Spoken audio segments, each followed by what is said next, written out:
Hello, hello. C Art Guy. How you doing tonight? Coin Collector, Ohio. How you doing? Thought I'd try out this new StreamYard.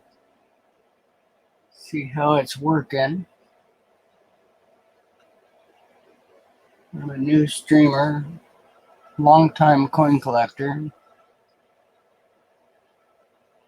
And of course, they get rid of Google Hangouts, which was really easy. But this one's pretty easy. 720. See if I can up my quality a little.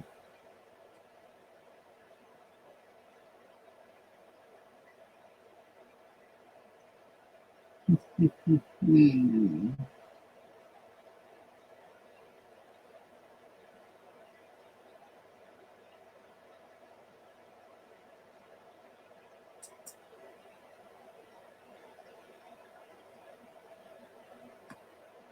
Stream hopping, huh? Yeah, I think everybody's trying all this new stuff. I didn't know either of these. Stream hopping, huh?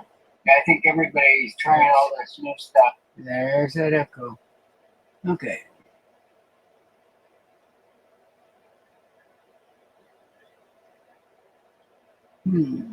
Very interesting.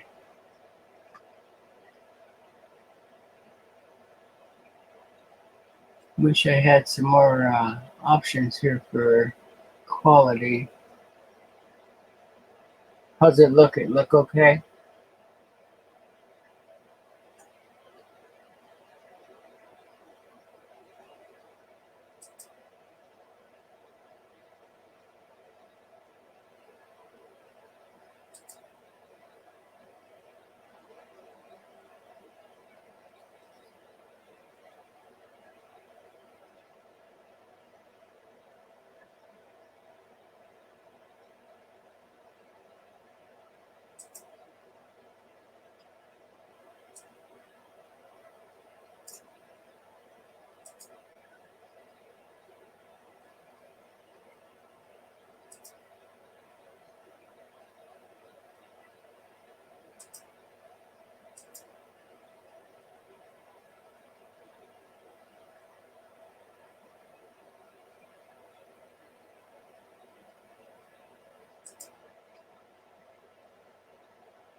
Okay.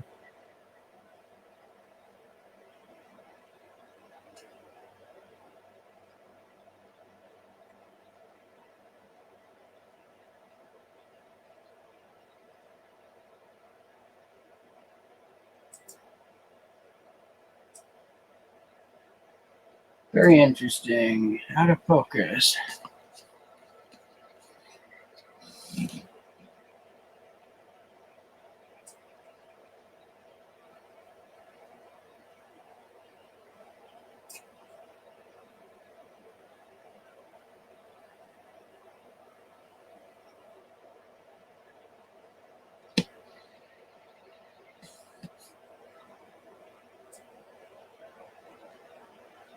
Hey, Hector.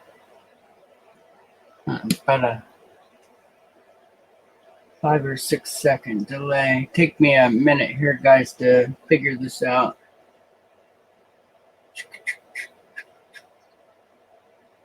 Looks kind of cool. I'm checking out this new StreamYard, Hector, and everyone.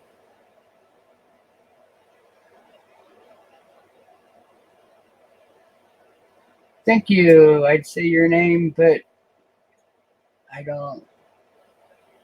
wouldn't be able to even guess. Thank you for saying good coin. Really is a nice one.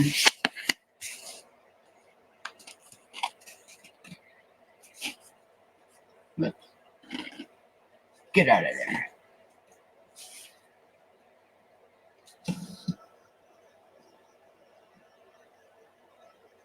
Coin collection and more. How you doing?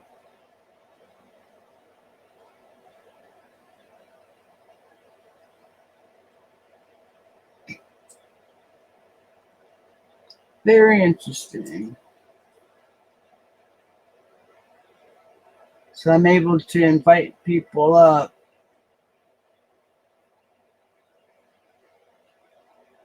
Not that I'm capable yet, but it looked easy enough.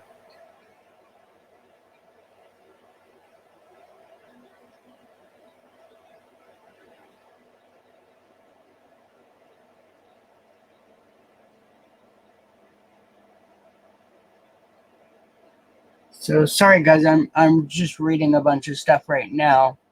Let me trade up the coin and get you started on a couple things.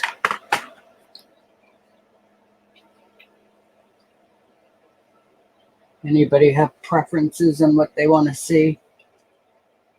I've got quite a few coins. You can normally get a couple of just about anything unless you go before 1800. Can't do that one too well.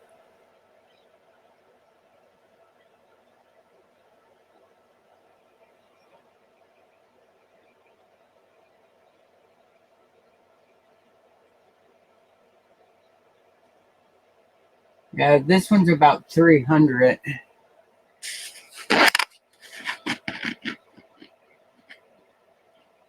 And this is, oops, turn off my other light here.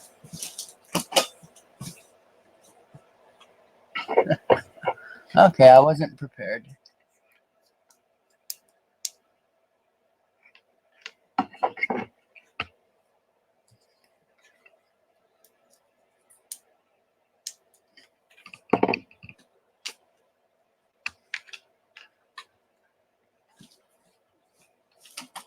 All right, sorry about that.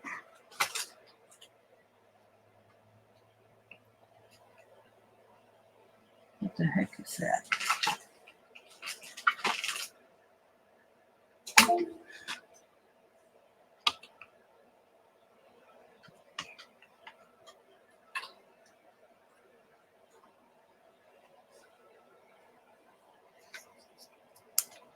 Try this again. That's better.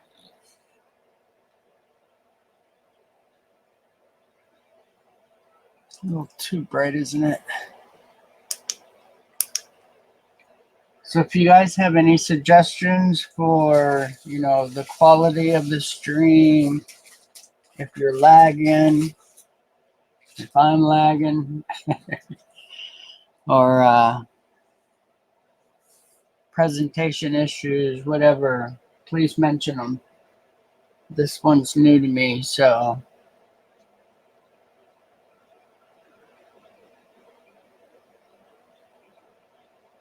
Do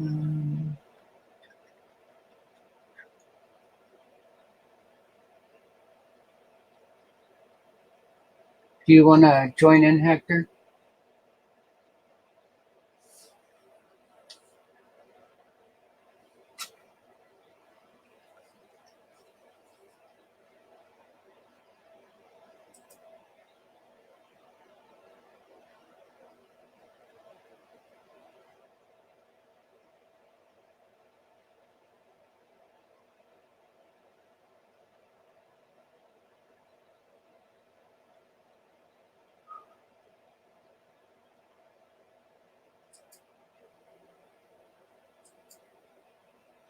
Oh, interesting.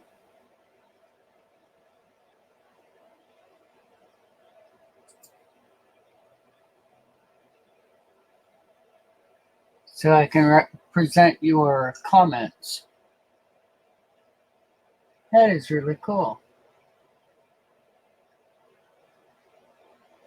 The 1943s are steel, not silver. A lot of people get that confused. No big deal. And yes, I have some real nice ones. Give me a second here.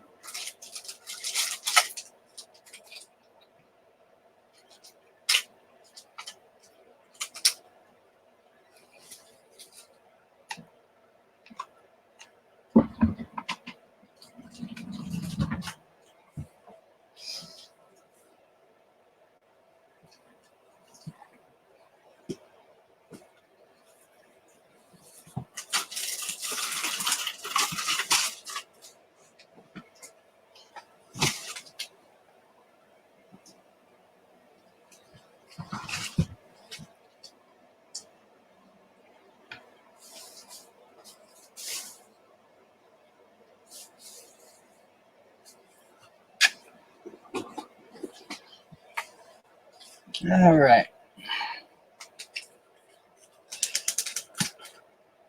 Some steels.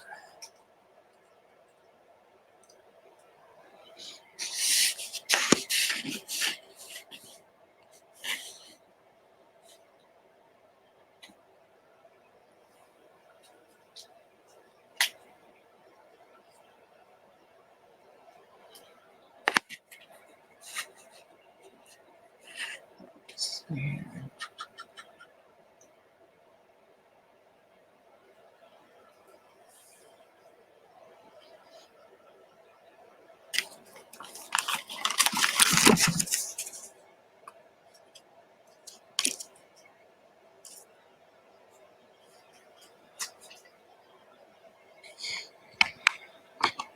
It'll just take me a minute or two into this stream to figure out the right focal area.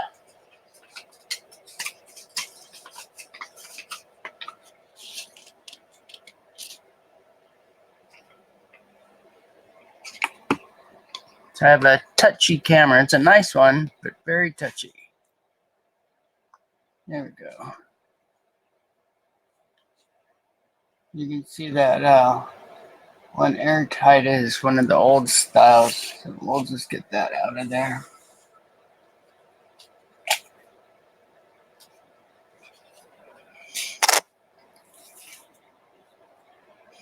So there's some people that have a lot of these. If you do, you should check into them and make sure you do not have a 1944. Very valuable. Most people don't even know they're around.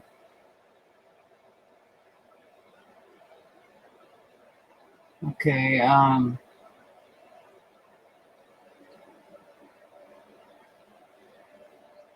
Lincoln, how you doing tonight? Trying this StreamYard. Looks pretty cool. Actually, no, I go several days before I get any sleep, and then I just get an hour or two here and there. But it's really good for coin collecting.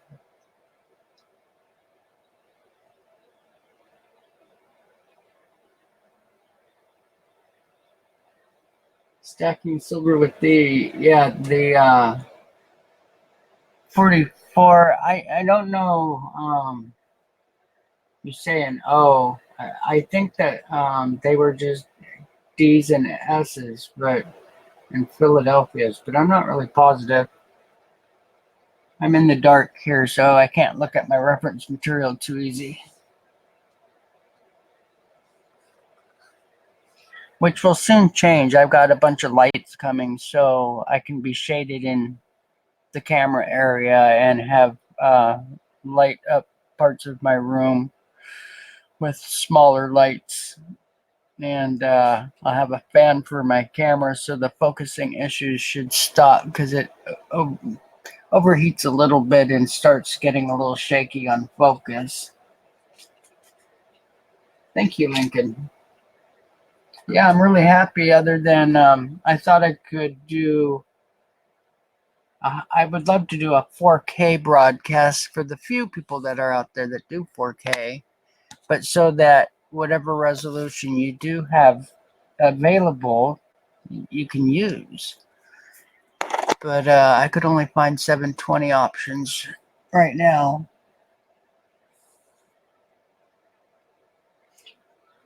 So most of these are MS65 and better. The one on the right there is a possibility for a higher grade than 66. But I don't have any of these listed, so it's a coin by coin deal for the grading right now. When I show some of my other coins that are in my flips, I have those, mostly have those marked for grade. Cajun Hunter, how you doing? Hey, you want to try this, Cajun? This one's pretty cool. I can do some neat things like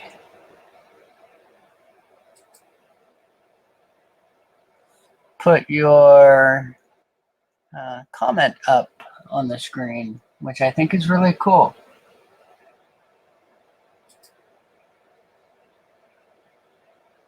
I wonder what it does when you stack a couple. Oh, it just shuts them off. Cool. Yeah, I really like that.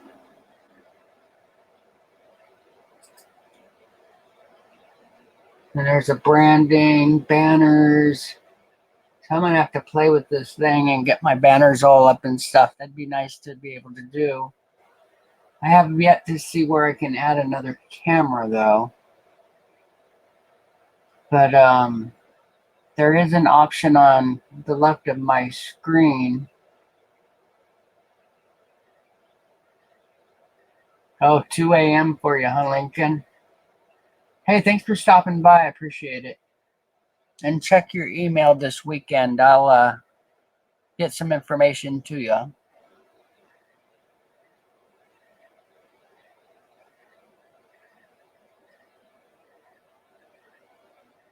So 6 in here. That's cool.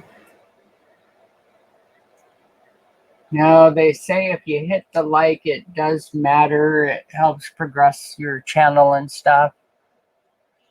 I don't know about that stuff. I'm not really a big YouTuber when it comes to that part of it. And if you want to subscribe to me, that's fine. I don't really care. I just really like sharing my coins and the hobby, getting new collectors a little more sure of themselves on the coins and their choices. I like to give a lot of information to help out new collectors, that kind of thing. Bye, Lincoln. So Cajun, can I bring you up here? And Hector, are you still here? You want to come up?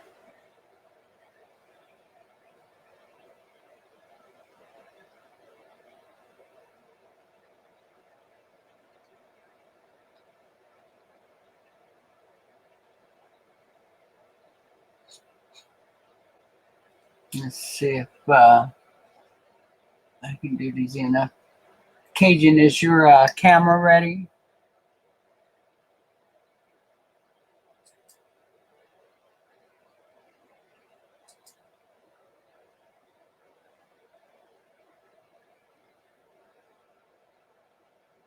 Take me just a second to figure this out.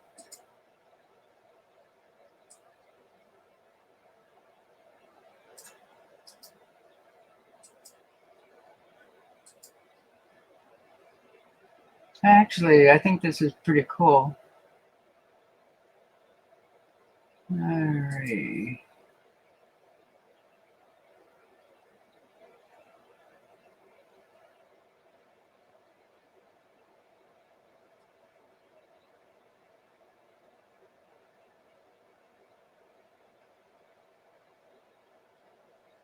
Huh.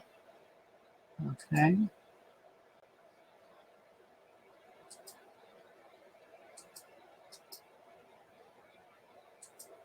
So I'm going to send you 2 things, Cajun.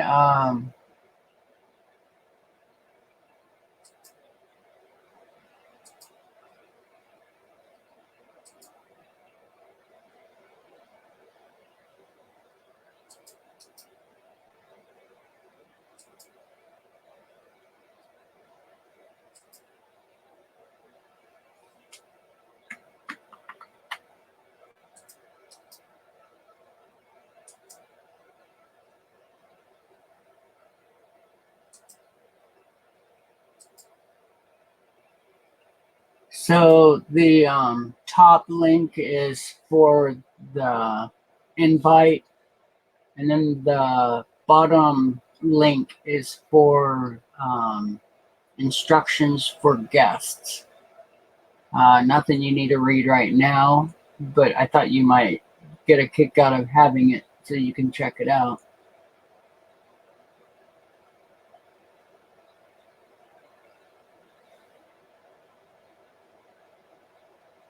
So, coin collection and more. Are you 18?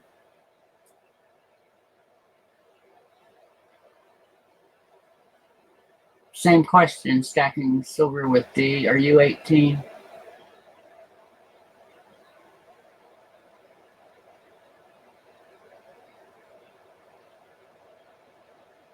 Okay. Sorry, I don't know all the rules. Hey, Cajun.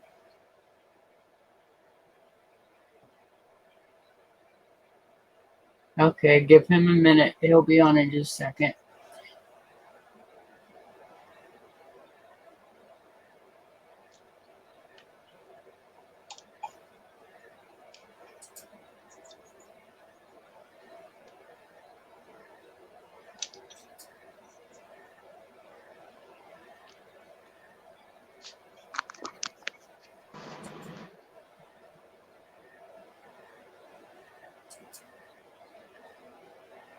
Oh, there we go. I like that one. Sorry, Cajun, you're gonna be little.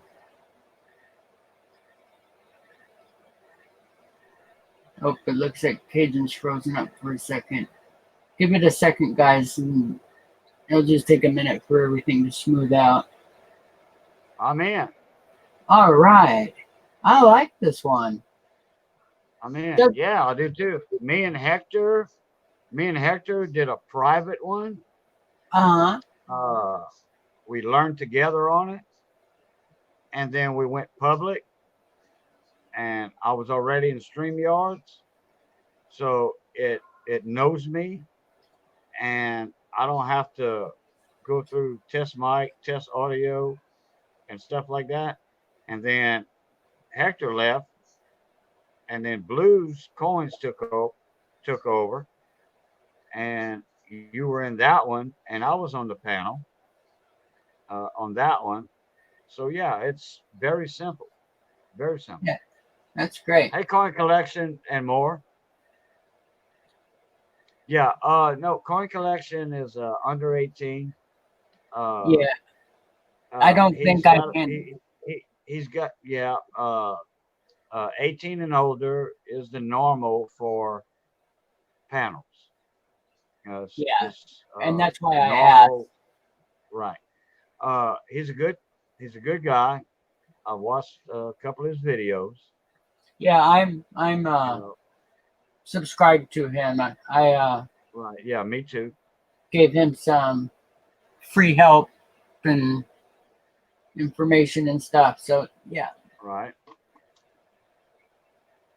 Hector, you still in here? Morales. Yeah, those are 1943 steel pennies. Yes, they are.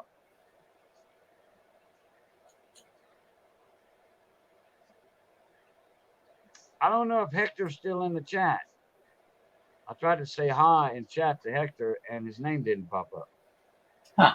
I like that I can put people's comments up. So as I'm answering questions, I can leave it up and answer the questions. Now, a lot of people think these are silver. And a lot of people don't realize that there is a 1944 steel penny out there, but they're very valuable. Yeah, there is 44 steel pennies, and very, very valuable. Yes. I had like it was a mistake. Yeah, I had like 12 rolls, and years ago didn't realize that there was another year of them. So I got all excited and slowly went through my rolls, but nope, I'm not the one. Right. More than 100. All right, 2 rolls. Yeah, here, let me keep. I've got more. Let me keep pushing these things out here. Yeah, I have a couple myself, but they sure don't look like that. Yeah, I got really lucky when I was a kid collecting bankrolls from my mom for doing my chores and stuff. Every once in a while, we would come up with some steel pennies. And oh, it was a good day when I got those rolls. Of course, she'd made me do twice as many chores. She was smart. She could tell by how excited I got that there was something up. Right. I'm Coin Coin Captain, you still in the chat here? I said hi earlier to him, and I just watched his video on the unpacking from his mystery box giveaway from Redneck Stacker. Oh, nice.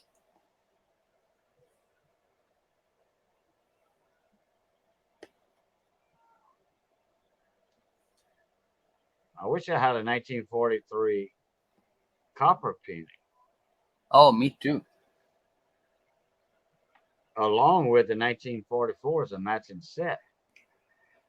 I would be the talk of the town. Yeah, that'd be a lot of fun. There we go. I guess once it goes in focus, I should take my fingers off. Yeah, so here, guys, this is a good one for you too. The clear edged coin, airtight is what I call them. Some people call them coin capsules. It depends on where you buy them and what brand.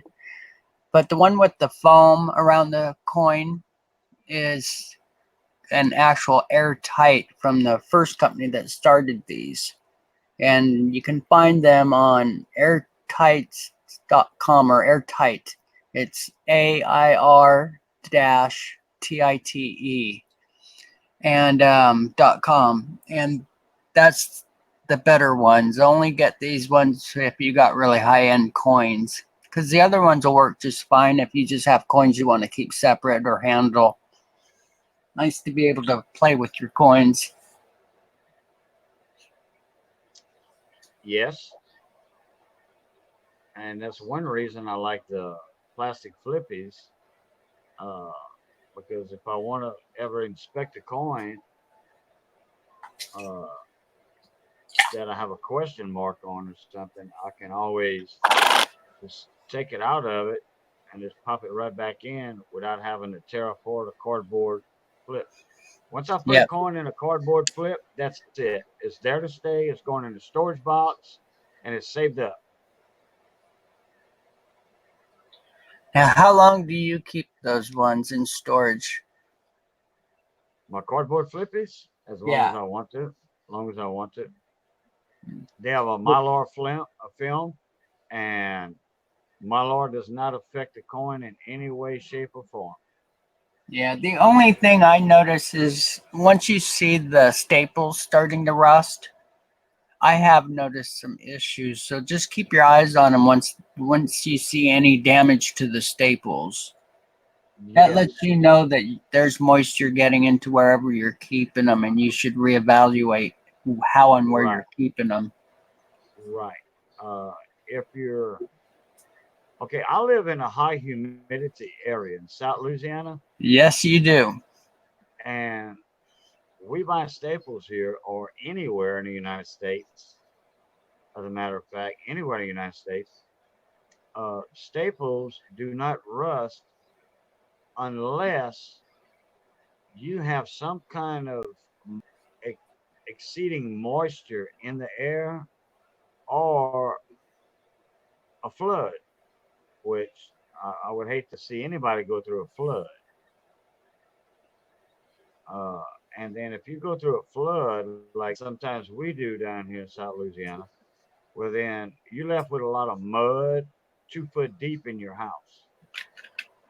And if your coins are in the bottom of the closet in the shoebox, those coins are going to be covered in mud.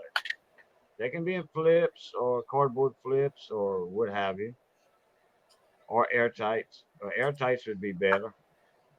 But something's going to get in there and cause moisture, a little bit of moisture. But most staples are coated. And when you do actually use a stapler, a little bit of that coating on that staple will come off. But if you buy quality staples, swing line or what have you, instead of the cheap stuff, it'll be 40 years before a staple even starts to rust. I had a few coins not long ago, about 3 or 4 years ago, that were staples 35 years before. they look brand new. Yeah, if you keep them stored right, they will last a long time. Correct. That's the key word. Stored right. Okay, now I'm just noticing. Let me zoom in on that one coin on the right. Can you see the date issue? Nope. Okay, I'm back up. I was looking at chat. The date issue. Yeah, let me get a little closer and Look, see what's going on look, there. looks like that three's a little funny looking.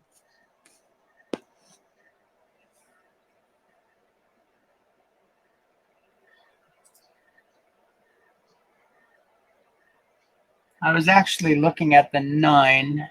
Let me Oh, the change my nine. light a little bit and see if I can.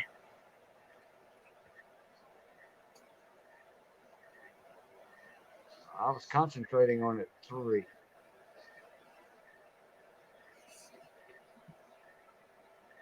Oh, it looks like the nine's kind of fat. Yeah, just a little though. I thought I saw a shadow, but I'm not seeing it now. Really nice. Yeah. I bought this clip tripod or the gooseneck metal for microphones and stuff. I've got one that holds a clip at one end for clipping onto like a drawer, and then at the other end it has a mount for like a tripod mount, and that's what holds my Right. camera. And on this same one, it's got a second gooseneck that holds a little macro light, and the light is all LED and has like Right. 20 adjustments for light, and I can do a full 360 around the coin. I love it. Right. It's really cool Right. Right. and out of focus. Hey, coin collection. Uh, I still didn't think of a nickname for you yet. I'm still gonna call you Collector for now.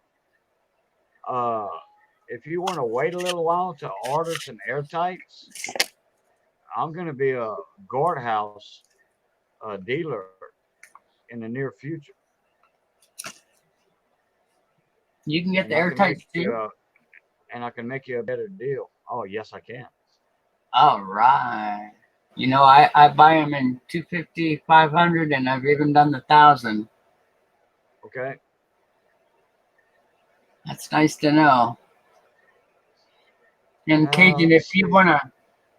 if you wanna set me up so I can use the banner and put that up from time to time when I'm doing my live streams. Once you get your license to do this stuff, please do, because I have no problem Okay. sending. Better price for coin collectors means we all win. Correct. Yeah. If I can save $1 here, $1 there, it all adds up. Yeah, but When I Paul, when I went, go ahead. no, go ahead. I'll just answer her or them in the text. Go ahead, Cajun. Sorry. No, go ahead. I'm waiting on something to upload on my computer. Okay. Somebody asked for my address, so I have a PO box. If you go to the About Me page, and my email and information's there.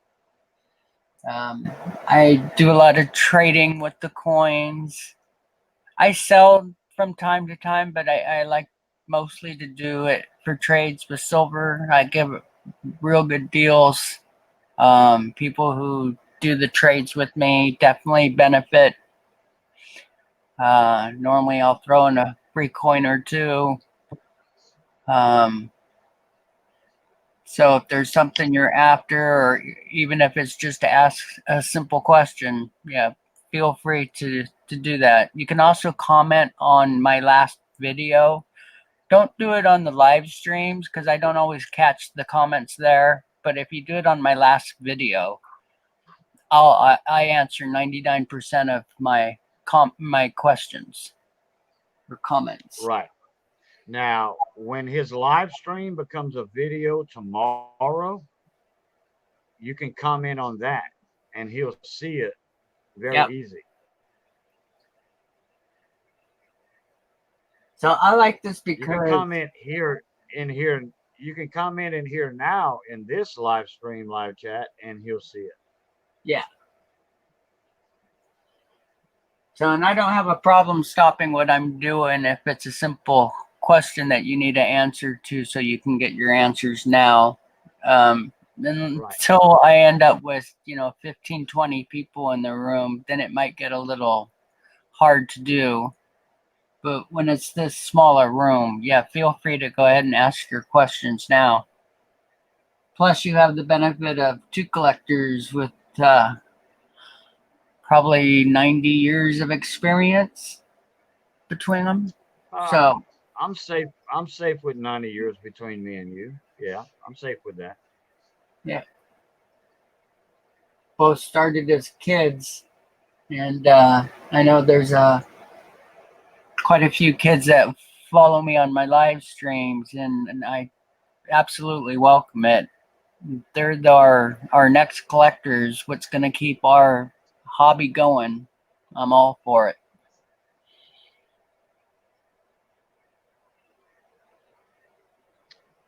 Okay, let me see what I can put up here. I'm just gonna put a link in the chat. Yeah, go ahead and I'll highlight it. They'll see it when I put it in. Oh yeah, I see what you mean.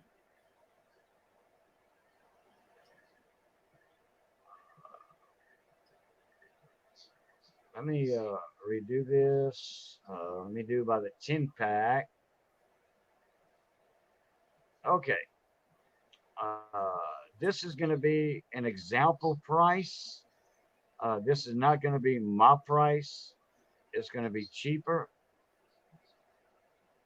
And everything, once I make you a price, that's going to be that price. And then I'll see where you're at. And then I'll throw the shipping in it. So let me put a link in here. So I don't see how to make moderators here, though. I bet I have to go, because I'm in StreamYard. Let me go to... No. Hold on a second. Hold on a minute.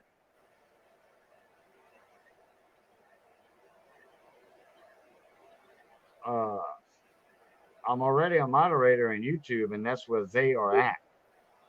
Okay. I was just curious if, because that's the way I do it, of course. I was trying to do it in here, because I noticed no, you don't. Hector didn't show up as a mod. Right, you don't make a moderator in StreamYard. Okay, there's the link, y'all. Y'all gonna see it in about 5 seconds in the chat. Y'all can look at that. Y'all can order from them, which they're gonna charge you a lot of shipping, and actually they'll tell you,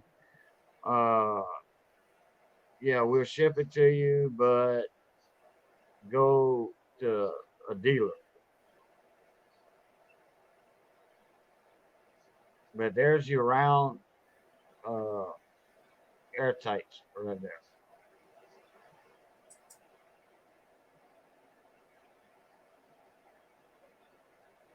And they come with the little white foam pieces in it and what have you. It's not a rattler.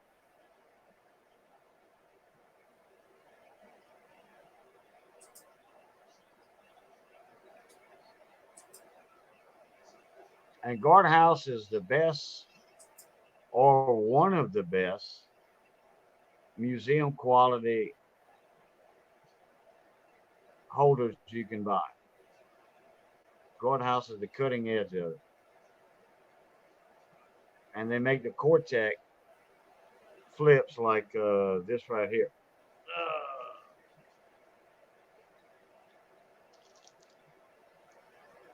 They make the flips like these.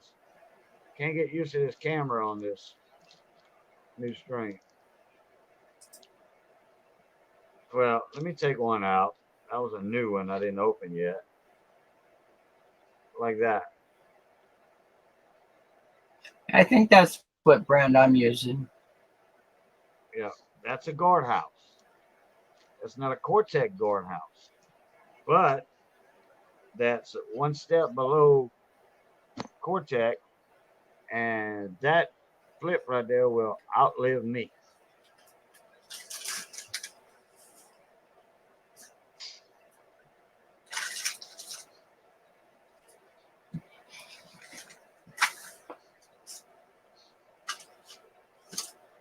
Yep, collector. Yeah, they are nice. Hey, Hector, again. Collector, those are nice. And if you're gonna have, if you want a nice holder to put a nice coin in, that's the one to do it with.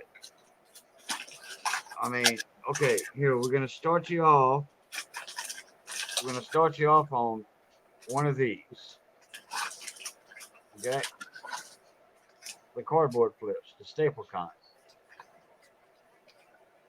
Don't spend your money and waste your money on these that are self-adhesive. Please don't do that. If you need to take it out, you're going to ruin it. And those self-adhesives are about 8 cents a piece, 8 to 9 cents a piece. Those right there are about 3 cents a piece, or 2.8 cents. The next thing to do would be, you know, what I showed earlier. And these multi-purpose. You can put any coin in it you want. Any coin. And you can label them. But when you go to the airtights, if you want a coin to stay in the holder, you buy a certain size, like Rich does. And if you don't want to take the coin out, that's one of your best bets. Or the flipping. Is that the better one? Yeah, that's the museum quality right there. Correct. Guardhouse makes it. Yeah. It's called a PET, a PET, PET. Polyethylene terephthalate or something like that, I think it's called. Oh, you have it on the screen. Okay. Safest available long, it contains no oils or PVC. And the ones I showed contains no PVC and no oils also. But those are the higher end, and those are more expensive. The Cortec are more expensive, but those are like for museums and stuff. And I don't own a museum, I do. but I do want a good. I do. Yeah, you do. But I mean, I don't have one to show everybody and stuff like that. But uh, I do want my granddaughter to have these coins when she's 8 years old, and uh, my guardhouse flips that I have that I showed earlier are going to be perfect, perfect for her. You know, they'll still be there when she gets a ripe old age like I am.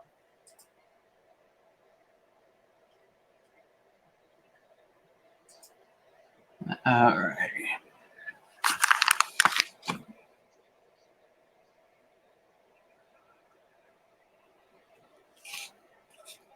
I'm going to put that one back in for a minute here.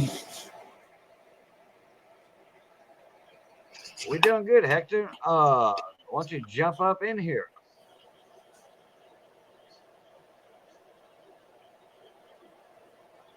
Yeah, Hector, you want in? I thought you had sent him the link already. No, I had asked if he was still here and I didn't see him answer. Oh, I see.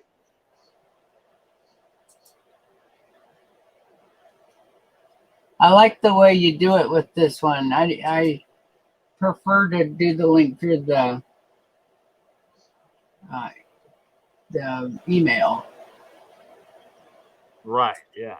That way somebody can join when they want. They don't have to answer the call right away. Yeah, and since you guys already got on here, I don't need to send Hector the instructions for guests. Right.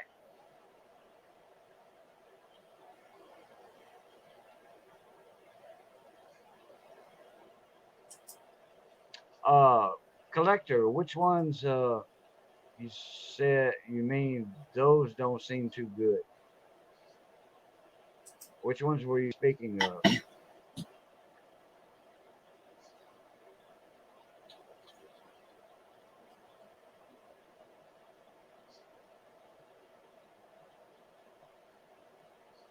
The only ones I don't care for are the self-adhesive cardboard flips because of the fact that if you want to out, if I want a cardboard flip, staple in it, I can easily take the staple out with no issues and put new staples back in the same holes. Bigfoot, bon matin, eh? Bon matin. Oh, the cardboard ones? Oh, I love them, collector. I love them. I got a lot of my coins in. I do. They cheaper, uh, but, easy. But once I put a coin in it, I don't take it out. As long as you keep that staple away from the film, from the center part of the flip, you're in good shape. I mean, I can show you a bunch of coins I have in there, and some expensive coins. Yeah, I've got some from the 50s that are still in the cardboard flips, probably from the Yeah, 40s. yeah. There The you whole go. secret is keeping them in boxes or some type of protection and out of the light.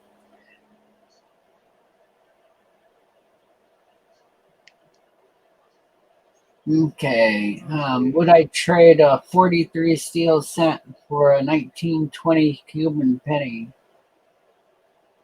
I really do like the Cuban coins. You'll have to send me a, picture of it if you can.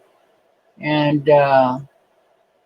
the steel pennies I'm showing are a little more expensive, but I do have a whole bunch of them. And if you have a preference on mint and stuff, we can figure that out. So just send me a email, and I'll pick it up. Just write trade on the top in the subject line, or coin trade, and I'll pick it up. Look, Oh, you don't for need to do it this example, second. Take your time. Do it later today, tomorrow, whatever. It's fine. for example, look at this. 1976 BU taken out of a roll. That's Frank Best that bought that coin. My buddy Johnny Best, his dad bought that, and I wrote on there, Frank Best because I know who it came from. Look at the staples on it. That was stored correct. It's a BU quarter bicentennial. I didn't even look at it that good to put a grade on it. But it's at least a MS 64, 65. And it's got a little toning on it.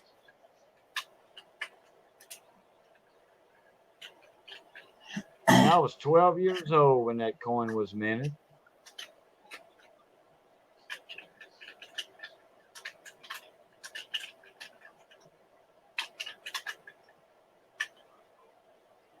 And it's been in that flip for that long, for that many years. 40 plus years it's been in that cardboard flip. Hey, Ain't nothing Bigfoot, wrong with it. how you doing this evening or this morning?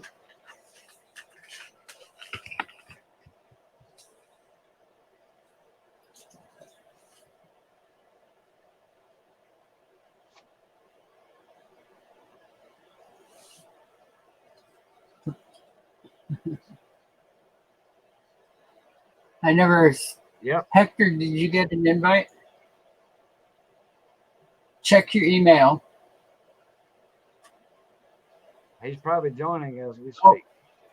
Yeah, he says he has the Ring of Death on his screen, so it'll be a minute. Oh, okay. I Yeah, really like Bigfoot. this layout's really neat. It's neat that I have a lot of neat options, and I really like the banner and brand options, highlighting the comments. That's all really neat. I like Thank the you. option where I can. I like the option where I can flip my camera. Yeah, no, I think I just might be able to send myself a second invite. And I'm curious if I can do that and have my camera set up, because I actually have two Rich Cali 21s. Remember, you saw the other one with the other side of my coin? Yeah. You see how I'm presenting? I'm looking at you right now instead of me. Yeah. Okay. I like that option. That way So, I didn't have to turn my camera. I didn't have to turn my camera around and all that. so you're just pushing the little screen button on the icon? Yeah, my little flip button on there. I didn't have that option with Hangouts. Yeah, that's really cool. Yeah. And I think there's more options to this. This is just the studio, and you can add to the Right. studio if I understood it Right. correctly. Right. Okay. All right. Peace out, Bigfoot. And I gotta peace out myself. Well, thanks for stopping by, Bigfoot.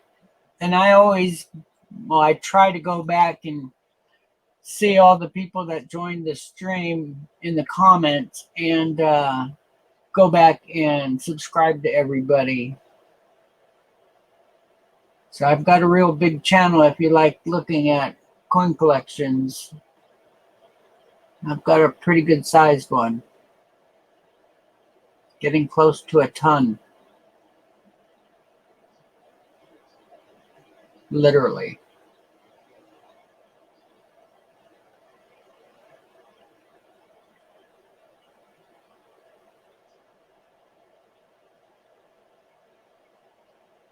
All righty, good night.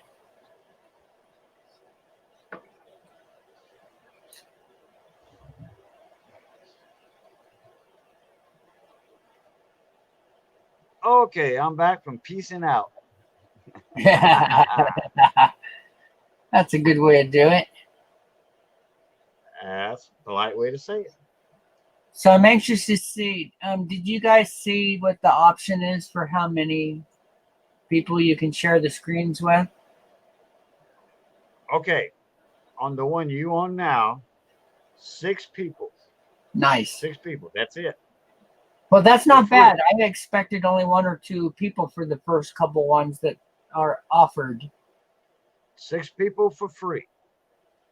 Oh, After okay. that, it goes to about 2 months ago when we were talking about all this, when all the stuff started about Hangout leaving, somebody was saying $14 or $12 or something for a different package.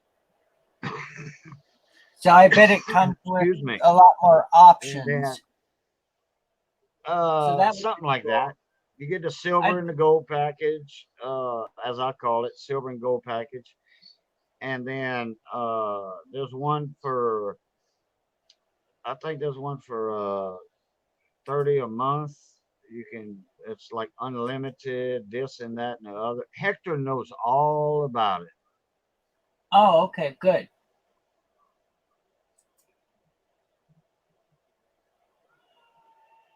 Hector looked it up today. He's seen everything on the website when he was joining, when he was signing in. He saw all the options. and he was thinking about going with a annual rate on on one of the deals they had. And I said, Hector, you don't need to do that. I said, just keep it at the one with the 6 people in the panel is free, and And that's just within like, your budget. That's within your budget. That's within my budget also. yeah, and then let somebody like And me host or stick with the less well, no, no, people. no, no, no, because yeah, 6 people in here anyway. Why have 6? Why 4 or 5? We can have 6. Yes, we can. We can have 6. But uh, I I know how to work inside of a panel. You know how to work inside of a panel. Hector knows how to work inside of a panel. But you get 3 people that are new to a panel and they're excited and they want to talk all at the same time, if you know what I mean. Yeah. Yeah. If I want to have something to show, you're going to present me, and then people are going to watch me and not talk in the panel and listen to what I'm saying. If you have something to show, I'm going to listen to what you're saying, and I'll only interrupt you if I have a question. Yeah, I know the light stream one that I was checking out had an option where if you present somebody, it turns everybody's mics down 50%. I like that. That's Oh, cool okay. and then you have the option of raising their mics if you're trying to converse with them. Oh, I see. I see. All right. Because sometimes there's people that just keep talking, and even though somebody's trying to present something, then it keeps pulling the picture to them. Right. Hector, did you get the email? It's an email Six. link. Yeah, I did Yeah, send you in the email, Hector. If you didn't get it, let me know and I'll send another.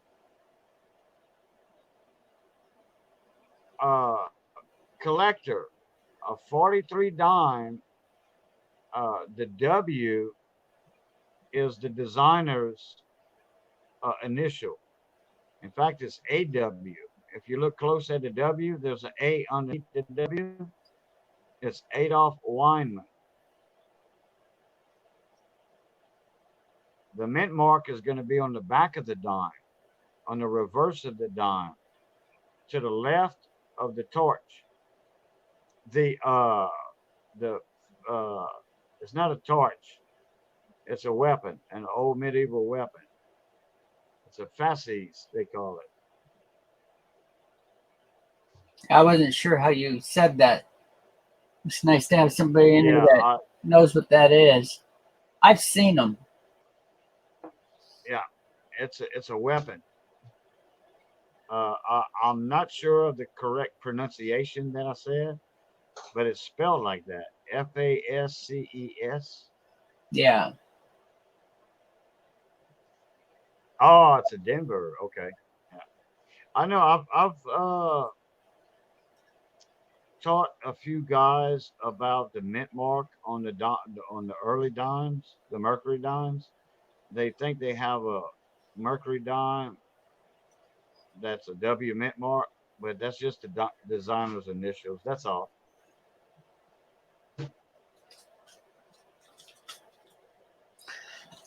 So give me a second and I'll get some more coins rolling. And if it has no mint mark, then it's a Philadelphia. There's an exception on the 65, 66, 67. Most all coins were minted in Denver. There's no mint mark on no coins from 65, 66, 67. Most all were made in Denver. I think Philadelphia made some nickels in 1965. And in 66, Philadelphia shut down the production.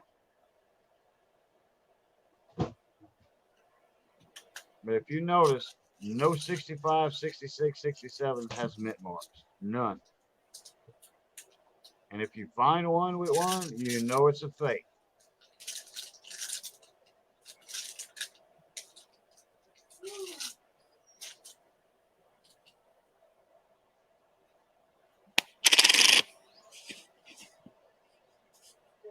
So was that pretty loud, Cajun? What's that? Oh, you do you have your ear? Oh, you do have your earbuds. I was curious if that got loud. My coin kind of made some noise here. Oh no, that didn't bother me at all. That was All just right. plastic hitting plastic. That's all.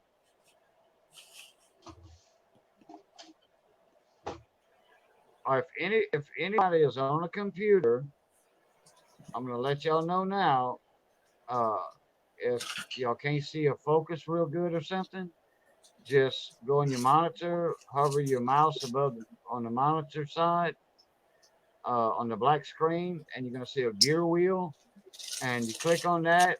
Then you see on the bottom quality, playback speed, or autoplay. You click on quality, and you go to 480 or 720 HD. You click that, and then you just click on the white part of the.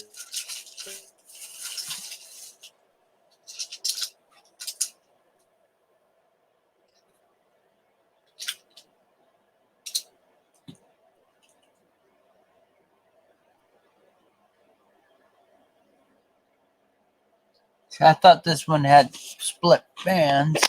Let's see here.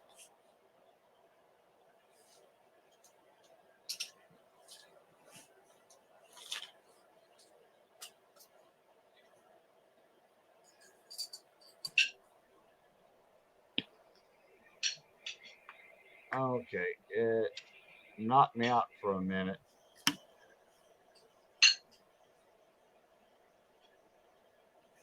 Yep, there's the fassies.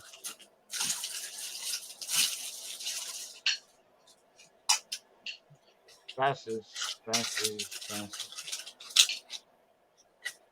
I've lost my loop. I hate it when I do that.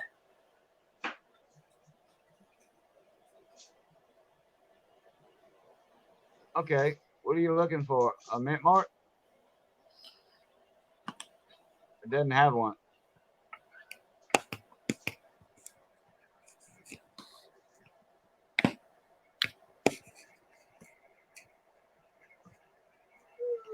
Oh, come on.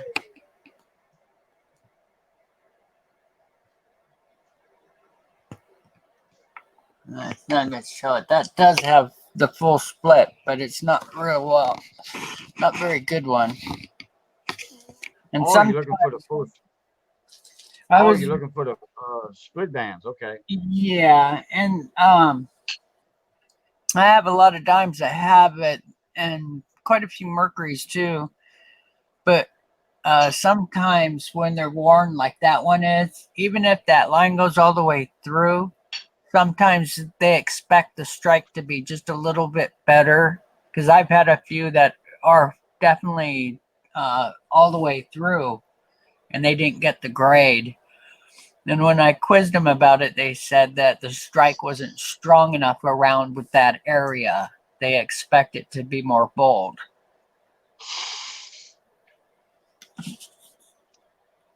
Well, full split bands are full split bands, in my opinion.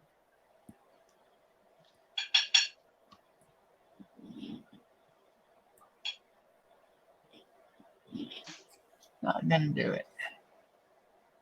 Like full bell lines on a Benjamin Franklin.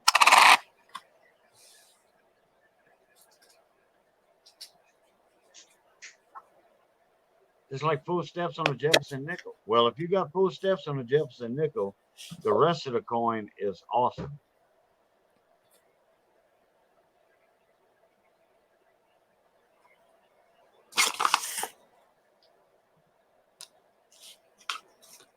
Yeah, it's a little bit too fuzzy.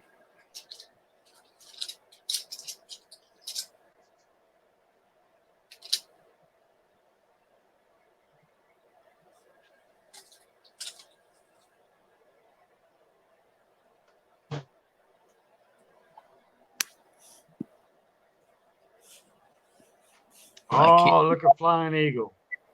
Oh, yeah.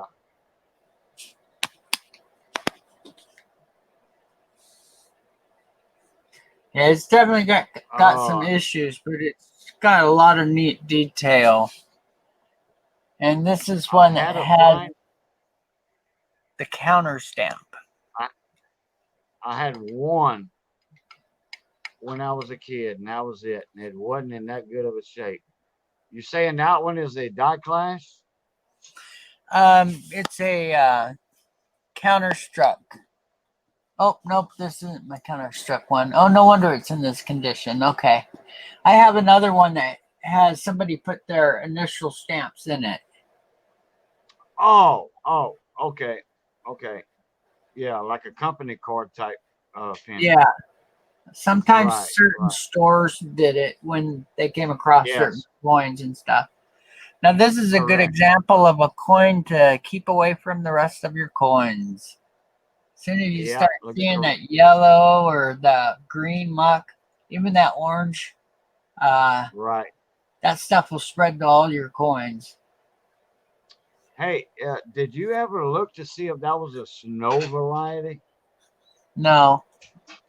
Which No, variety? because a snow variety. A lot of flying eagle scents have a snow variety.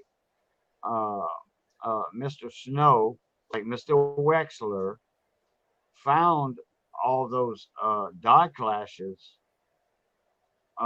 with other different uh, dies, like the gold coin dies, such as. Uh-huh. So it would pay to look that up. All your flying eagle scents, it would pay to look that up. Alrighty. And they're worth money. Mr. Snow wouldn't have wrote a book about it if it wasn't.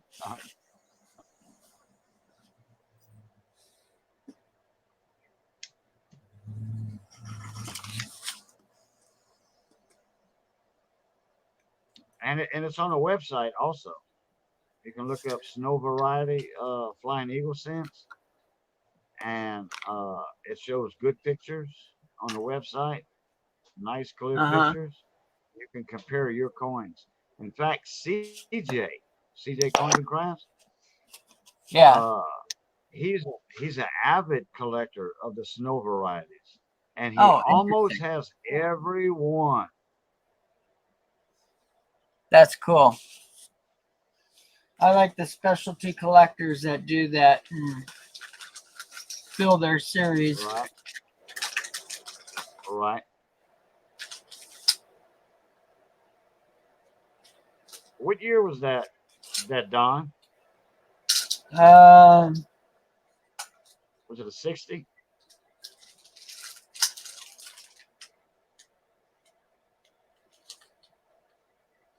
64.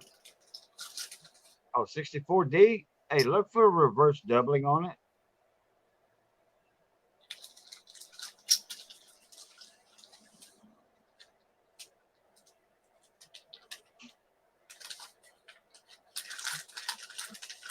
If I ever get 64D dimes, I always check for reverse doubling. They're worth about $70. And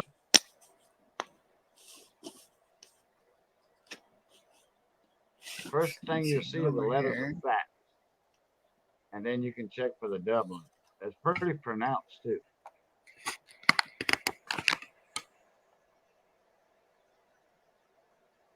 And the olive leaves and such would be doubled also.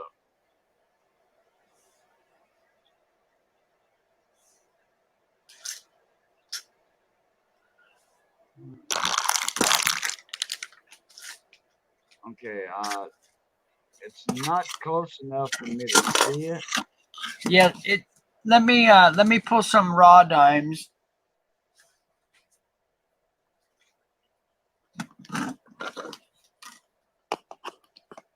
If you could get that in a little bit closer, we could maybe see it.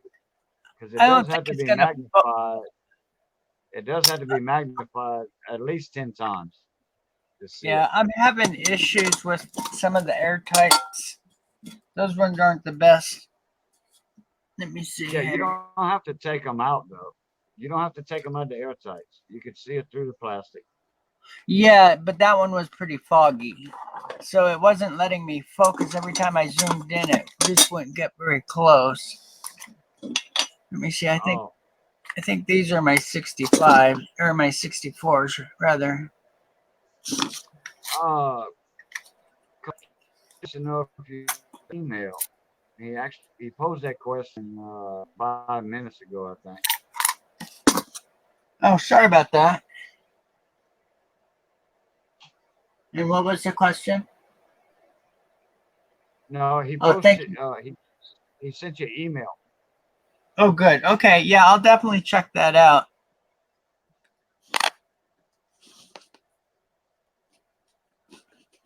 Oh, something smelling good.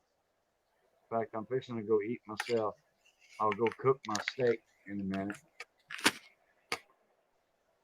Okay, that's a 64 Philadelphia. Oh, what did I get here? Let me see. That's a nice dime right there. Wow. Oh, it's a 55. Oh, okay. Let's see if these are all 55s. Let me see. I got a 54S dime, I think. Or 55S. Let me check. This thing, you can signal a space shuttle from outer space with this one. 63. I have a 64D. I never did check that one out yet. Huh, these ones aren't that nice.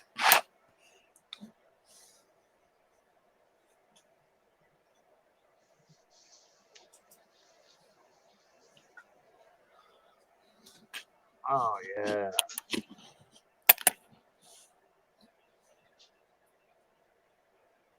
That's a nice one right there.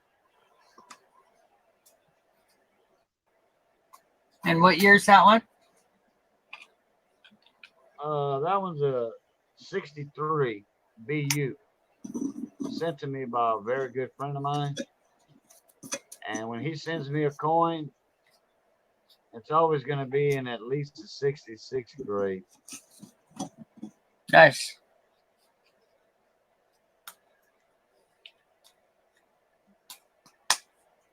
I don't want to take it out, but y'all can see that is very nice.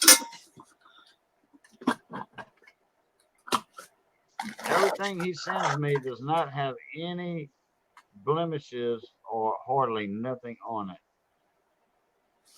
Has a little toning on it, you know, which I love. And that's one of these little 1.5 by 1.5 Gordon House flips. I like the different sizes. Yeah, me too. I use the bigger ones too. Yeah, the 2.5s. Yeah, even the 3. I ordered the 4, but I couldn't find anything to put in it. Right. Oh yeah, this dime is awesome condition. I need to break out my scope camera here. I definitely need to do that. I haven't looked at this yet under the scope cam since I got it, and I think I'm gonna slide this dime out very carefully. Right.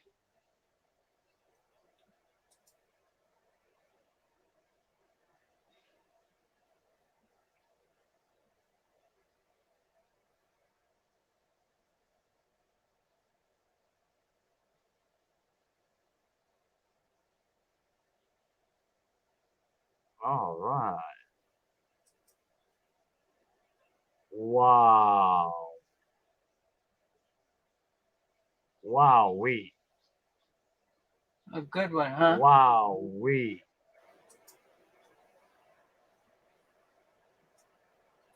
Wowee. There's one tiny, maybe 2 little tiny contact marks on the torch. Let me see something here.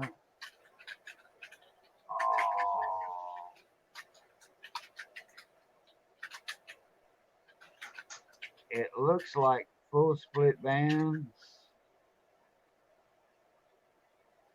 The bottom doesn't count on the rosies, I think. Yeah, the bottom doesn't count on the Roosevelt dimes. Yeah, I think I have full separation. Yeah.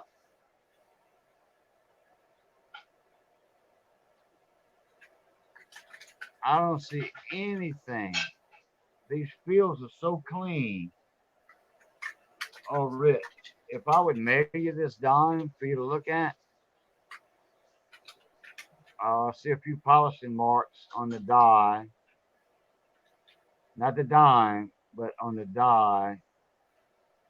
There is some polishing marks a little bit that you won't be able to see. The bottom rim under the 6 has a, oh, wow. Wait, hold on. Let me, Hi, Texas Girly. Let me flip Welcome my to the camera. stream. Hey, cousin. Michael How you doing, cousin? Mullins. Hey, Rich, that's my cousin. Oh, nice. Yeah, Girly's my cousin, Donna.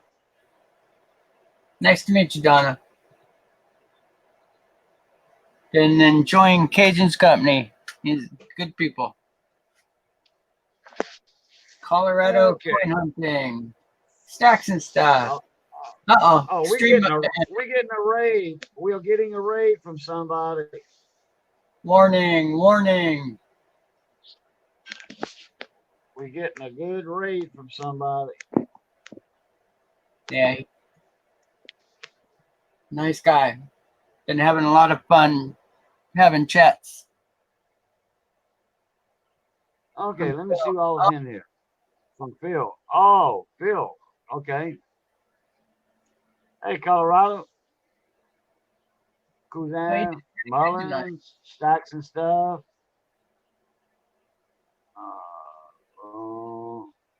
Welcome, everybody. Okay. I don't see Phil, but, well, we're getting a raid from Phil.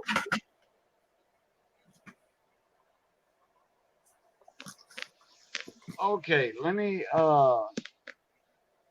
show this dime right quick.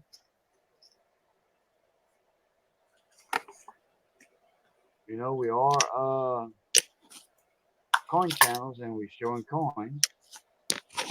Yeah, I'll be showing some Mercury dimes here in a minute. I think most of them have full bands.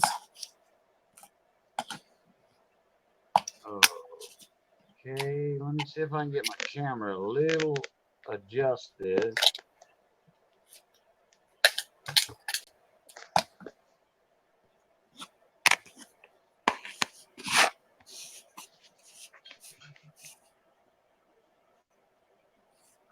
See if I can get the scope up. Okay. I need to bring that out a little bit. Yeah, we're only Feels seeing a little quarter of it. Yeah.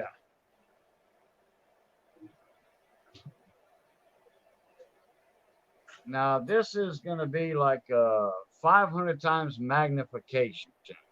Okay. Under a 10 times loop,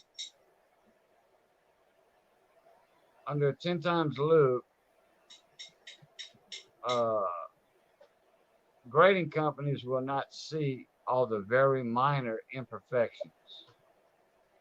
Let me flip this over. Look at the feels on that, Rich. Yeah, it looks nice. I'm going to say that's a 66 easy. Easy 66.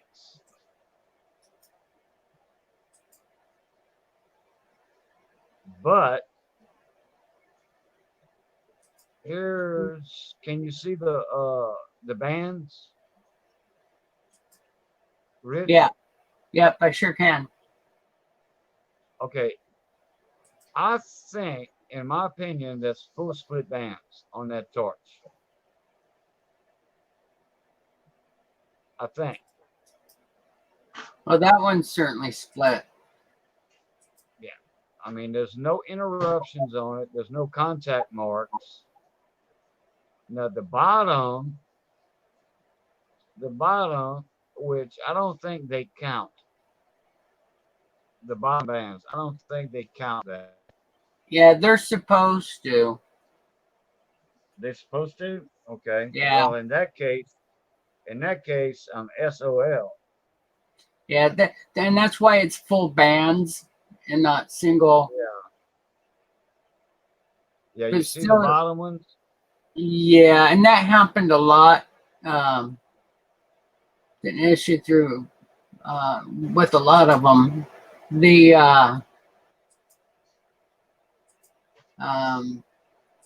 problem is when you see that you can still have a real good coin though. Sometimes I've had coins that are high grade MS67, yet they're missing that bottom band. They still get a fair amount of money for them. Right. Do y'all see that C? Do y'all see that doubling on that C right there? Yep. Y'all let me know in chat. Okay, y'all let me know in chat if y'all see the doubling on the C. Okay, and right here. If y'all see that doubling, let me know in chat. Then I'm going to explain something.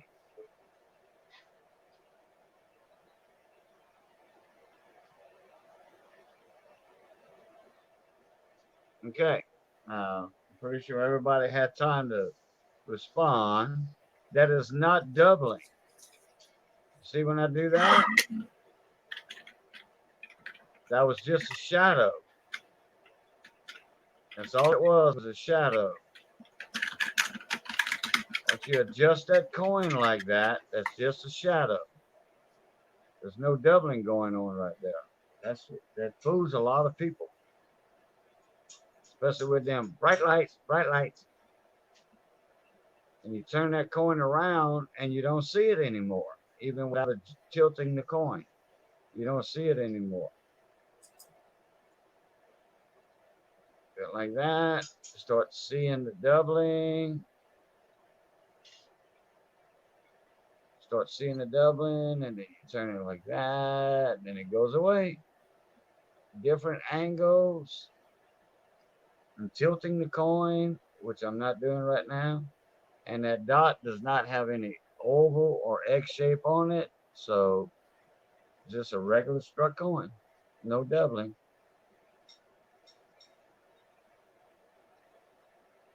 I think I'll see a mark right there across that bottom band. So I don't think that qualifies as full split bands. Oh well. Maybe next time. But that's gonna be a nice 66 grade coin.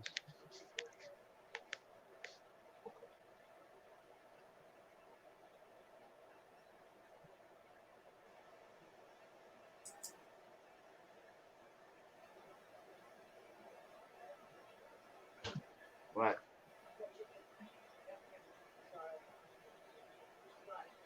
All right. So I do have some V-nickels and quite a bit of Indians. There's a few I'd be interested in trading, but they're $10, $20. And that's not the V-nickels, that's the Indian heads.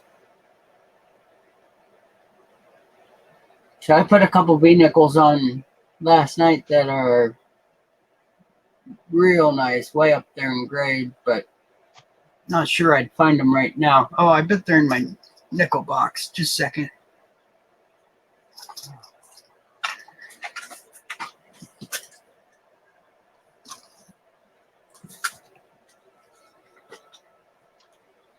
Hey, found it buried. How you doing, mon ami? Yep, that's what you see on eBay when some people want to lie to you. Here, let me get you back up there. Cajun, there you I go. don't sell on eBay, but I might be starting to here pretty soon. Yeah, I think you should. A lot of people trust you, and that's a big deal. Yeah, but you see, I have an eBay account, but it's only for like buying. So nobody on eBay knows me. I But think you you're could, good there, Founder Barrett. send them to your eBay channel through YouTube, and then they don't need you to have a perfect score. They just need to know that it's you. Oh, okay. Yeah, because I'm gonna be selling coins that would be slabbed, I would imagine, That's a. or coins that are worthy that are slabbing. They're not getting that one to.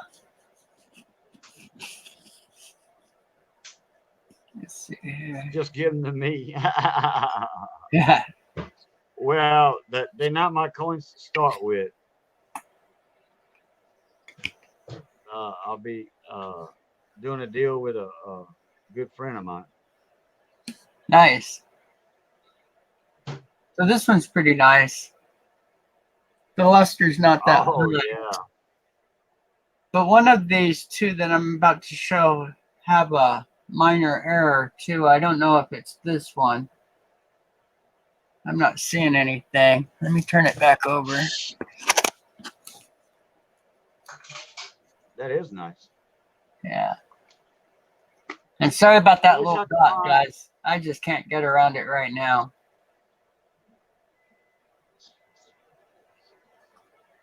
Yeah, I don't see Wish nothing. I could find wish I That could find V nickels in circulation like I find some 1950s and 60s pennies in circulation. I find a lot of early 60s in almost uncirculated condition sometimes.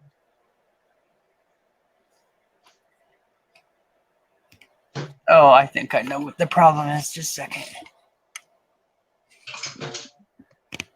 The only thing bad about the V nickels There and we the go. barber, only thing bad about the V nickels, it was designed by Charles Barber, and the Barber dimes, quarters, and half dollars were designed by Charles Barber also, and they did not take any kind of wear at all. They were a flat design to start with, and then nickels hit so many slot machines. It's pathetic, back in the days. So that's what happened to a lot of the V nickels. They hit too many slot machines. Sorry, Colorado. These ones I'm not selling. I do have Indians though. I can, if you want, you can send me a email. It's richcali21@aol.com, and I've got a huge variety.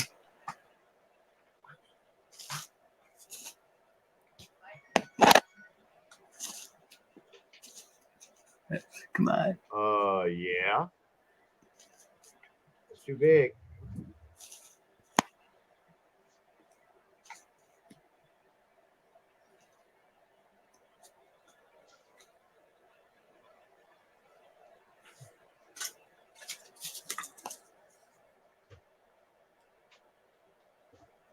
Okay, I gotta get rid of these notices.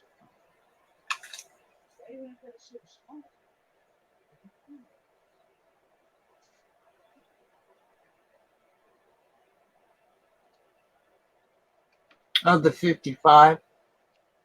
I'm actually trying to do the sets. I've got I think 7 or 8 coins for mint sets for 55. MS 63, 64, somewhere in there. There might even be a 65 coin. Uh-oh. Safe show, hey. Go, Safe show. That's hot.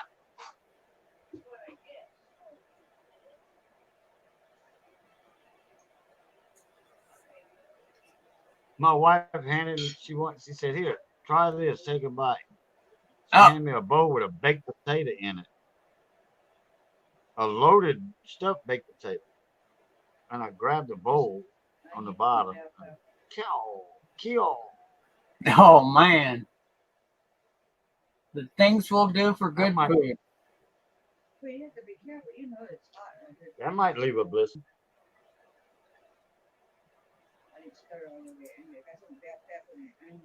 Oh, some And butcher we'll let there. him come back.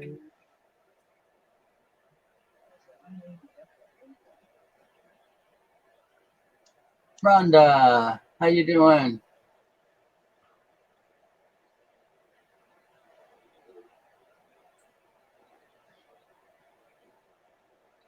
Now, the best thing to do, Colorado, is just start with your most favorite or your most affordable and work your way through. Just don't cut corners. Get yourself nicer coins. Instead of being able to get 5 or 6 of it, get 1 or 2. Get 2 different mints, 2 different Yeah, varieties, 2 different types. yeah. I have something to add to that. If you want to go like a pin collection, a Lincoln Cent collection, or a nickel collection, Jefferson nickel collection, uh, don't go no less than VF or XF for your coin albums. Yeah, that's All good show up advice. real well. They all show up real well in your coin albums, or your folders, or holders. Save all your goods, about goods, all that, all your old stuff. Save all that. Yes, by all means, save that. But if you want a collection to show VF or XF or above. Oh, here we go. This is the one I was looking for.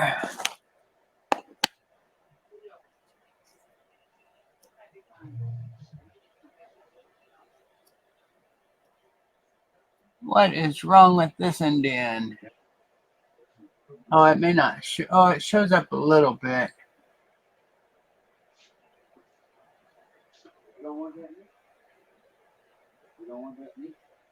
It's actually got some lamination problems that go all the way through it, but boy, they're just not showing up. Let me see. Maybe I grabbed the wrong one.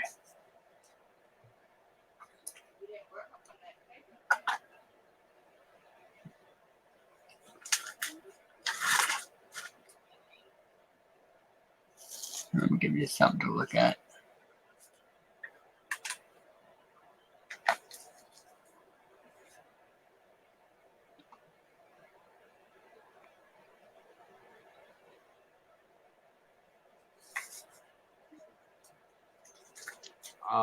Assad says he needs to buy some USA coins at a good price.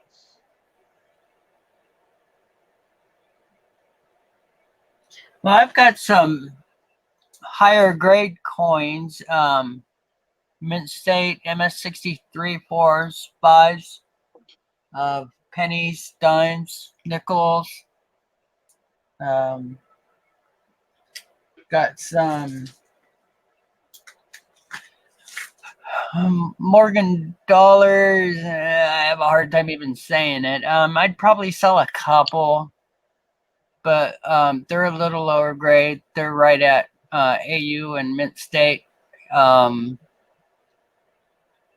What is it you're after, Assad?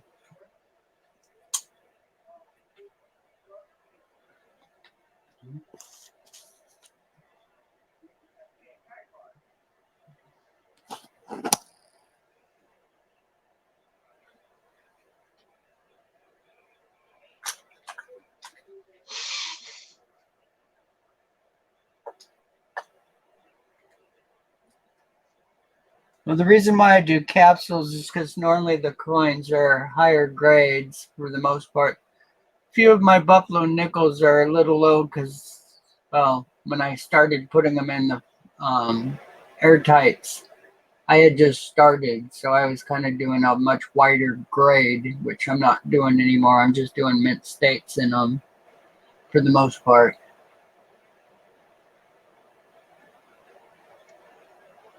Okay, Michael Mullins. Uh, why you don't like cardboard? Or are you talking to somebody else? Oh, might be talking to Colorado Coin Hunting. We have the same initials.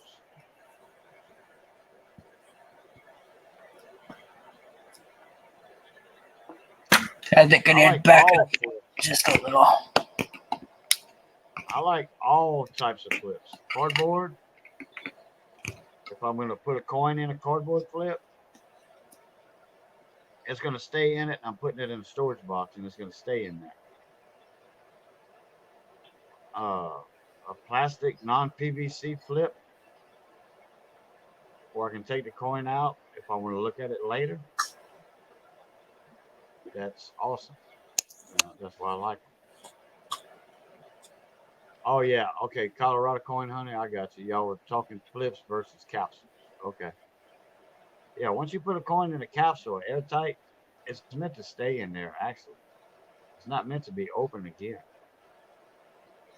Yeah, the flips, the biggest issue is your coin is getting air. Unless you seal them, oxygen is definitely getting in and causing issues. And over time, about 4 or 5 years, if you have them in boxes that are left out, you will start to see a little bit of tarnishing going on. If they're coins you go through a lot, you'll see it in half the time. Well, Michael said that because the cardboard ones, the plastic rips so easily. Huh? I There's thought I different showed a coin. qualities. Yeah, I thought I showed a coin earlier from 1975 that was still in a cardboard in See, perfect condition. I've seen really cheap cardboard flips. So there's a variety of them out there. Because Yeah, when you get that's a true. good one, you can tell the plastic's really, really Yeah, firm, and the coin fits the hole perfectly. The cheaper ones, the hole's not always exact the right size. Sometimes they're a little bit right. bigger, or you notice the plastic moves quite a bit. Yeah, just like everything else. Yep, that's why I use Guardhouse and Edgar Marcus cardboard flips. I was with Edgar Marcus for a long time, and now that I found Guardhouse, I'm going to start using it. I have some really cool dragon currency, but I don't think I have any coins with. Well, I probably have a couple with the Asian coins I have.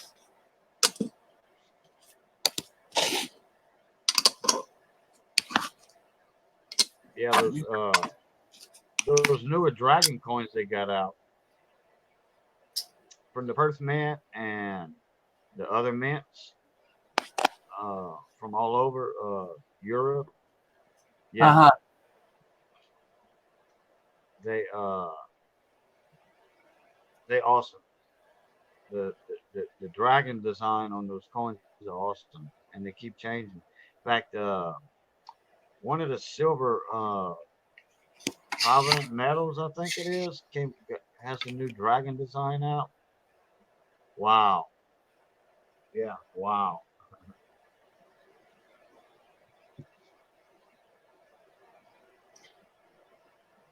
Hey, Michael Mullins, I'm going to show you something. I showed it earlier. This coin was put in this flip in 1975. The flip is in perfect condition.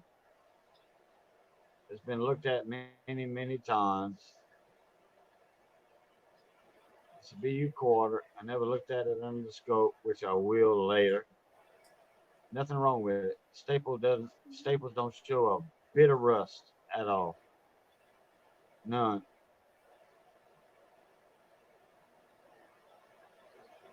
Good quality cardboard flip. It was put in there in 1975 because these came out in 1975 and 76 because they didn't make 1965 quarters or half dollars. So there's where I buy my airtights. And they have a pretty good variety. Yes, it was, Mike. Hey, Lemonhead's in here. What's up, mon ami? Hey, Lemon. Hey, Lemon, do you want to jump up in here? You're more than welcome, brother.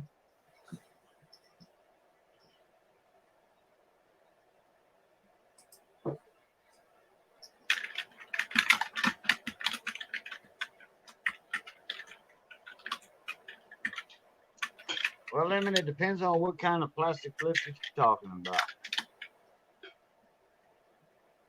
They got different qualities.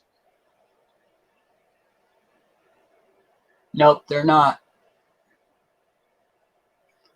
I buy museum quality ones to get a little bit longer use out of them. But yeah, for the most part, like I said, air's Yep. getting in, so you don't want to keep anything that air's Right. being allowed into. Yep. And you can seal those guardhouse flips with a sealing miller. I used to do it all the time back in the early 80s. I used to seal my plastic flips with Mike Spencer coins. Do you want to get on, Lemon? You don't have to have it, Lemon. If you're on a cell phone, he'll send you the link in the email, and you just jump on, brother. That's it. You jump on. You don't have to download an app or nothing. You just Just jump your pants send up me, in here. send me an email to that, and I'll send you the link.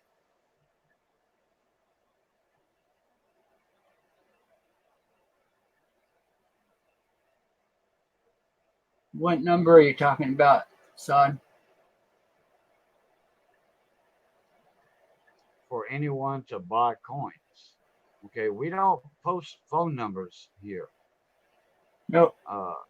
If you want to buy a coin or maybe sell coins, then you can email that email link Rich Callie just put in, highlighted in yellow. Right there. It'd be up on the screen in a second.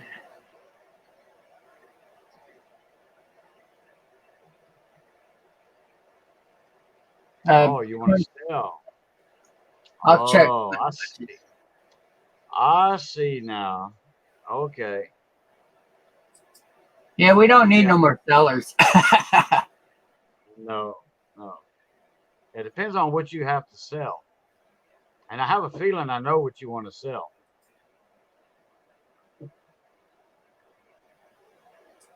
Gold and silver. Okay. Hey, well, I What am date? into silver. Yeah, I'm in the silver too. What year?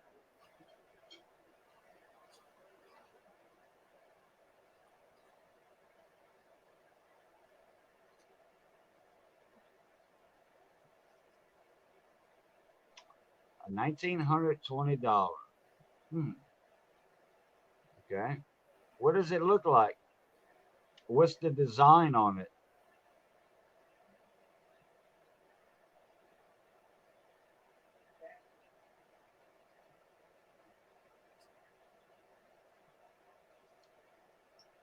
Hey, Rich, do you have Lemonhead's address? Oh, never mind. He's sending you an email. Yeah, let me pull this down and I'll. Oh, he says it's an eagle. Okay. What's on the front of it? I saw it. What's on the front of the coin?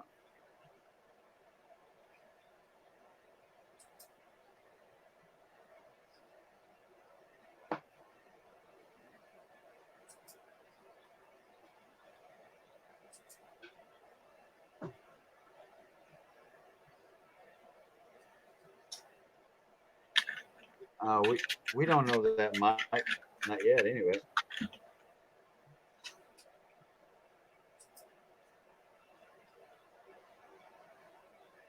Oh, the other side is a face of a woman? Huh. It's not supposed to be a face of a woman.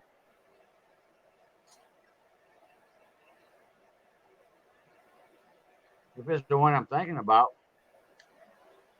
what's the coin value on that gold coin?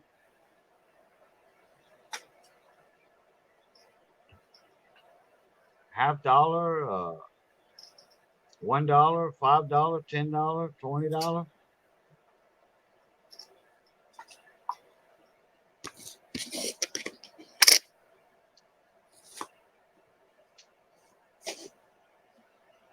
$20. Is it a face of a woman? Just a face of a woman?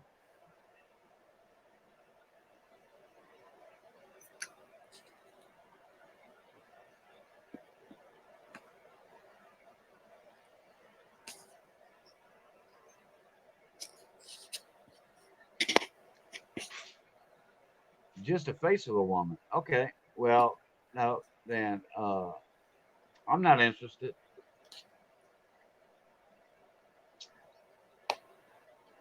I never heard of a gold coin with a face of a woman on it. It says $20.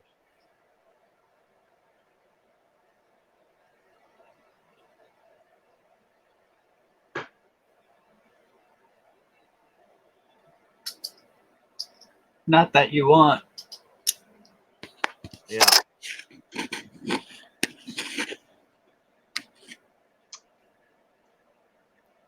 It's from my grandfather. Yeah. It's not United States, that's for sure.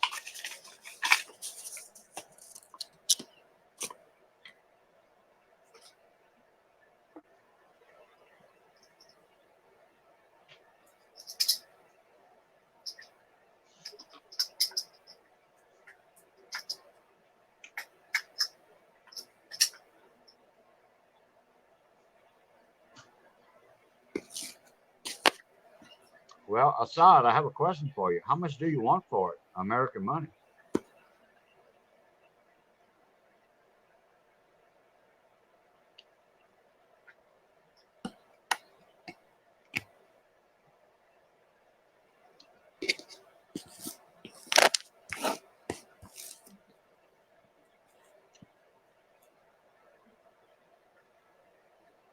$5,000.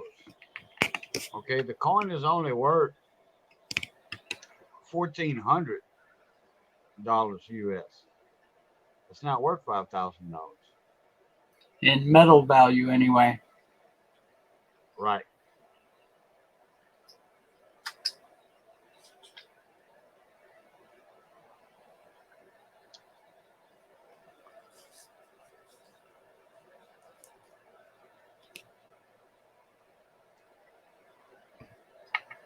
Michael doesn't understand what's going on, actually. I'll explain it to you later, Michael. I'm not being rude to you. Believe me, I'm not.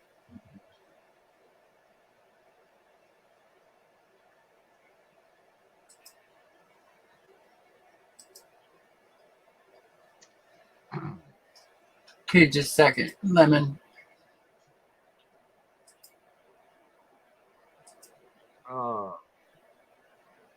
I'm trying to think of something here where he could show the coin.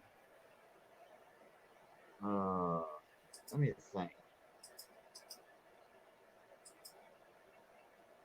Well,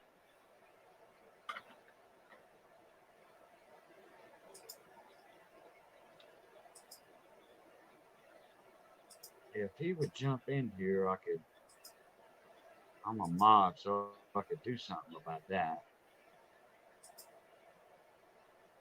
Okay. Feel free. let me suggest something. Assad, do you have a picture of that coin? that you could show?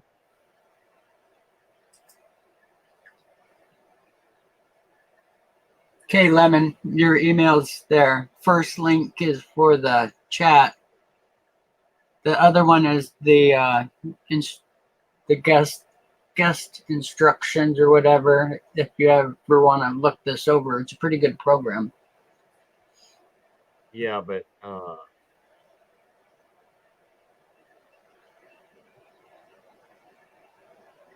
link to join. Check your email, Lemon. Self-explanatory. All right, now Kuzan. But hey, Kuzan, we almost went to Bridge City in the morning. Almost went to Bridge City to go crabbing.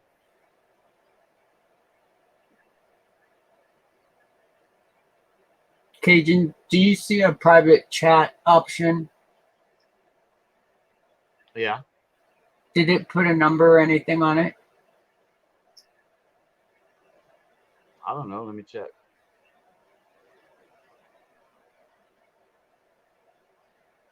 I figured the same thing you did, so I just sent it to you saying so. Yeah. All right. No biggie. I'm just waiting on an answer. No problem.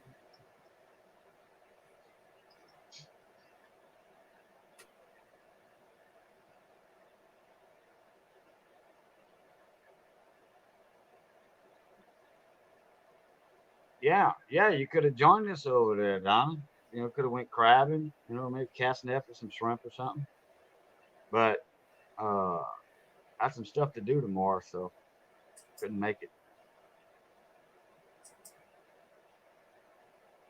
No, I do have about an hour to change my mind, though.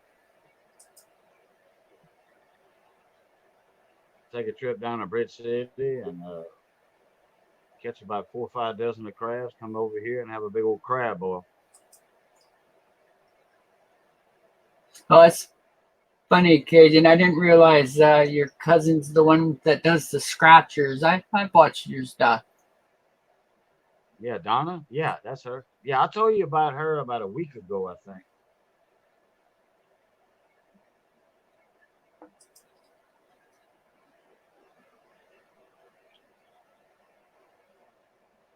I don't know. I might change my mind on that. I might go to Bridge City tomorrow. So, Lemon, I didn't put those instructions up for you to read right now if that's keeping you. I just thought you might like to have it for later.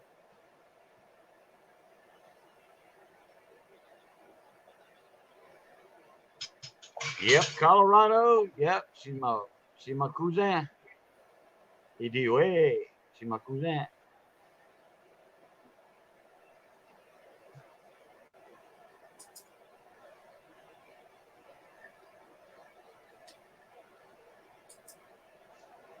Lemon, he's there. I'll tell you about it later, Mike. You know, it's no biggie. Yeah, that worked fine. Like quick too. Boom. Yeah, I really like this one. It's got a lot of options for banners and branding, and I like being able to put people's comments up.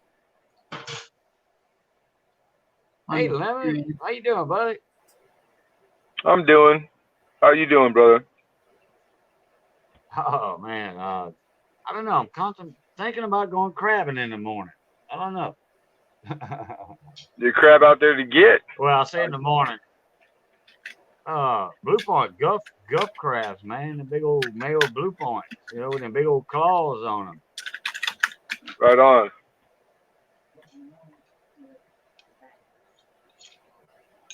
I don't know. I'm, you know, I just got the idea, and I might go. Me and Missy might go out there and do it with her cousin. Cool.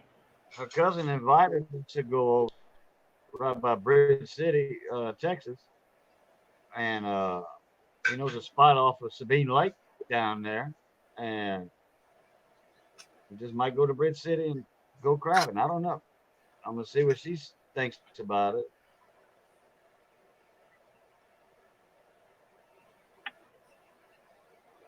So, Lemon, the requirements for this program's really low. Oh, he bounced out. He's on the phone traveling. He might have. Oh, there he's back. Who? Oh. Lemon. All right, I'm back. Yeah, I think Asad left. I didn't see him comment. I was trying to see if I could make the screen bigger. Oh, you can. All right, cool. Yeah, just let me know if you want to be presented. Okay, I will. I'm just trying to see if it'll orientation, like turning my phone sideways, it's not turning with it. Oh, I'll be darned. I might have the setting on my phone like that. Yeah. Because I can pinch with my two fingers and make it bigger, except that it's not really practical. Well, this program just goes through the internet, so there's really, really low computer needs. Cool. Yeah. And I can hear fine because I got the Bluetooth on, so I'm listening through the car speakers. So Yeah, that worked. You're nice and loud. Am I too loud? Nope. Oh, okay, cool. Right on.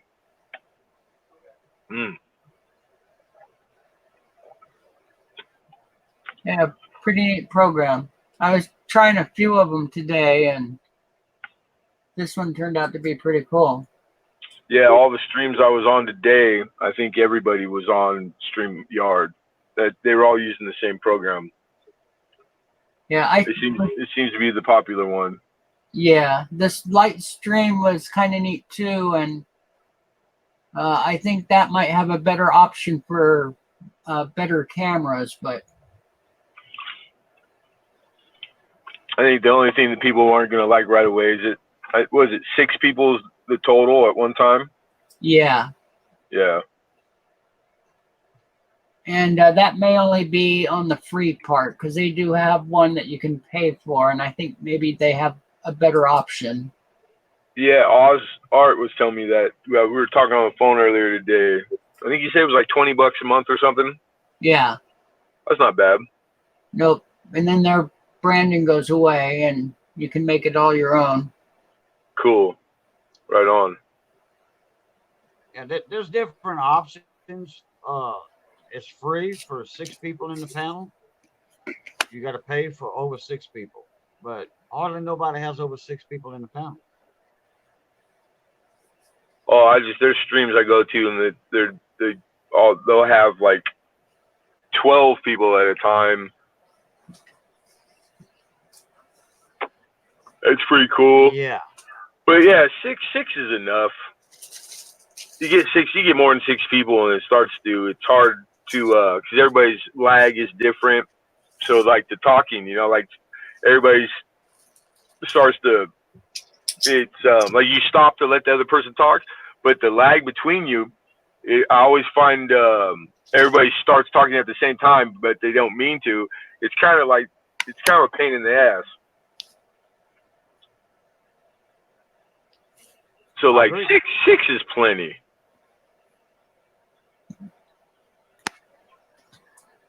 Yep, I agree. That's good looking right there. What year is that?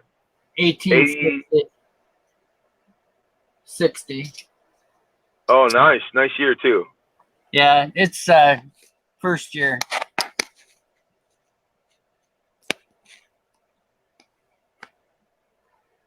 Half dime. Yeah, half dimes. I just picked up some half dimes. I love them. They're Yeah, me too.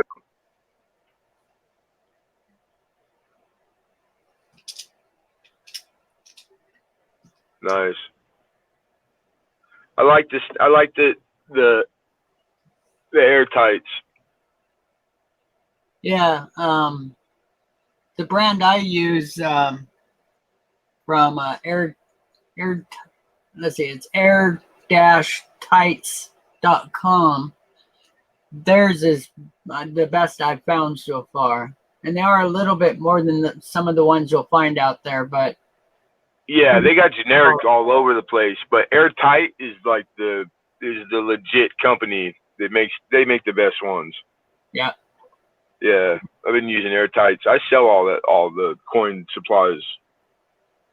I figured So- you did. Yeah, I get them all wholesale. Like you have to be a dealer, and it's Airtight is the best, dude. They make all kinds of cool stuff, not just the round Airtights, but yeah, they're by far the best constructed quality. And their albums and stuff for the Airtights are cool. Yeah, I dig they make all kinds of stuff that those things go into. So it's like it's I wouldn't put coin in them that were inexpensive. They're not, they're for a little more expensive coin. It's like putting Right, something that's correct. $1 worth in $1 worth. It's kind of redundant. Yeah. That's Right. a good looking. That's how- beautiful monster right there. I love Mercury dimes I was too. explaining that earlier about the different kind of flips, the cardboard flip, the flip, and then the Airtights. Yeah, all the Yeah. dealers mainly use the plastic, the ones that are the bad ones. All dealers use those. Yeah. They buy them in big old boxes. They use them just to put the coin in that's raw when people buy them and they go out the door, or to ship in. So even the unplasticized, Right. unplasticized, which doesn't have PVC, that won't hurt your coin, but they're not constructed for long-term storage. They're for travel and for short-term storage. Then the next step up would be your cardboard flips, and those will get you a little better, a little longer. It's like does the bulk of it, but the best way, the single best way, and the way that all the $1 million coins are kept, believe it or not, is in manila envelopes. So raw coins, Now, $1 million. that I agree with. Put them in an That envelope. I agree with all the way. That I Yeah. agree with all the way. And they've been Yeah. doing that since What I was taught. I didn't come up with it. I'm not going to take credit for it. But I like them all. I use them all. I love the stapling coins in there, but like it's tough because I find myself tearing them out of them quite often. But that's more on the dealing coin side than it is really the collector side. Like stapling your coins into flips, crusher staples, and really I buy coins all the time that are they've been in flips for 40 years and they're fine. Like you were saying earlier, Kijin, it's like Yeah. it really, if you buy those, and there's they made all kinds of them. I get the blue ones, the green ones, the ones with the square windows from the old times. Like none of those. Yeah. I got a bunch of Canadian in those, and like they made all kinds of flips, but they lasted. You don't let your 3-year-old or don't let the kids go out play frisbee with them or nothing. Right. Yeah, Right. but yeah, they're all good. Like right here. You see how those staples are real flat right there? Yeah, I pinch all mine with needle nose. Yeah, that's a good way to do it. I do mine a little different way. And How do you do yours? I'm curious.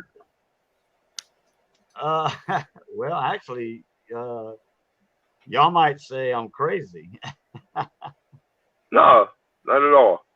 I know a lot of dealers that don't even crush. They don't crush them at all because it's the placement of the staples. If you could staple flip a million different ways, and these guys staple them so that the staples never come close to the coin. Right. Mine are far away too. See them lineman pliers? That's some Kleins right there. Klein. Yeah, Kleins, baby. I know.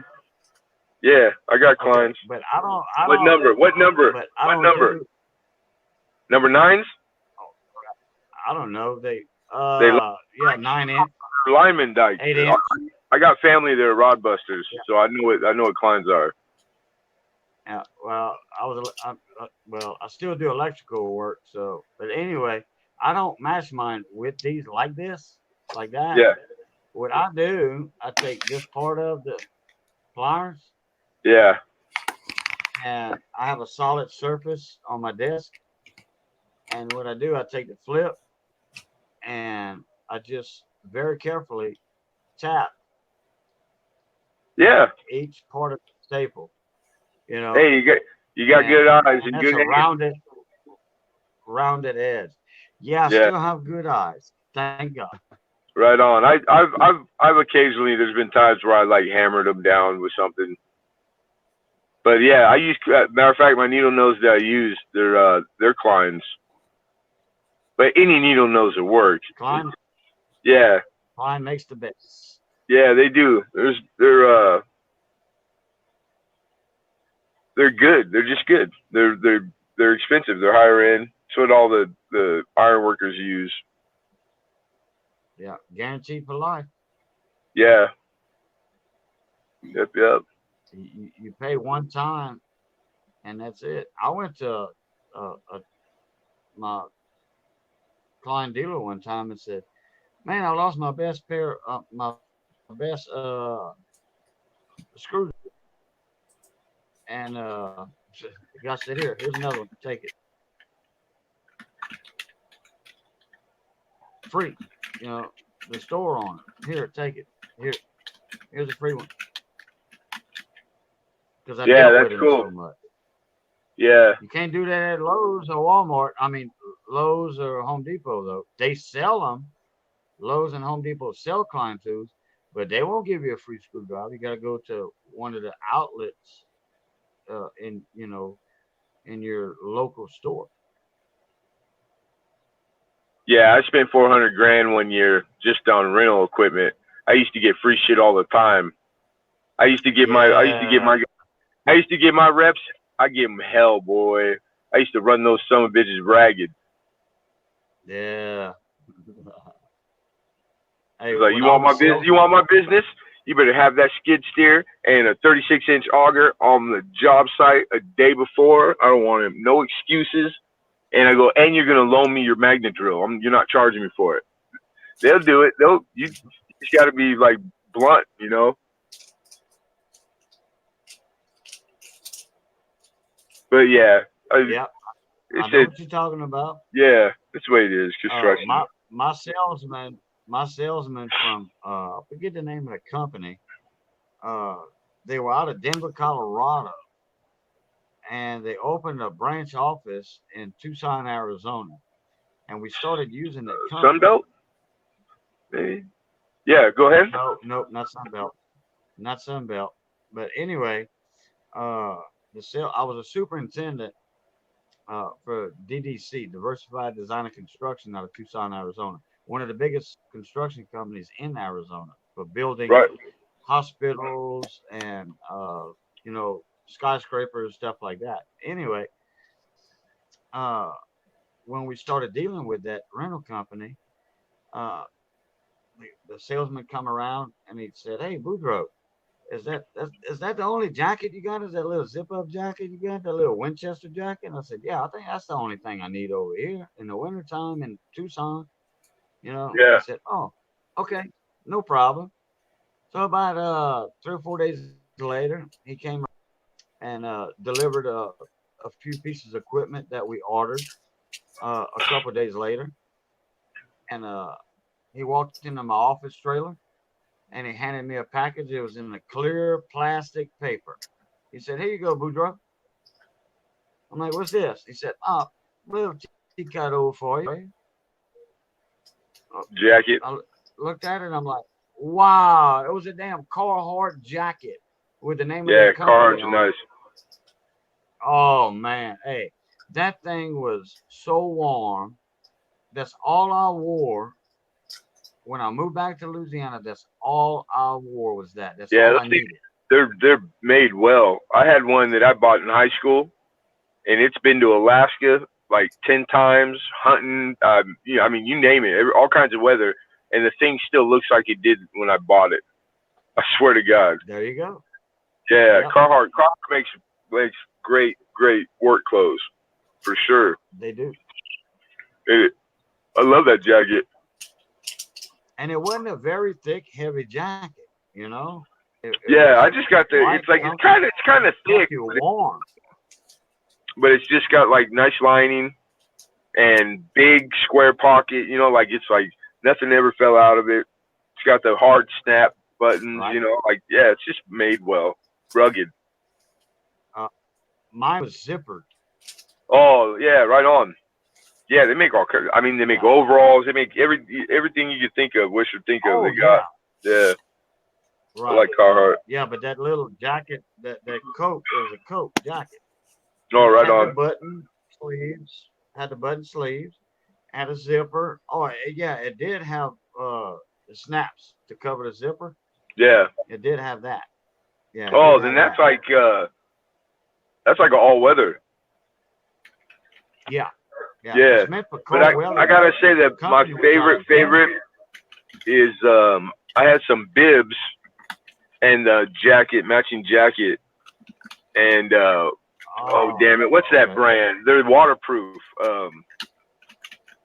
You know the big store, like the outdoor store, like the big one. What's that? LL Bean? No, something world, freaking outdoor world or. Outdoor World. Yeah. Yeah. Well, like one of the big popular brands that they carry. It's like really, it cost me like $250 just for the overall bibs and the jacket. But I liked it because it had like the wetsuit material on your wrists. But it looked like a nice jacket, you know. And it was all waterproof, but it was like one of the first ones where it wicked the sweat away from you too. But it stayed waterproof. I love that freaking thing. Right. Yeah, I wore that and tough as hell, like really made well. Yeah, that lining you're talking about that would wipe the sweat from you. It's called Gore-Tex. Gore-Tex, that's what it is. Exactly. Yep. Gore-Tex, and it was what's the fishing one? The name, it's got fishing or something in the name. Cabela's. No, it Cabela's wasn't. or Bass Pro. Shop? Yeah, it was a Bass Pro. That was the outfit. They make good stuff. Right. Black too, jet black, badass, comfortable, super comfortable. That's all I wore. I had more. I had like winter bibs though because like it's cold up there. And they were rated. My old man took me and got me like some gangster pair from like these are what the guys on the rig fucking wear. Like they're rated for minus 180 degrees. I'm like, God, I'm not even going that cold. Hey, Rich. Rhonda, I'm pretty sure he did. Rich. Yeah, I see that. I was answering them. I did answer you a little bit ago, but no biggie. I can't see the chat. How do you make it so that you can see the chat too? For me, it's a comment button at the top on the right. But you're using a phone, so I'm not. Yeah. Like when I push the chat, there's actual, like, I could select chat, right? But it just goes to a black screen and says private chat. You have a chat button on the bottom of your phone. I know. I said when I push that, it goes to a separate screen that's all black, and then I don't see the watch window no more. Oh. I was I was trying to get them both on there at the same time. I sent you the information in the link in the email. Yeah, I saw that. Check that. It'll probably have it. Yeah, I'll do it another time. It's cool. Okay. Yeah, you can turn your phone sideways. Yeah, my orientation is doing that, man. That's what I was trying to do earlier. So I must have my setting on my phone because it's a new phone. I haven't messed with it very much. So it must be by default. I probably have it set so it won't do that. So wait a minute. No. I'm sorry. That chat is for private chat. Never mind. Yeah, that's what it says. Private chat when I push it. Yep. Oh, okay. Right. Yeah. Now, so I think that's just between the three people on here. So I think that's just between us three. Right. Correct. Yeah. Now for I us, just found that out. That it's at the bottom of 4 options. The other comments is at the top. So strange, it's not similar on the phone. But yeah, desktops are always phones are always different than the desktops. Now let me see, because I got a back arrow. I wonder what that will do.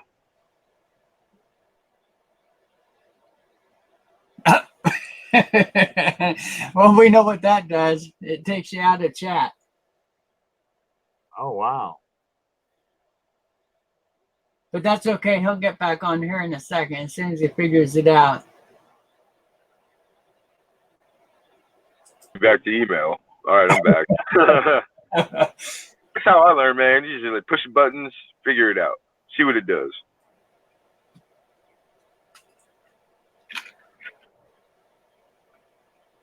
If it don't come with instructions, you just figure it out by Well, doing. Rich, you had your first troll in your channel. Yeah, I sent you a private email. I recognized that his handle, so I knew he was a Guy troll. trying to steal the gold. Yeah, Yeah. I saw him. Rhonda. He emailed him answered him a while back. It's okay. I'll do it again. What year is that, Morgan? 78. Now let me flip it again. It's a pretty nice coin. It's really clean. Yeah, it's good looking from what I could tell. Man, I wish we could be a little closer too. But there you go. You're focused. There you go. Oh God, yeah. Look at the fields, man. I can't. I mean, it's far. I can't really see if there's hairlines, but if there's not, yeah, that's good looking fields. Yeah, there's not on that one. I was really lucky. The one It's a 60. video where I show like 300 of these in a single purchase all came from a couple that collected them in the 40s. Right on, nice. Yeah, so I got really lucky. They were in really good shape. Yeah, it looks like the hair over there is nice. I mean, I can't really tell on my phone. It's so small, but yeah, that's good looking, dude. Really good looking. And it's centered. It's a nice strike. Look how centered. Look at the all the denticles. They're all like equal space all the way around. Usually they're not that centered, not that perfect. Yeah. Yeah, it's good looking. Thank you. Have a lot of fun with them. Right on. Yeah, it's wonderful seeing coins from 1887 that are in the mint state. You know what I'm saying? Oh, absolutely. Nothing more beautiful. In Yeah. fact, yes, there is. The ones from 1796. Yeah.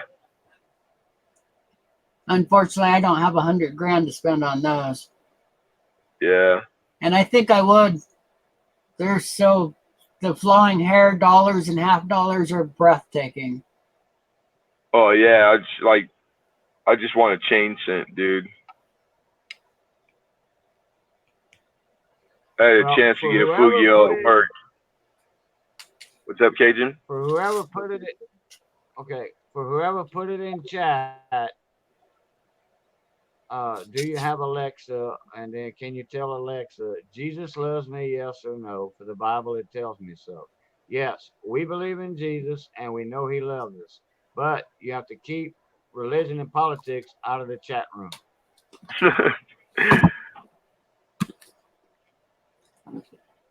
Thank you. Jesus, Talk about coins my over neighbor. here. Jesus was my neighbor. Jesus, I know that Yeah. guy. Me I know too. that guy. Yeah. That's funny. Mine was actually right next door. Yeah, I used to have a neighbor. My Jesus lives with me in my house. I have his crucifix over my doors.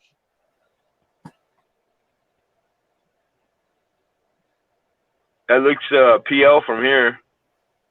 You know, I've got a lot of them that really came close, but PCGS is so darn tight on that, I could never get one to pass. Yeah, screw PCGS. Send them to NGC then. Yeah. You know, because PCGS plays favorites, man. Oh, I know that. I'm lucky. Big time. The politics involved with those guys is they're getting so big that money ruins everything. Yeah. Yeah. And I do really good on some. My pennies and my nickels, I get 67s and 68s on a couple pennies. So, I've been really lucky. But my Yeah, right on. collection is really clean. So I've got a little bit of a bit better coin than a lot of people have the opportunity to mess with.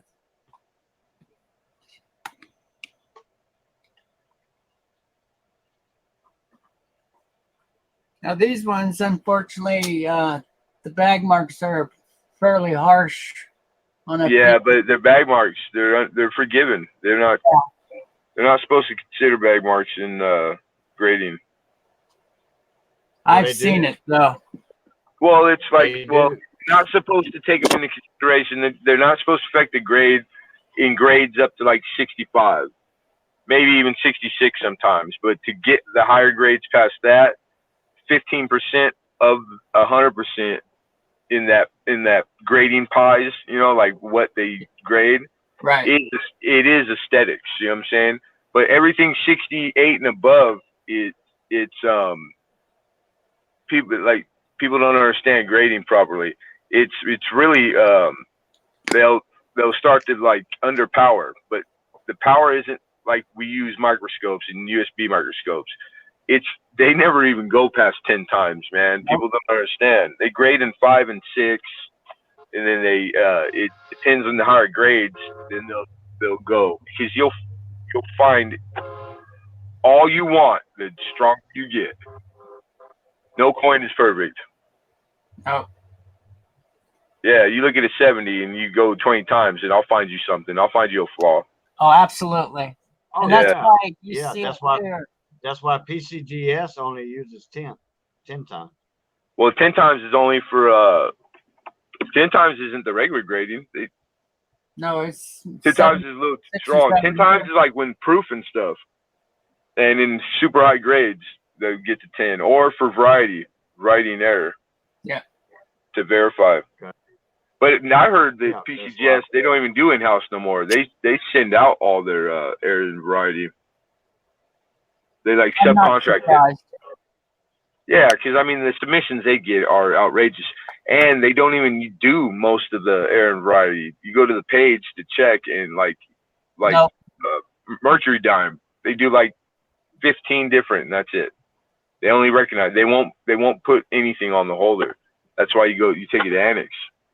Annex, they do Wechsler language, and they'll put everything on there that Wechsler knows, and Wechsler's the man. That guy's a freaking. See, He is a Yeah, like the Van. god. Like the Van Morgans. Like the Van Morgans. Annex recognizes all of the Vans, but PCGS does not. Yeah, they'll only do like a handful, and it makes you think why the ones that they do. Like who had the power? Well, that's not really a big deal. Who got to say we're doing these ones? These we will put on a holder, but we won't put the rest of them. It makes you think. It makes you think like, well, that's kind of showing favoritism, right? absolutely. I wonder if somebody cross-referenced and did the homework and the research to see who the people that discovered all the ones that are the ones that they do. I bet you might find something there. Yeah, that'd be really interesting. I ain't one to gossip. I'm afraid most of us know. Yeah, but you know what though? At the end of the day, hey, it's their company. It's not mine. And it's a free country. They can do whatever they want. There's no laws that they can't. They can practice business any way they see fit. People don't like it, they go out and start their own. I Or can't wait. choose a different one. You know. I can't wait for facial recognition to become something that we can use to get the grades, and then we just send them in to get it verified. Yeah, but I don't know. I don't know if I'd ever trust a computer because they tried that. They spent $1 million and paid a rocket scientist, and it took him a year. And he came up with a program, and it did kind of good, but until it got past XF, and they used walkers, and the scientist he ended up telling them that you can't reproduce the human eye. Like the human factor is always better. It'll always trump it. Huh. But they're good. But that machine, the old boy, the Luxie guy invented, Yeah. there ain't gonna be nothing to find pretty soon, man, because that machine's been running for a year or two, and they put bags of change, and he has sorters that've been working for him for over a decade, and they're the best in the business. And the machine already can do 5 times what the human can do, and it's running all the time, and it's plucking out Morgans, and it's already found an SVDB, and it's amazing. It's really they really well put together. Like, I can't believe he made that machine himself. Pretty crazy. Yeah, but that's the future. It's going there. And how many other things like that are out there that the government has suppressed? Yeah, I like that. Well, have you guys tried that new app that you just take a picture and it's really good for foreign, or coins with different languages, and it tell you it's like 90% accurate. That thing works, dude. It's wonderful. I tried to download it today. I have a i5 phone.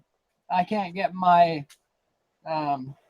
it won't update anymore, so unfortunately I can't get the right. Oh, I see. Yeah. So Yeah, I know what you're talking about. Yeah, it's awesome. It's a Coinscope. Yeah, you go to the Google App Store or whatever app stores that you have for your phone, Android or whatever, and it's free too, and it works, man. Cajun, you just hold your phone over your and it'll be on the camera when you're in the app, and it'll go to the page, it'll send it, and it'll tell you all the information. It'll show you a picture, and it's like 90%, like over 90%. That thing, I couldn't get it to not work. Every coin I put it over, it found it for me, like right away. Now, what all is in the information it gives you? Is there pricing as well? You know what? I want to say it sent to NGC's foreign page, because I was doing foreign coins. I want to say it was sending me there. Like, it was giving me like their pages, like when you look up a foreign coin on there. And I love NGC's. Like, it really is for the foreign. I like it a lot. But next to a book, Well, I'll have to get you on here and go through my BU foreign. I'd love to get your opinion. I have some from the teens, and I just, you know what? I do a lot of Canadian, but as far as foreign, I'm not versed in it. It's huge. Oh, but yeah. I'll get coins, and I'm learning, and I got to thank a lot of the people that, like, from orders, like, hey, could you get this lemon? Could you find this? And that's how I learned about a lot of good stuff. But there's some foreign is so humongous. I mean, it's really huge. One of my favorites is I do a lot of Mexican coin. I like Mexican coin. Yeah, see, I got real good collections of both, but the Canadian, there was a lot of errors marked down, but they didn't mark down what the errors are. And well, you got to go to there's sites that have it, and then I got a bunch of Canadian books. yeah, And I'm sitting on almost all the major varieties for the large mints. nice. Yeah, I've been lucky this last couple months before all this shit happened. Like what my family problems, and I've been killing it. I've been finding like high dollar varieties, and I'm just stockpiling them. So yeah, I've been lucky, and I just started putting a nickel set together. I still need the key date though. It's expensive. I think it's 1925 too, right? Just like the small cent. Yeah, well, the one I got up right now, That's his belly, right? I don't know. They wrote down You can see through his belly. $600 coin. Yeah, I think it's if you set another one next to it, look at the center where his stomach is, and I think that's what it is. It should be like solid fur all the way down, like touching to the ground, the mound he's on, and then if it's not, you can see through it. I think that's if that's it, that's a hard to get one. If See, not, it's the lines under the initials on the left, under the designer initials. I There'll have be like X amount of lines, and then some of them don't have it. I have like 3 or 4 of them, Right on, man. and a couple of them in better condition than that one. Yeah, it could be that. But I'm just going off of like, you know, I don't have it all No, memorized. I understand, Yeah. but I appreciate it because it'll give me something to look, to compare to. Yeah. So you have to text me sometime or send me an email with a couple better books for 1900 and up Canadian. You know what? I just got one that I love too, and it's on spiral. So like, because I hate the paperbacks. You open them and they want to close. You know, like it's like, yeah, I really like the spiral. Anything that comes to spiral is wonderful because it's practical. It's made for like using over and over. But yeah, all my books are in storage, so I'll try to dig some out tomorrow. Okay, well, just peek on where you bought it from and see if you can't find. I can order you. I can get you the books. I just Oh got yeah, well, I can Yeah. book the books, no problem, if you just send me the link to it. Okay. Yeah, because I just need somebody who knows, and I showed him in one of the chats the other day, and I forget who it was that started telling me where to go. Blues Coins had some reference to look up, but he said that he's into it a little bit. So Yeah.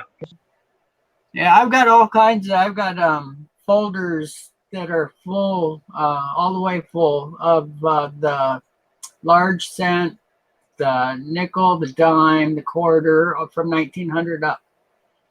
Yeah. They're all there. I got rolls and rolls, man. And then I like a couple months back, I had gotten really lucky. I bought a silver roll of dimes, Canadian silver dimes, and about 1/3 of the roll, they're deep cameo. They're Oh, specimen. Yeah, like 1/3 of the roll, like 26 of them maybe or something, and they were all like deep cameo. That's specimen in deep. We call them deep cameo. They call them specimen, and specimens only came in sets. So it's like it's a trip that they were in there, and I couldn't believe it. And they're all in like they're brilliant uncirculated. So it's like, God, I got lucky right there. I really love them. that's great. Yeah, I didn't know I didn't know that. I had to once I noticed the difference. Uber Girl had to go hit Uber Girl up, and she explained the specimen thing. So shout out to Amy. So, and I knew she was into it. I was looking for her the other night, but she wasn't around. Yeah, she's been working her ass off on that new house that they moved. The house needed being remodeled, so she's a worker bee, man. She put up a time lapse video of her taking like the paneling off and knocking the interior walls out. She's kicking butt. That's nice. Yeah.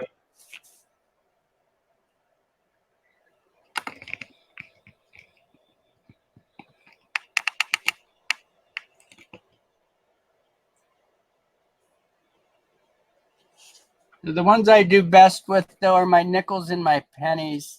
I've got just have so many that it opens the opportunities really wide.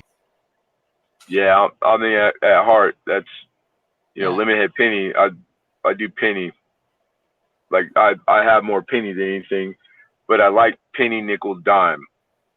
Yeah, I'm loaded with all three. That's And great. I've been working on my dime Dansko. It's probably it's really the only one because like everything's for sale. I sell and buy and sell coin, but like it's the only one I really worked on hard, and it's all and I did the one with proof and with silver proof. So that's the hardest thing is getting the silver proofs because they only come in the silver sets. Yeah. So they have to be busted out, right?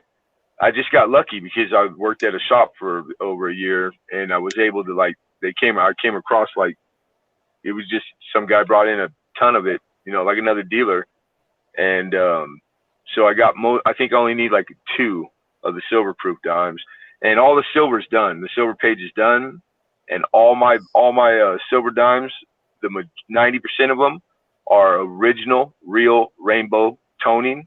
Oh, nice.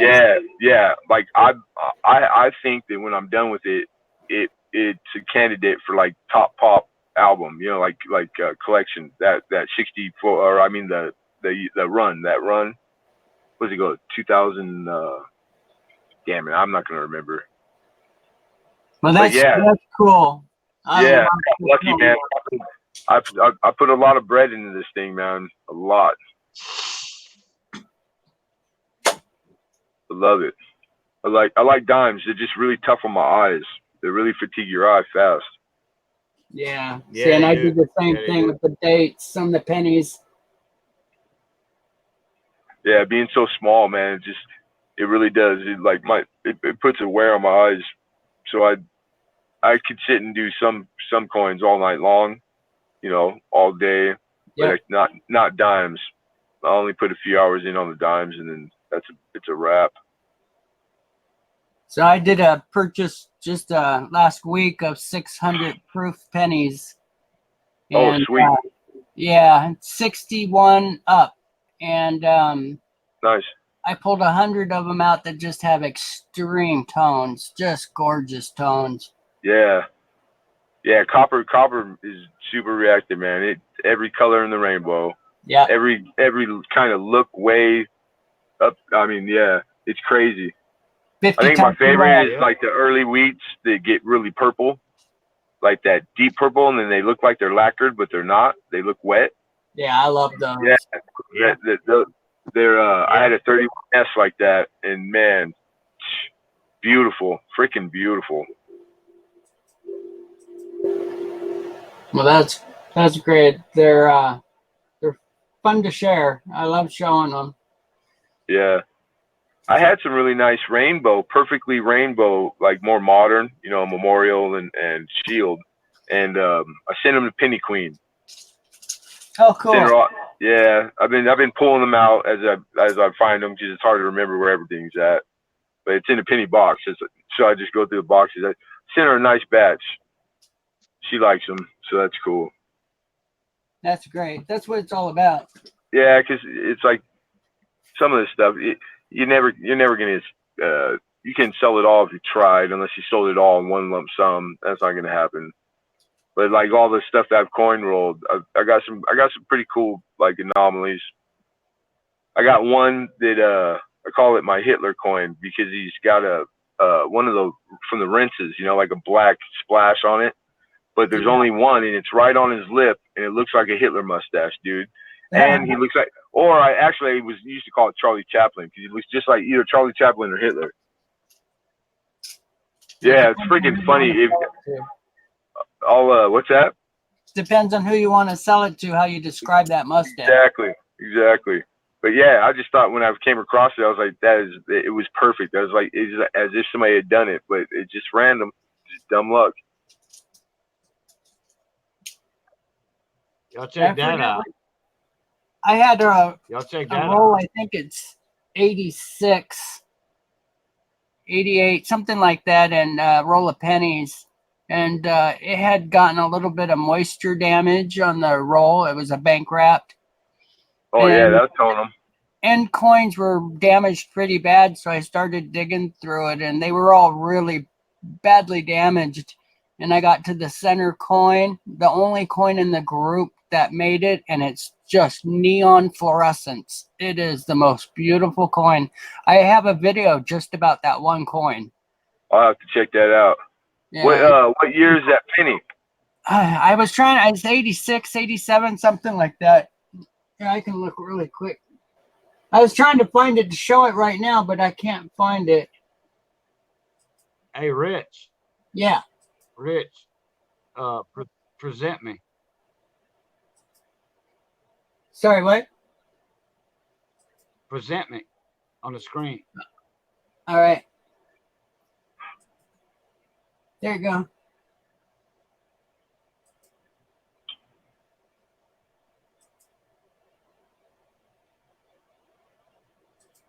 I'm trying to get good angle on it, and it's hard. Yeah, it's tough, so man. dark tone. It's tough to show the toning and the colors and stuff with these cameras. It really is. Look, there. I But think I can that tell. I might can be tell. Yeah. As you're moving it around. yeah, if I could hold it still long enough. I got that from Jeep and John. Yeah. Check out the reverse of it.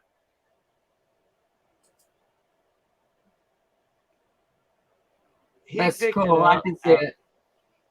I like the picked one it like up that. at- It's circular, so it's from the outside in. It's like it's like framing the memorial. The highlights on the memorial, you know, Right. it's lighter color. Yeah, that's good looking. Right. Yeah. He picked it up from a coin show. Oh crap, a long time ago, he said. And he threw it in a pack for me when I won a giveaway. Yeah. And he still kicked himself in the butt for that.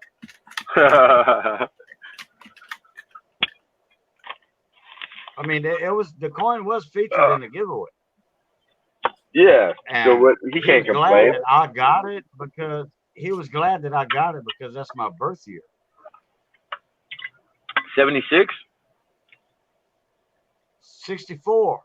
Oh, I thought I saw 76 on it. 64. Okay. You don't look a day over 65. What are you talking about? Yeah. Joking. Right. Correct. Yeah. Jeep and John was born in 76.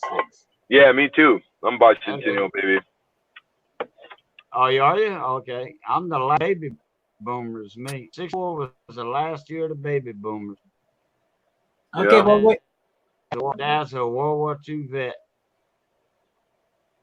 God rest his soul. So you said you're a bicentennial baby. So are you 75 or 76? Since certain coins go both ways. Yeah, but I mean, 76 is the year. I was born in Of 76. course. January 76. But Like yeah, you- they made like the half. They started making the halves in 75. Yeah. Well, All of them they started making 75. The quarters, halves, and the dollars in 70. All right, I'm gonna put my gloves on for this one, guys. Alrighty. Yeah, that penny I was telling you about is a 70. Oh, right on. Plain, a Philly? I think it's a plane. I couldn't see the back of it. Sweet. Yeah. Don't you just hate it when a Oh, it's doctor does Philly. that behind your back? Don't you just hate it when a doctor does that behind your back? I don't go to doctors. Just for that reason. Well, that's one of them. But I've had my share of 2 broken backs. I had my knee scoped so many times. I've broken every bone in this body, man. Working. I can't stand hospitals. I don't go no more.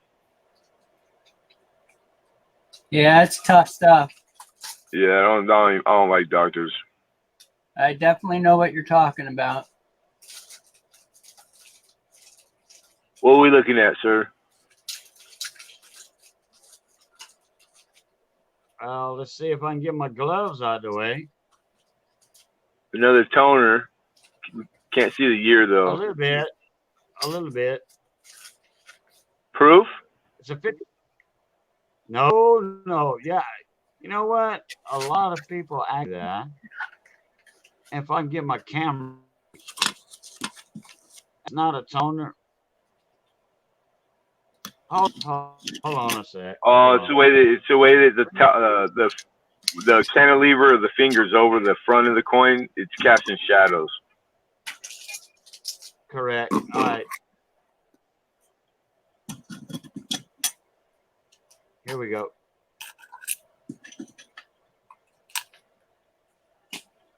The 54S. Okay. And I can signal the space shuttle with that. Nice. Yeah, Clean, very, very clean feels. Yeah, those years, they were getting it done. Some years they can make a coin like the '60s, early '60s. I don't think one die. Everything just Hey, mushy. no, Yeah, these mid Yep. 50s, no. I got rolls of No, those the stuff, mid man. It's 50s all were known. The mid 50s were known for weak strikes and being mushy. This is one of a kind right here, and the luster on it. I got rolls of 55. It's a 54S, and the population on it. Pretty. The population on the 67 MS 67. The population on this penny right here is very low. That's why I might want to send it in. And Now you're great. Now Rich you're grading it at 67. You know how hard it is to make 67, right? Me and Rich think it's a 67 or 66 plus. Right on. 'Cause it's pretty. That's a hard grade to make, man. I know. You can't have any nicks. No nicks. No nicks in the field whatsoever. Not one. That's why I'm still looking at it very hard. Yeah. Believe me, I've looked at it. Rich has looked at it, and I'm gonna mail it to Rich first. Yeah. I will mail it to Rich first before I send it into PCGS.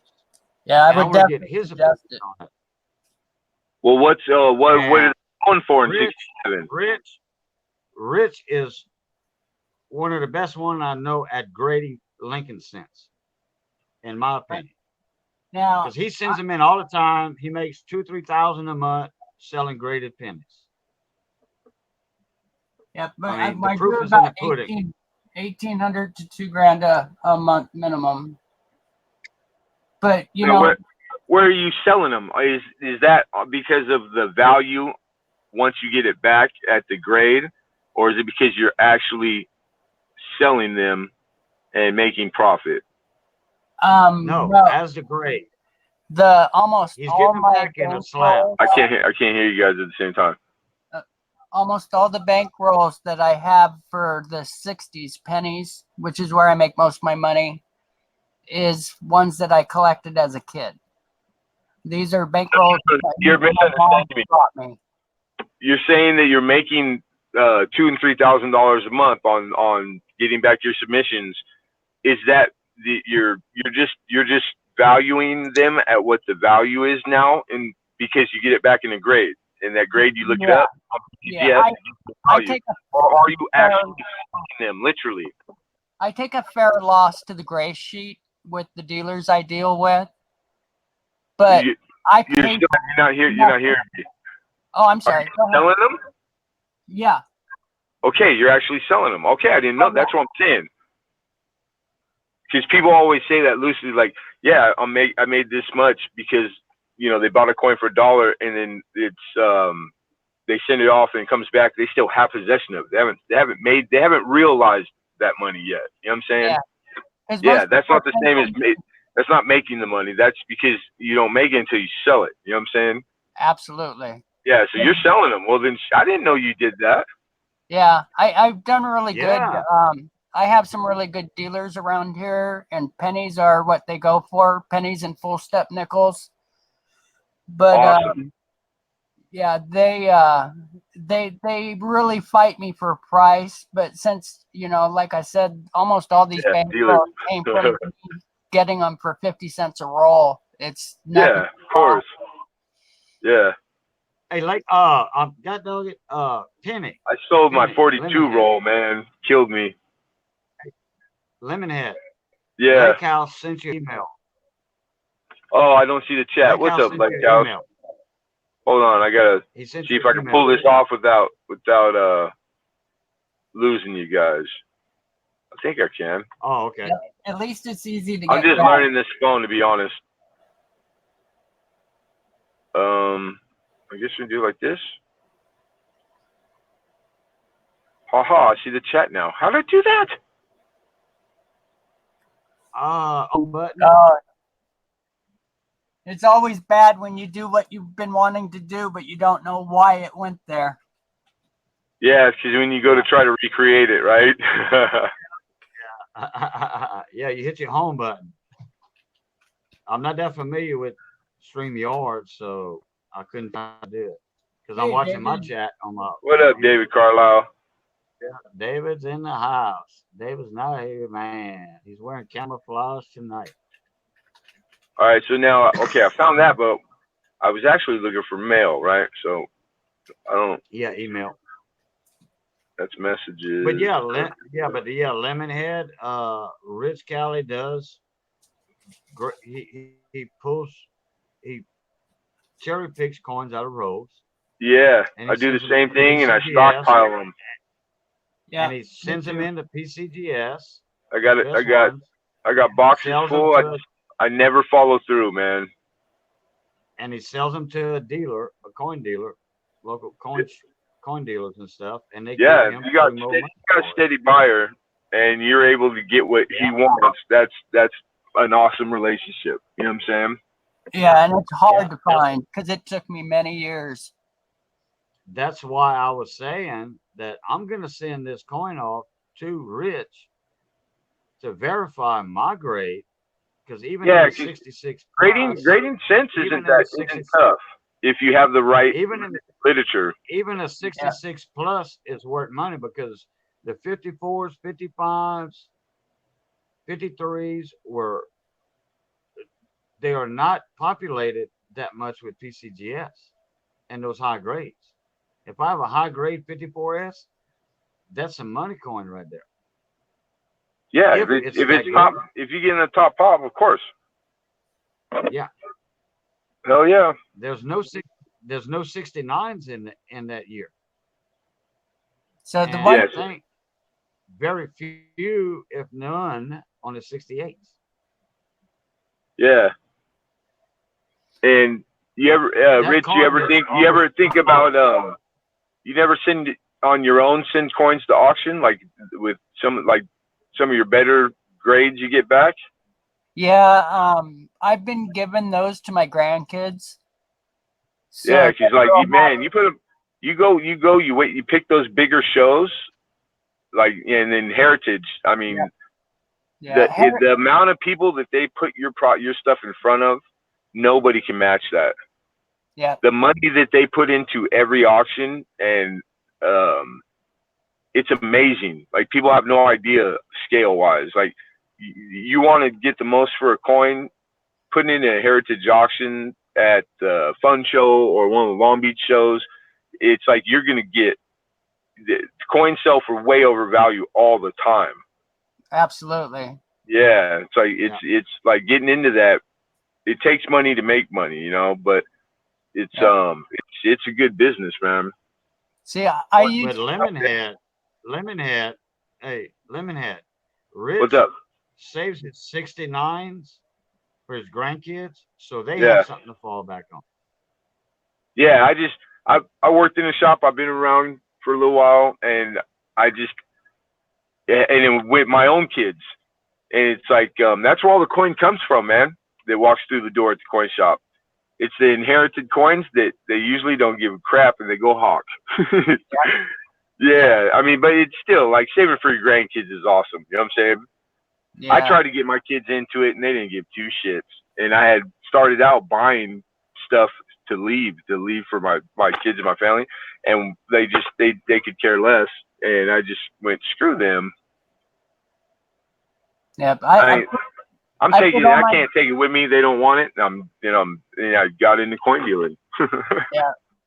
See, and I use Heritage to justify what I spend my time going through because Yeah, it's a really good way to do the coins that are getting the most money. So I spend more time on those.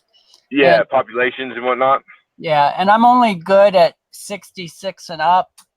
Go Yeah. down below it. I'm not that good at grading. I mean, I get close, but I wouldn't want to, You know what? It's you just have to. It's repetitive. Once you do it a lot, you just start to get it. It's like anything else. The yeah, more you do it, the better you get at it. But yeah, like, people don't understand. They have a problem with like mint state, and then because there's different gradings. Do you Yeah. grade by A&A standards, photo grade? Like they're slightly different. So it's like I used to like always ask the dealers, "What's your idea? What do you call a BU coin, a brilliant uncirculated coin?" Because half of them still use the old language. You know Yeah. what I'm saying? And it's BU's different. So brilliant uncirculated to me is like a mint state 63, and it can be plus or minus. With it depends on what dealer I'm at. So it's like I've learned all that stuff. Plus, grading is the number one priority always. And every day when I'm working, I set aside a few hours a day to do grading and study grading, and because it's everybody as a hobbyist or a dealer, it doesn't matter. You need to learn grading. It will serve you better than anything.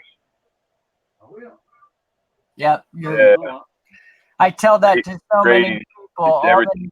the new kids, when they ask for, what to learn and stuff. I say, go to the shows, find out how and why they grade the way they do.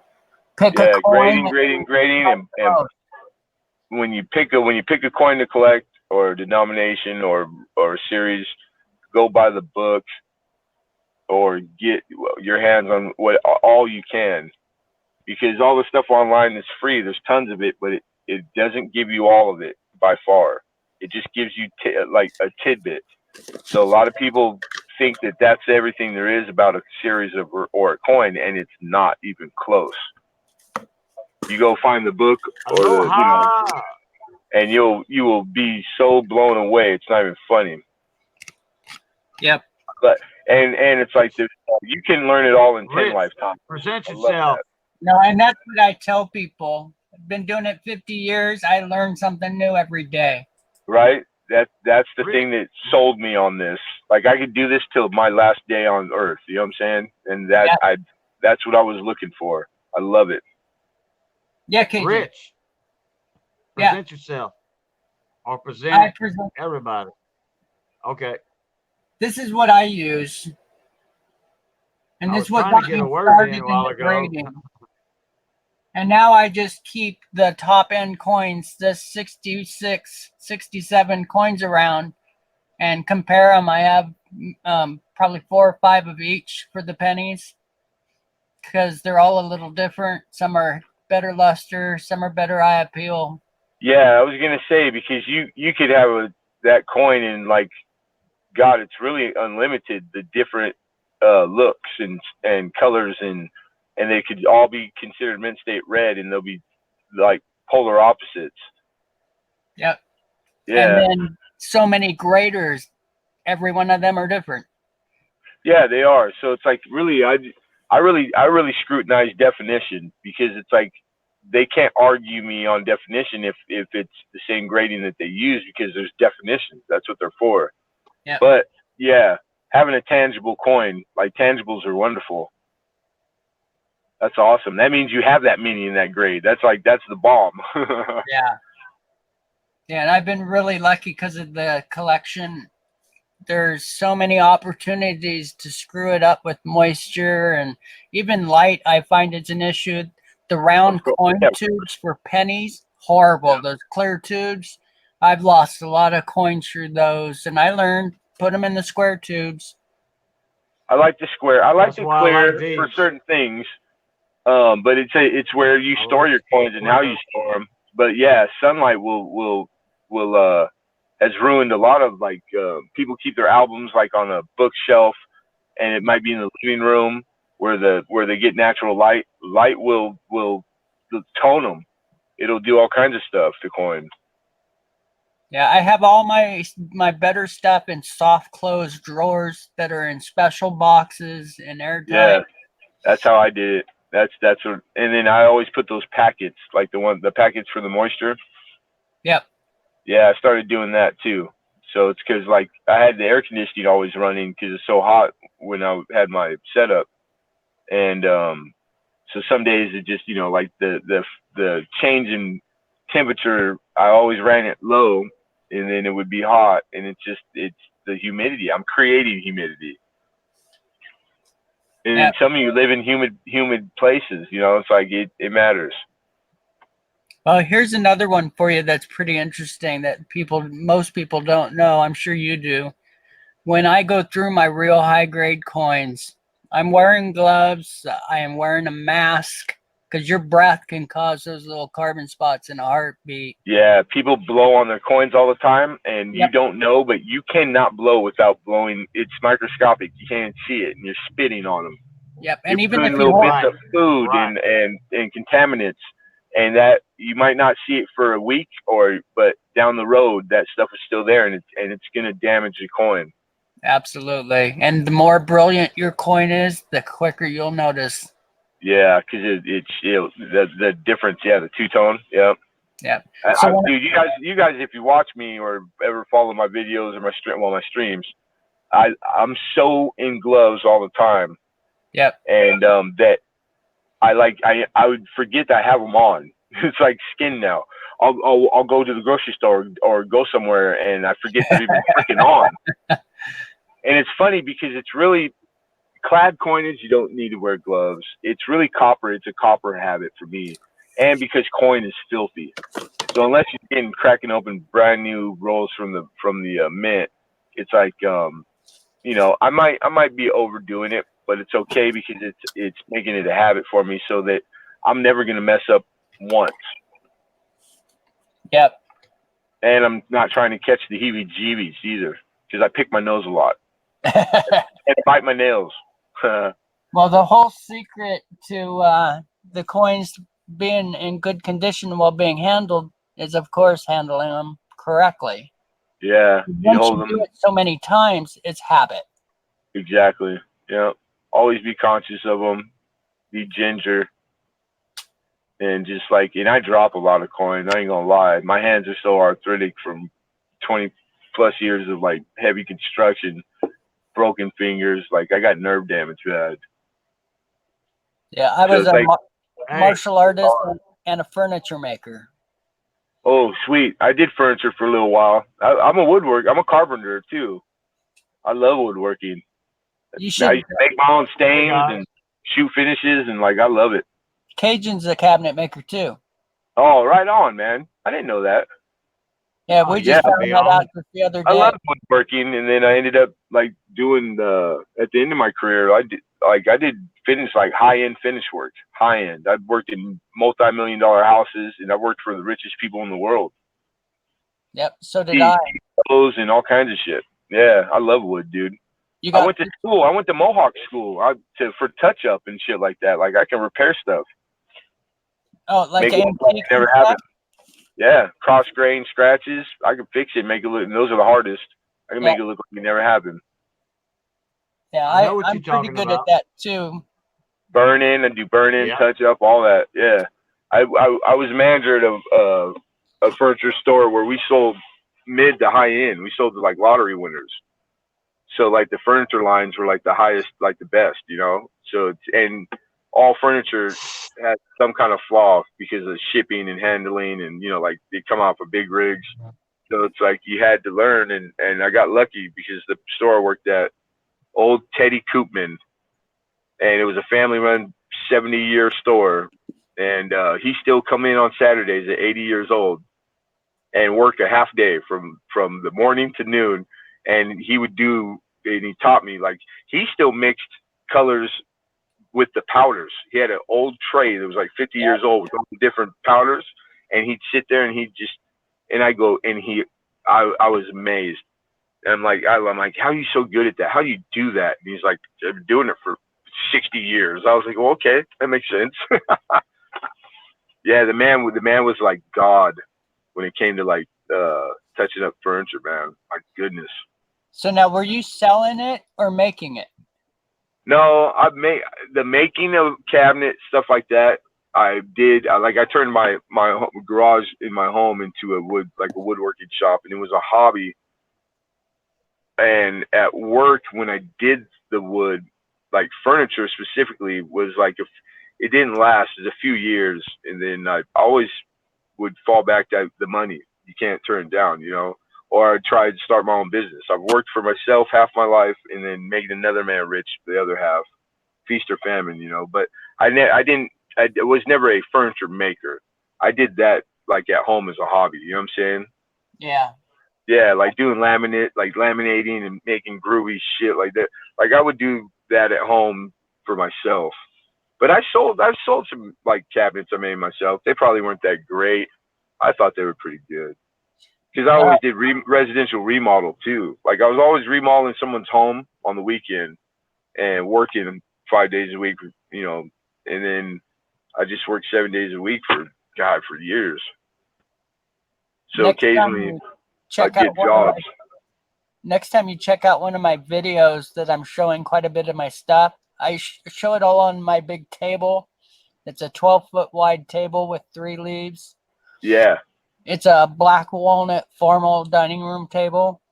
And Yeah, I think you have it in the title. Like I've seen one of your videos, or maybe I was watching one and you were talking about your table. You're proud of Yeah. that table. You made that, huh? Yeah, Yeah, and right. it's a real neat one. Most people take a look at it and can't even figure out how I did it. So, Nice. and I've got another table I was telling Cajun about the other day. I've got a 300-pound black walnut burl out in the garage, and it's 10 feet long and about 3.5 feet wide. And I forget what they call it. It's like spaggled. I forget malted, I think is what they call that pattern. Okay. Yeah. And it's multicolored. It's just crazy pattern. Oh God, I bet it's beautiful. Yeah, and I have 2 of them. I've got one for the legs and one for the tabletop. And when I hit 2,000 pounds with my collection, because I'm at 1,700 right now, I'm Yeah. going to show it on that table. Nice. Yeah. Hopefully I'm up to. Now, what do you finish it? What do you finish it with? Do you use lacquer, or do you use lac, or what? I've done finish work, simple finish work for things, but no, I have an artist that does it for me that has always done our furniture, but we never did anything that was finished. Everything was unfinished and not installed. Oh, okay. Yeah, that way we didn't have to have the insurance to go out of the shop and. Do you ever rub them down with like mineral oil? Oh yeah. Yeah, right on. That's why I figure if you weren't putting finish. Yeah, and that's good enough for like spoons, wood turn spoons to eat with. You know what I'm saying? Yeah, but I've never done the wood yeah. turning too much. Yeah, Anything that has to do with eating utensils like bowls, spoons, Yeah. butcher blocks, mineral oil is the best. Yeah. But for or cabinets, tung oil or Danish oil. Yeah, I like Danish oil. I like shellac because my grandfather used to use it in making your own. You know, you get the shellac chips. Yep. Make your own. The orange. I like the orange shellac, man. It just takes you. It's because I'm nostalgic. It makes me think of my grandpa. Right. Yeah. But I like shooting lacquer, man. Lacquer's the shit, brother. Yeah, lacquer is the real. I mean, it's hard to beat lacquer. When you have a real good grain, I like the flake. Right on. I like the flakes and mixing it. You know, into the solution. But as far as like cypress, like we got a lot of cypress down here in South Louisiana. Use on what I specialized in. When I did finish a piece that I made that I would sell to somebody, like a kitchen caddy or a hunt board, as we call them down here, a hunt board. Yeah. And kitchen cabinets also. Kitchen cabinets. If they wanted me to finish it, I would do it in Danish oil or tung oil. But I prefer Danish oil, like the Waco brand. And I would do that, and it would be like 15 to 20 coats of Danish oil. And it would bring out the real beauty of the cypress or the pecan or the hickory. Because we got a lot of pecan trees down here. Yeah, I like and hickory. I used to use Deft a lot. And even some of these polyurethanes, as long as they're oil, I don't like the water base. You know, the luxury of like being able to like put multiple coats on in a day because it's water based is, yeah, it's nice, but it's crap. It doesn't last.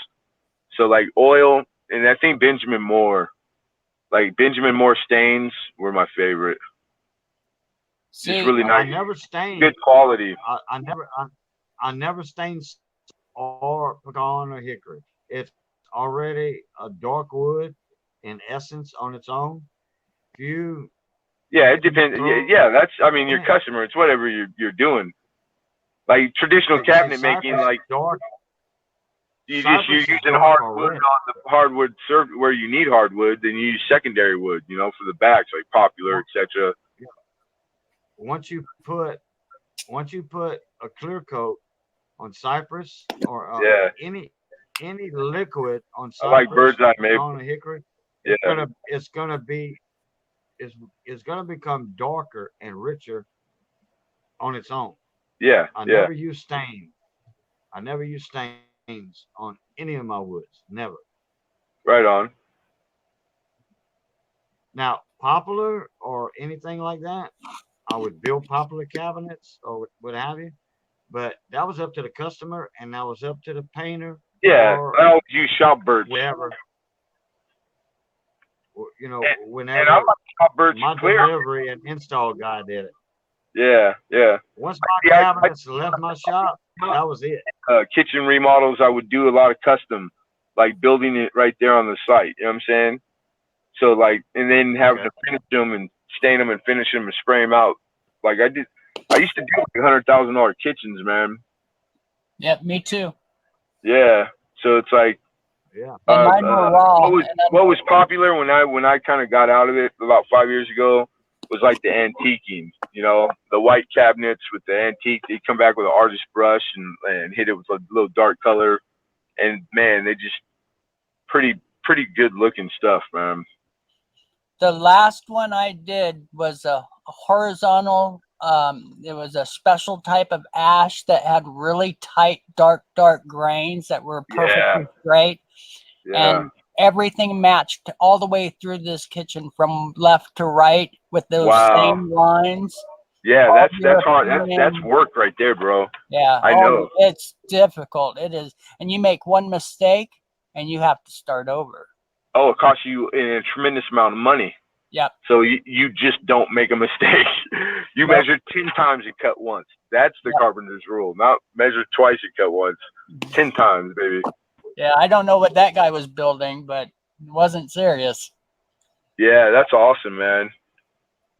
Yeah, I mean, because I was like traditionally like it's like all the cabinets were walnut. You know, if they had clear or brown stain, like all the '70s stuff. And then Right. now it's like around here in Southern California, the shop birch is pretty much what all the cabinet makers use now, and it's pretty. Even the shop birch is beautiful. I think clear. I used to clear it all the time, like just little projects at home. Yeah, But it's paint grade and it's stain grade and it's good stuff. It's good Yeah. stuff. I've done that though. I've put clear finish on it because it's got such crazy grains. Yeah, I think it's beautiful. I think all woods are, to be honest. Honduras mahogany, that was my big one. I did tons of stuff. Like I'd do libraries I love that it. had 20-foot ceilings. I'd build the Wow. cabinets up to 14 feet, do the Yeah. ladder that rolls around, Yeah, the matching desk, the wainscot paneling, yeah, the fireplace, everything, all in that. nice. Just beautiful. I've actually got a video of one of my places. I should probably put it up. I think there's enough people out there that would appreciate it. Yeah, there's a lot of guys on here that would work. I would. Yeah, No, for I sure. would. I almost sent it to you, Cajun, the other day. Yeah, did? I actually just found that. It's in my video folder, just waiting to be taken. I think I might even have some pictures of one of my kitchens on my Did other you phone right send here. it to me? Did you send it to me, Rich? Or Yeah. you will? Yeah. Oh, but it'll either be on YouTube or you'll get it, or both. Oh, okay. Because I almost sent Hey it to you guys, the other day. I'm gonna get on coin thing here, I'm putting a link in chat right now. Okay, I just sent it in chat. Uh-oh. Uh-oh. What? Oh, what? Battery went dead, Oh, I think. that happened. Guardhouse Square. Oh, there you go. I see it. It just popped up in this screen now. Yeah, I've got control of that. I love that option. When Oh, anybody cool. asks a question in the comments, I just throw Yeah, it up here and then answer it. there you go.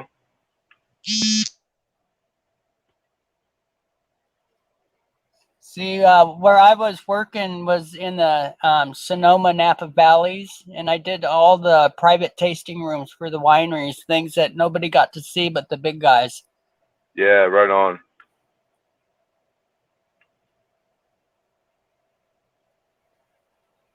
Yeah, I've been very lucky. I was in the right place at the right time, and I am an absolute perfectionist. It drives You me gotta be. crazy, but Yeah, for you that gotta kind of work, it pays.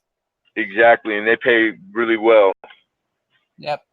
So it's like it took me a long time. I didn't start doing that kind of work right out the gate at all. It took a lot of years to learn how to do all that properly.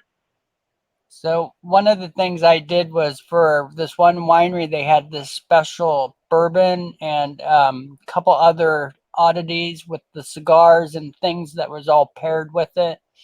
And Yeah, I took a book, like a big giant dictionary in the library, the old, back in the 20, 30 years ago, the real thick ones that were open yeah, and have all the pages leveled. I yeah. did an open book and used poplar for all the pages so I could get it nice and thin.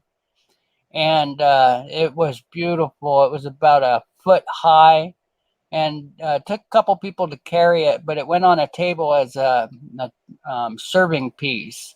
And you Oh, opened cool. it up, and it had cognacs, and it had cigars.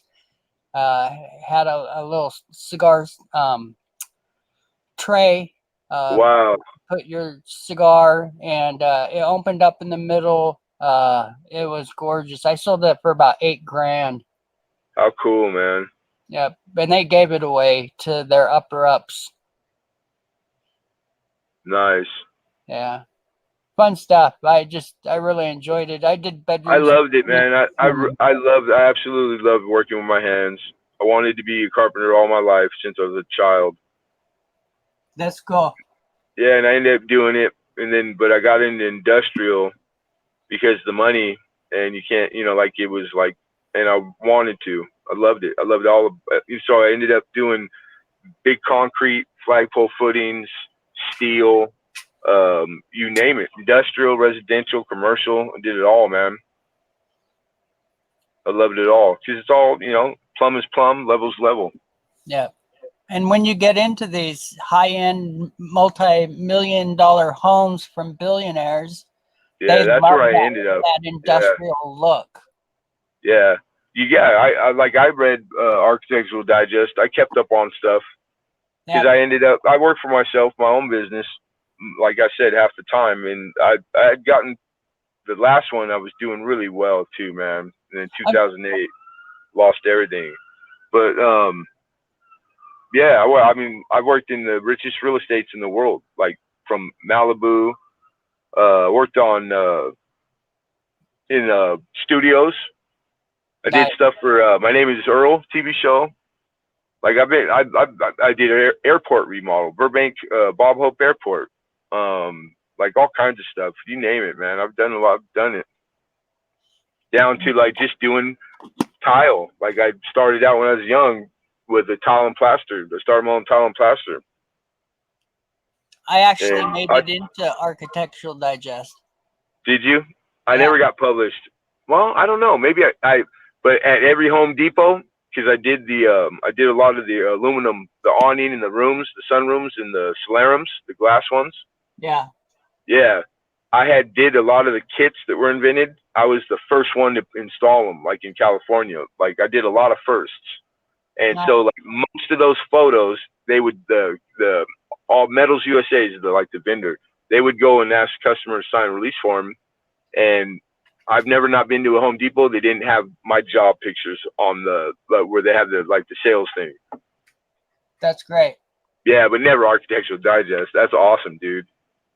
Yeah, God, that was a wow. lot of years ago. That was Yeah, but that's probably accomplished. the first of the 80s. Yeah, that's accomplished. That's big. That's a big deal, bro.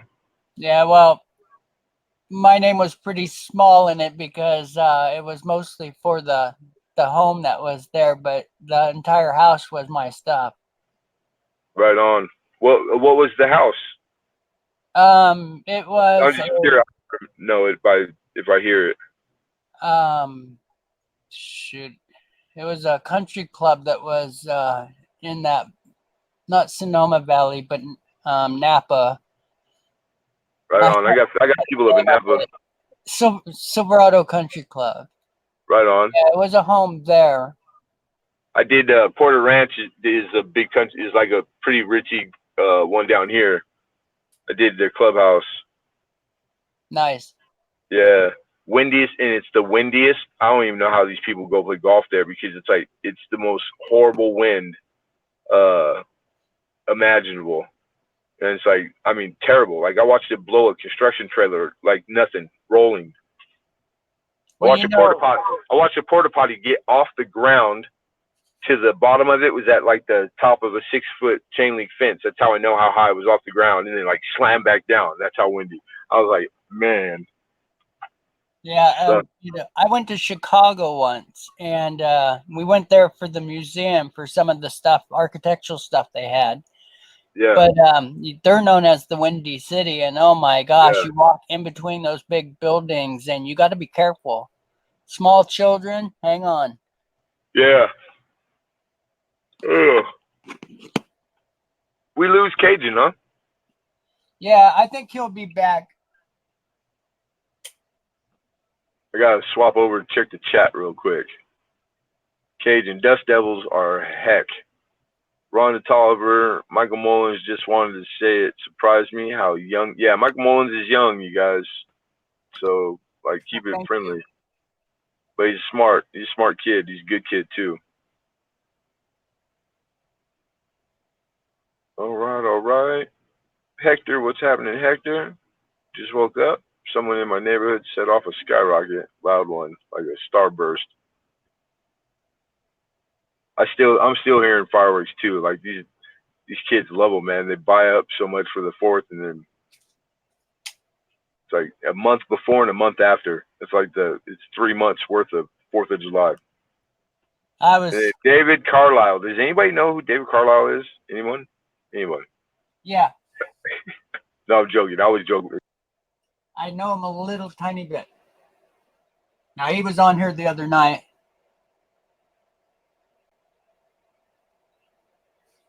I like talking to these guys with the accents. It reminds me of family. Got a lot of family that lives in some of those areas.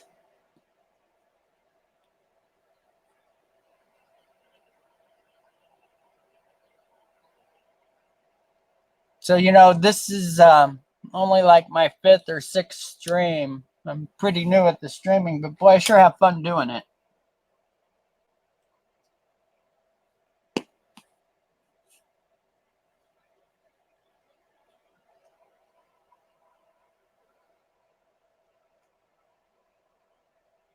So the one purchase that I made with most of these Morgans was, I think it was 330 silver dollars.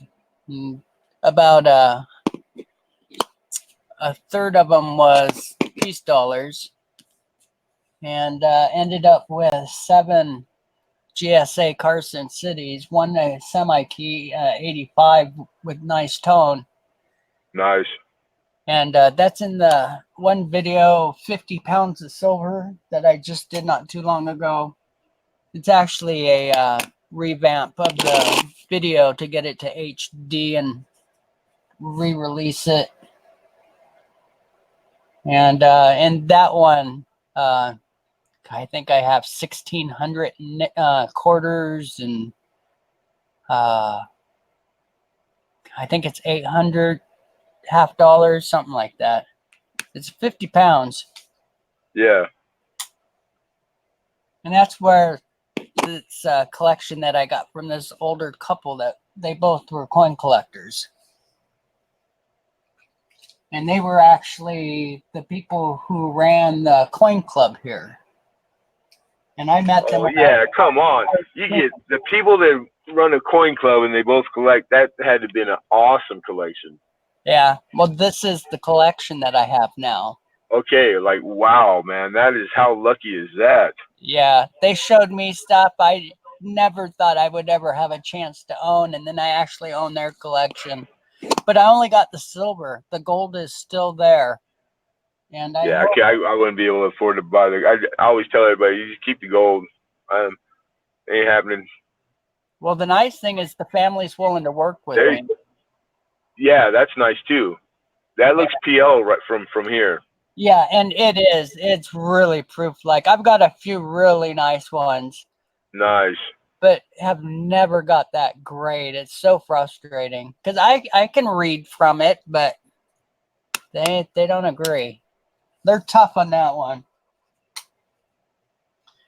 Yeah, they when the couple died, the family got a hold of me because they had a letter in their safe. They had this big walk-in safe, and they were told to get a hold of me to price it out and help them to sell it, but that they were to offer it to me.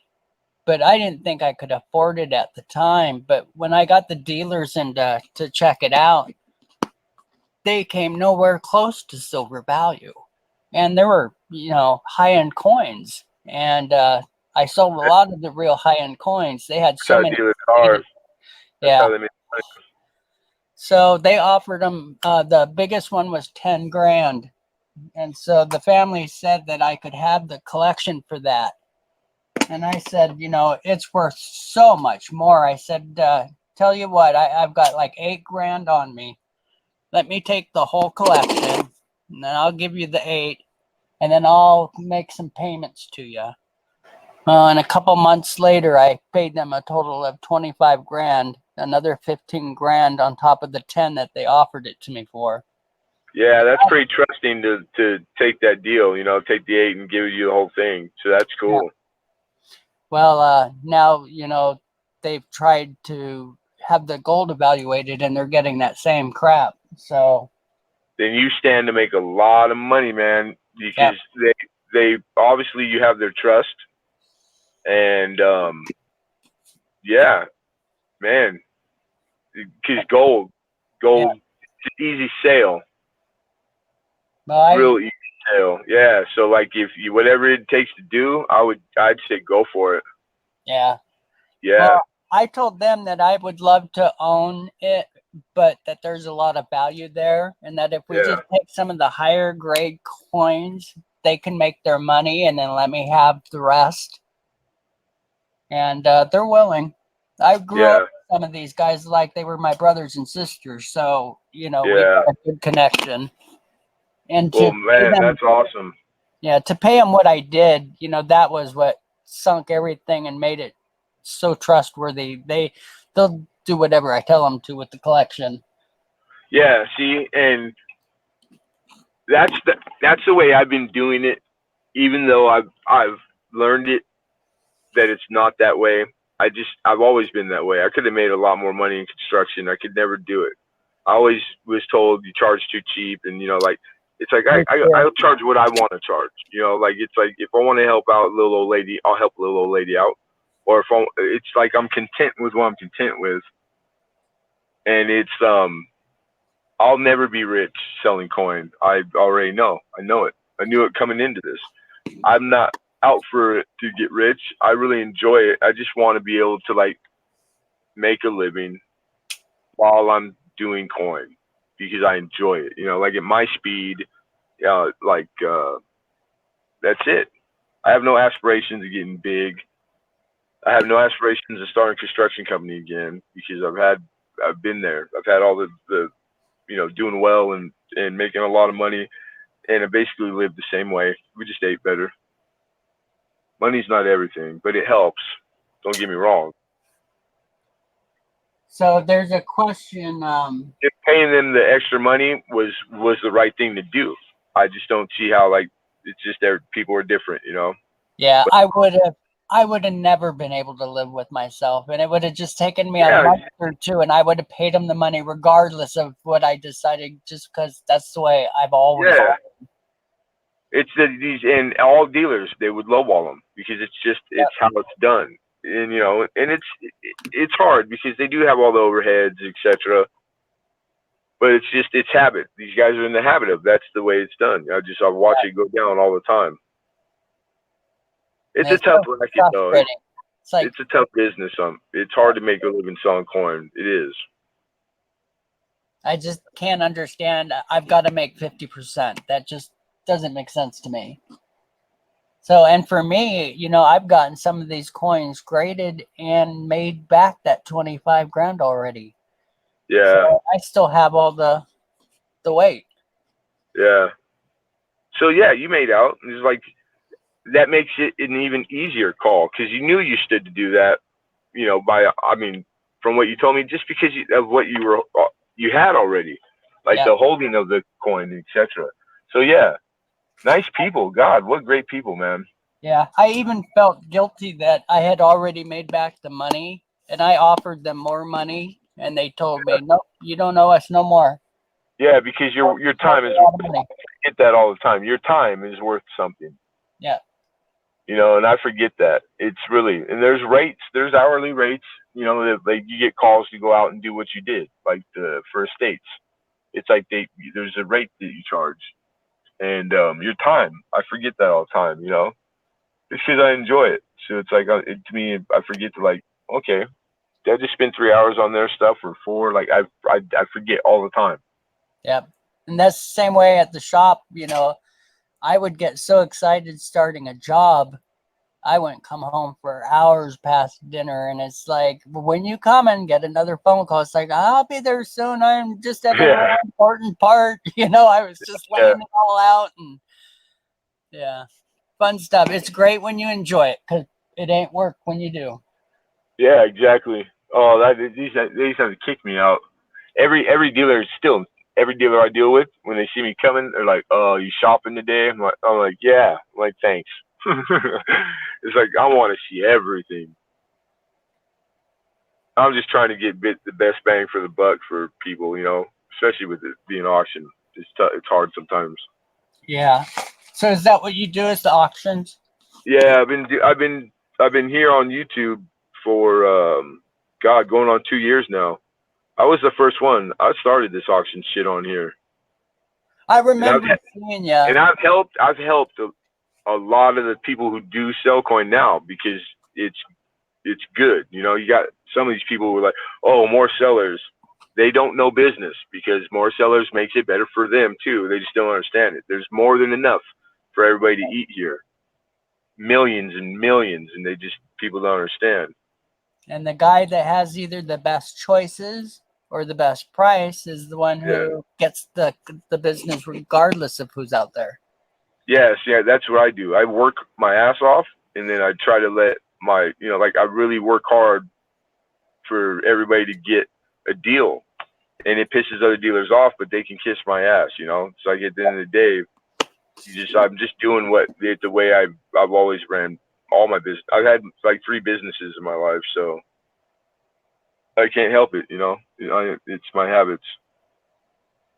Yep, I think I'd still be doing it if I didn't end up. I ended up with bone cancer that tore me up and knocked me flat, and then doctors destroyed me the rest of the way. Yeah, I'm almost there. I became deathly diabetic, and then the stress and then I'm going through this thing with my marriage, and now I'm sitting here and living in a car the last 2 weeks. Oh man. I haven't been able to put my auctions up, and the money's going and gone, and it's like every day is like it's hell. It has been the last 2 weeks. Hey, well, let me make a deal with you then. You get one of your auctions photograph some stuff, send it my way, set up a time and place with your people, and I'll host it for you and let you go. Oh, hey, you know what? I got that. I appreciate that, man. I got that same offer from oh, damn it, just like a couple nights ago. Cool. It's like my computer and all that is all in storage. I had to tear my whole office down, and then I got this phone to do auctions. It's just like the phone is possible to do it with it, but it's the literally where do I set the coin? How do I show the coin? You know, because I'm in a car.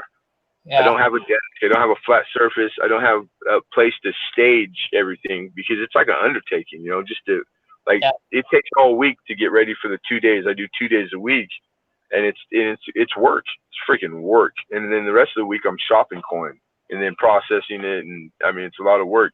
I can't do that in this car. Actually, So I can do smaller amounts of coin, and that's what I've had my mind. And that's because I only can keep so much with me safely. So I have coin in the car with me just to do that. So I might take you up on it. okay, and let me tell you something else. I'm what I call a semi-pro photographer, uses pro gear, but I'm 5th generation photographer in the family. Right But on. I've been doing it so long, there are special setups that will fit in your car and not cost you about $100 to allow Oh, you to do perfect. Hey, I have pop up. I got pretty good at photos because I did eBay before I came here. Oh, okay. Yeah, so like you have to know how to do photos for eBay.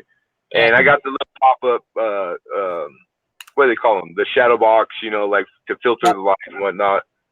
And these camera phones aren't bad, but I got the attachments for them too. But the way I do my auctions, they're all live, and it's just live shown on camera. I don't do pre-photo and pre. Well, that's good. I used to, but I really got it down to fit YouTube. I mean, because it really is a new venue, and it's like it was a lot of trial and error, and I'd listen to everybody, you know, and my analytics and what people would suggest or say and email me, and every week I was trying something new or doing something new. Generation photographer in the family. Right on. Doing it so So you gotta long, turn- you there gotta are mute special watch. setups in your car and not cost you about $100 to. Right on. Doing it so So you gotta long, turn- there you gotta are mute special watch. setups What's up, Hector? and not You need to mute it, Hector. You gotta turn the sound off on your watch page, bro. You're getting reverb. You need to mute it. Hey, Lemonhead. You gotta turn the sound off on your watch page, bro. Got it. Hold on. You're getting reverb. How about now? There you go. Perfect. Yeah, I tried to mute you, but didn't have luck. It's good. You got it. All right. Yeah, I'm still having trouble with my computer. I don't know what it is.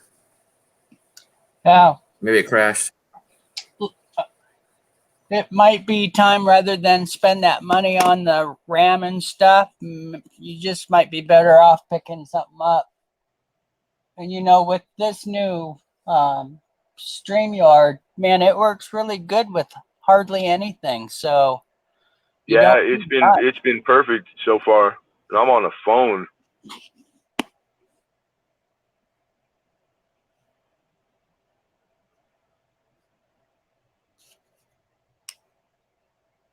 I have a lot of fun with this stuff. I have such an appreciation for history, and to know that, you know, these coins, what was going on when they were minted, and all the things that were going on around the country and stuff, just makes them so intriguing. And that's why I always got sunk into all this stuff, the stamps, all the coin stuff I collect, The paper, you probably cards, same way.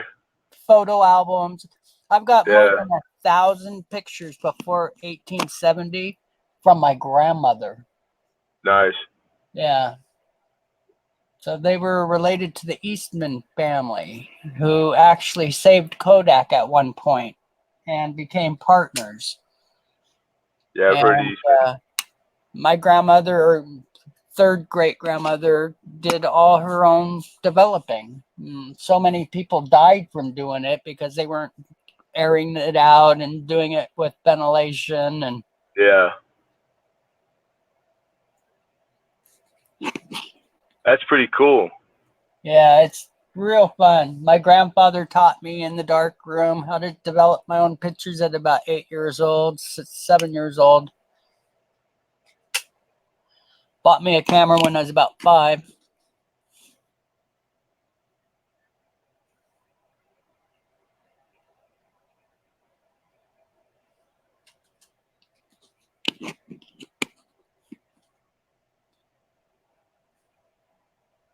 So I'm doing a stream trade right now for the younger group, allowing them to turn in a couple silver dimes for a bunch of my BU coins and give away a little bit too. Set them up with some of the proper flips and airtights, and even some Yeah. collect coin wrappers. I got antique coin wrappers back to 1910, and I got a big old bag full from all the ones that I've done. Like I do a lot of roll, especially of late. I came across a pretty big collection, and it's like one of the first big expenditures I've ever had, and so I was pretty stacked in rolls. I still have a lot. My best one was I had a BU roll in 1942, and I just finally I sold it. nice. Yeah, that's a good. It's my best. Great My, sheet. like Gray nice sheet one. is so far off for the BU rolls. Yeah, but gray sheet's where it's at. That's what everybody uses around here. Yeah, see, they won't honor it here. Really? They come close, yeah. They're lower, huh? They're going lower than the gray? Yep. Yeah, that's wrong. That's straight wrong. Oh, I know. Gray sheet is the holy Bible. You know, the monthly, the quarterly, the weekly, it's like the gray sheet is the standard.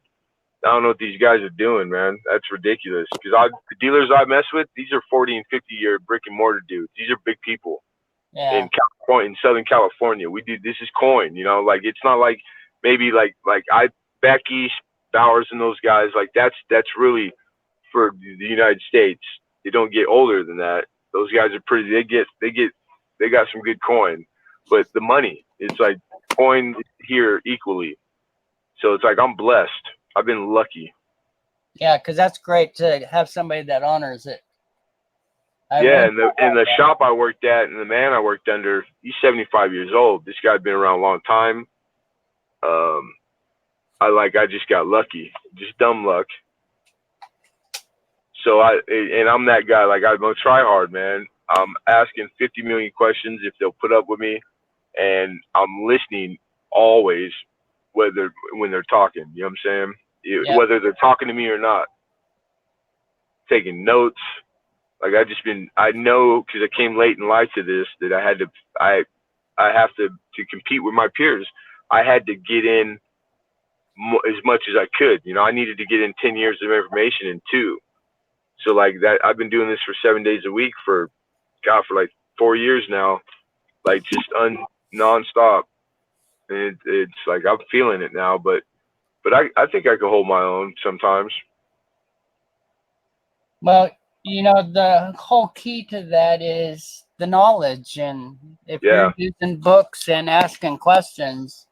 And I've reinvested every cent I made, every penny, short of just not even eating well and a pack of cigarettes a day, like literally back into it. And like, man, when I was packing up to bring the stuff here to the storage, I didn't realize how much I had acquired quite a bit of stock. Good. And making my auctions every week, you know?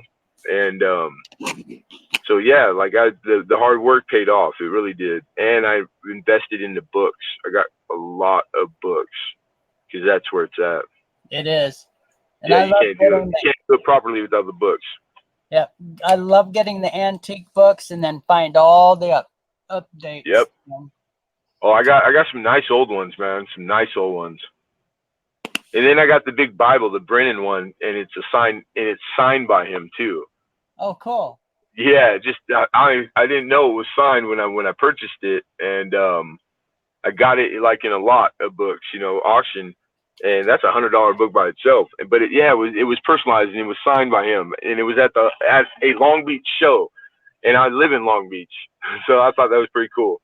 Yeah, that's great. I had cousins that were in Long Beach, and I kept trying to get them to come get me, but I just can't travel that far. So every time they finally, were ready to do it, reality hit me, and I realized that I just can't do it. I hear you, man. Oh, you just do what you can. You just do your best. That's it. That's all anyone can do. And sometimes it's not enough.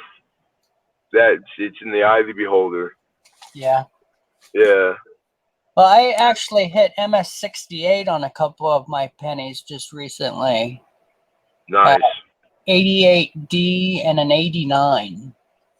Right on. Yeah. And then I know it's a little later, so I mean they're out there. There's people that have done it. It's not like it's a low population. I have a lot of coin that I know will make grade. I've never went the process. I have errors. I got new finds. I'm not joking, man. Like I've been doing this ferociously. I just, it takes the money. So most of the time it's that. Then it's out of sight, out of mind. You forget about it. And it's like, it gets tough, but I prefer raw coin anyways. Like, and most of the dealers still, the older dealers, they're still old school. They're not, they'll have slab coin, but they all deal in raw coin. Raw coin is like where it's at still. Yeah, I love it when I go into a coin shop and it's an old guy. And someone's owned it for years and years. Me too. So I prefer the old ways because I was broke in that way. But I know business pretty well, and I'm not opposed to anything. You got to know it all. So I do everything. I try to do everything. But me personally, I like error and variety. People they don't understand it. Most of the people here on YouTube, because it's really popular here, but this isn't a fair representation of like coin out in the brick and mortars. The older dealers, they don't care about it around here. But they're all of the age where I got a theory that in the next 5 to 10 years, it's going to be a time to be a coin dealer. I agree.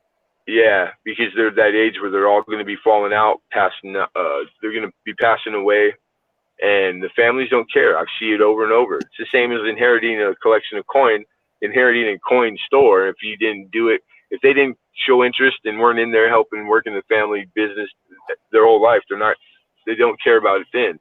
It's going to be an influx of coin, all the good stuff too, because that's where it's at. These dealers have all the good stuff locked up. It's going to be coming out, and then there's going to be, it's be a good time for the younger dealers. So maybe I'll get lucky later in life. I hope, God, I hope. Well, take advantage of using a few options to get your name out there saying you buy coins, because once these guys go to some of those shops and get such a low price on things, they look for other people. Yeah. I know there's a fella here in town that I've gone to his house many times. I built his safe room, and his safe room doesn't have any silver. It's all gold and other metals.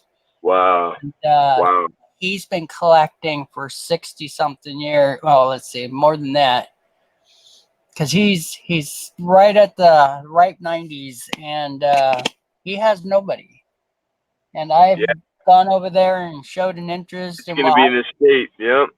As a young guy, I took my pride and joy, my typeset of it was probably $2,000, maybe $3,000 of coins, a lot of first years. And every coin he had equaled that value, and he had thousands of gold coins. Yeah. They're out there, these little mini hordes.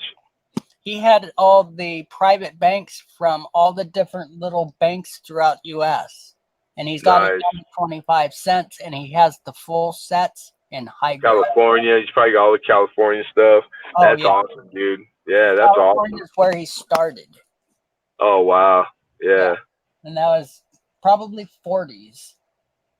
Nice. Yeah.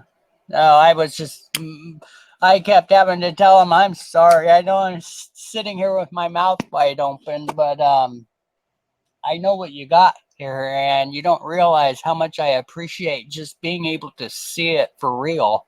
Yeah. How many times could you, if you went out to try to do that, you couldn't do it? Yeah. You know, like that. Really, truly. Yep. That's awesome. Some of the coins he had are hundreds of thousands of dollars, and he had Oh yeah. Yeah, that's millions of dollars. Oh yeah. Yeah. Probably a 20 or $30 million minimum for that collection. Yeah. Nice. And the great thing is he's proud of it. So if you show an interest, he'll show you as much as the day will allow. Yeah, that's like the guy I worked for. You know, I always try to keep it work, but he would go like, come here, because he's up at this like stand, you know, like he's just always standing, and so go up to the counter, and he would every once in a while he'd show off, you know, he'd have a coin up there already, and like, you ever seen one of these? I'm like, no. Nice. Like, yeah, and he'd tell you the whole thing, and he'd tell you how to grade it, and tell you stuff that like you might not even read in a book. He had been considered one of the best Morgan graders in the world at one time, and he's pretty good, dude. So yeah, so it's like, it's hard to cherry pick them because I still deal with them now. Yeah, those guys are tough. Yeah, and he's very, but he taught me to be conservative. He's a conservative grader, which is the best business practice. You never get any callbacks or coins. I've never had one coin sim. Well, one literally, because it was a low dollar Buffalo that it didn't look like it was acided, but it was. But it was a premium year, so I was like, yeah, you know, no problem, give you a refund. But yeah, one time. So it's like the best practice is really, if you get that urge, you're kind of on that. You might get a half grade. You don't want to do it. You got to stay as a seller. It's better to stay conservative. Stay at the lower grade. Yeah. You know, but he's a good grader. So yeah, I've been lucky as far as coin goes. I've been lucky, and I'm conscious of it, so I'm appreciative. So I try to do everything like with etiquette, you know, like in good taste and fashion. So I've donated tons of stuff. I've given stuff to the younger kids. Like, I'm trying to do it like well-rounded. You don't want to put yourself in a bind. And yeah, it's been paying off. It's been paying off wonderfully. And except just my personal life stuff of late is trumped it. So it's at a dead halt. And I don't know how long it will survive here. So God, I hope something gives soon. The thing that you've got going for you, of course, is that you've already made your name on YouTube. People know you and trust you. Yeah. That's everything. So you just need to get the opportunity to get the time to get a group together and the time and let people know that you're doing it. Well, they know the time. My days are my days. My time's my time. It's the notification. I can go any time if people show up. I know that. Like, I know my numbers. I study my analytics. But it's just people are addicted to buying coin, and they're gonna buy coin, whether it's I'm selling it to them or not. So I'm already knowing, because I'm out there in the streams and following, and I'm on YouTube all day. So it's like, it's going to be hard for some of them, because you instantly feel loyal, you know, to like leave the places that they're at now, because it'll get there the longer it goes by. So it's like nerve wracking, but all it means is I would have to start over again, not from scratch, because all that hard work of like getting my format down, which a lot of people copy, which is a compliment to me. It just means I would have to start over maybe at the midway point or something. I'm not too worried about it. I need to get my office set up again somewhere. I might just set it up in this parking lot, but I have to run a long extension cord somewhere. Well, the other thing you got going for you is because you did come up with your own format and the way you do things, who's going to be able to improve on that the easiest? Well, you.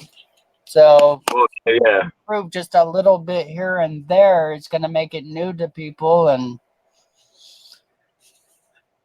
because I know there are a lot of people out there doing a lot of similar stuff. But the thing you had going that I saw, because I was on your site a lot watching your people buy from you, and right it on. was that they could trust you 100%.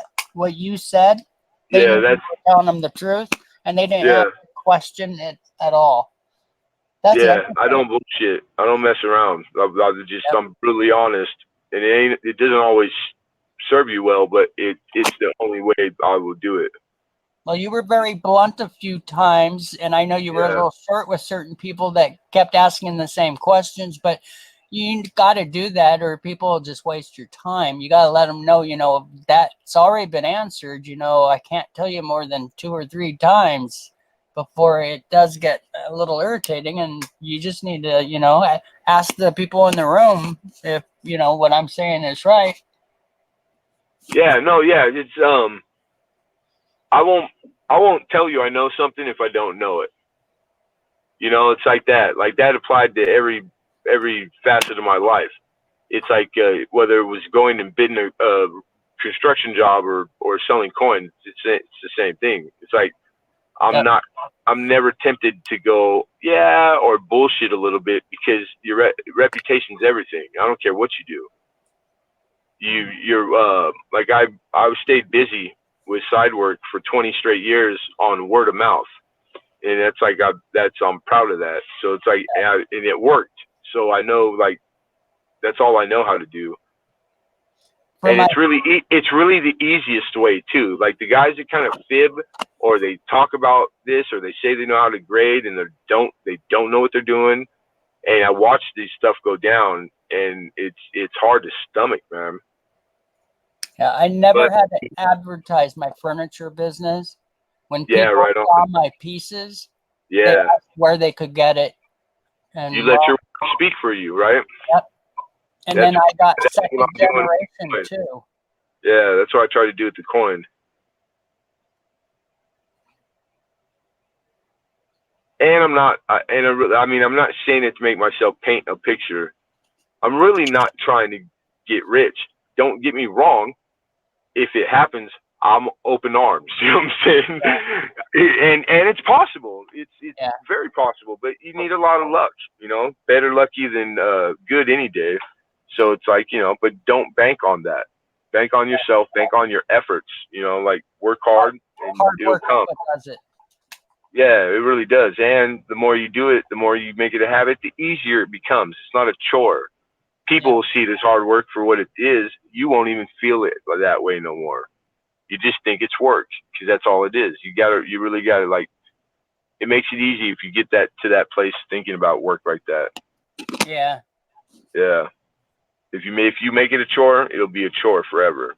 The guys that complain about everything, it's like, dang, man. It's like if you're already complaining now and you still got 40 years left of this shit before you could retire, man, you can have a sad 40 years. I could not wait to get to work, and it always took me so long to go home. Oh, I was always the first one there, last one to leave too. Same shit. Yeah, I loved it. Everybody's got to earn their mud. And yeah, I ended up doing what I wanted to, like my childhood dreams. Well, I wanted to be an architect too. And I could have until I learned like what that really was. I didn't understand it. You don't get to design all your own, what you want. Not forever, if you ever do. So it wasn't quite what I thought it was, but I started the path for it. Yeah. And see, that's where I was lucky because I was just a one-man shop. Yeah. And I made my own door cutters, so I had my own door design. Was unlike anything else out there, and I'd redo it every couple of years to make a new one. Awesome. I made it in a way that it actually simplified my work. Yeah.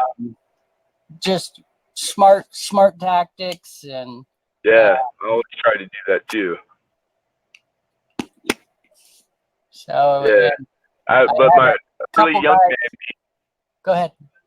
Oh, I was gonna say the biggest mistake I had made. You might, because I think it's funny now in retrospect.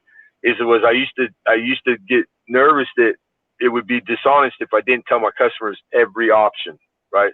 Every color, every like it was like becoming work, and it's like that's not how you do it. That's not good business. I had to learn it. I had to have another company, like a person, like save me. You know, you sell them or what you want, but you have to be educated in those what you're showing them choice wise. That's what I meant earlier. But like then I started getting all the magazines and keeping up, and I worked with a lot of designers, thank God. So I knew what was in style. You know, like earth tones for like rental properties, income property. Like I knew what the proper thing was for every occasion. I ended up getting there, thank God. Yep. People, the jobs, those were the worst jobs. They did not go smooth, because if you give people too much choice, they will never make a decision. Ever. Yeah. That was probably my biggest hurdle. Yeah, and that's a big one. A lot of people don't get over that one. Yeah, because I just thought, man, well, you know, and then a lot of the time it would end up that they trusted me and they would go, you pick. A lot of the time, you pick. I go, it's on my house. You have to live with the color. I might want, you know, like something horrible. You pick. Cranberry throughout the house. Yeah, mother of pearl, baby poop. Yeah, it's pretty funny. Yeah, but I loved every minute of it. The jobs I lost it on, I ate it. I loved it. The jobs I made, I killing. I loved it, and I just loved it all, every bit of it. The camaraderie, the working around other trades, the learning, like all the stuff you want. You know, it's there if you want it. I loved all of it.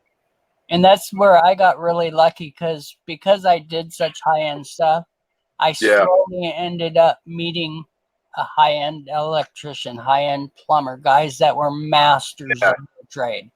Yep. And they told me a couple hints to make their job a little easier, and was no problem for me to do. And next thing you know, we're trading back and forth things to make everything easier for everybody. And yeah. Yeah, contracting, you got to you're only as good as your subcontractors and your contacts. You got to contact. And then I'm sure that you've met like you got some good stories. Like I've met some cool people through my travels building stuff for all these rich folks. I love my rich people. Thank God for my rich people. I met Daniel Steele. Do you know who that is? Daniel Steele. The writer.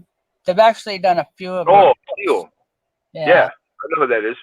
She was actually married to a guy who created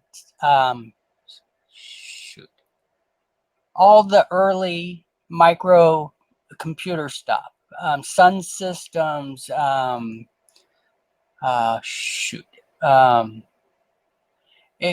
In fact, if I could only come up with it, there's something that we all use on our computers, and you have to upgrade it from time to time, and it runs in the background, and it helps Windows work. It helps the internet provider, or not providers, the like Google and internet. Can't think of it. I hate not being able to come up with stuff. Anyway, there's little side programs that makes our browser work, and it makes it work with Windows. Java systems, almost had it. He created all that, and he makes royalties off of, well, I don't know if he's still around, but the ring that she had, 56 carats. It was called the Blue Moon of the Desert or some darn thing, that special colored diamond that she had. it looked so ridiculous. But yeah, I got to meet some neat people.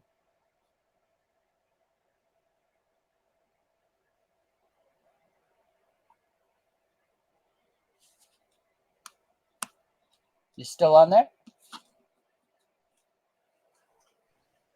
You hear me? You hear me talking? I hear you now. Can you hear me now? Yep, I hear you. Can you hear me now? I'm just joking. Sucker. No, I didn't hear for a second. Yeah, I I was checking the chat, work with saying some hi.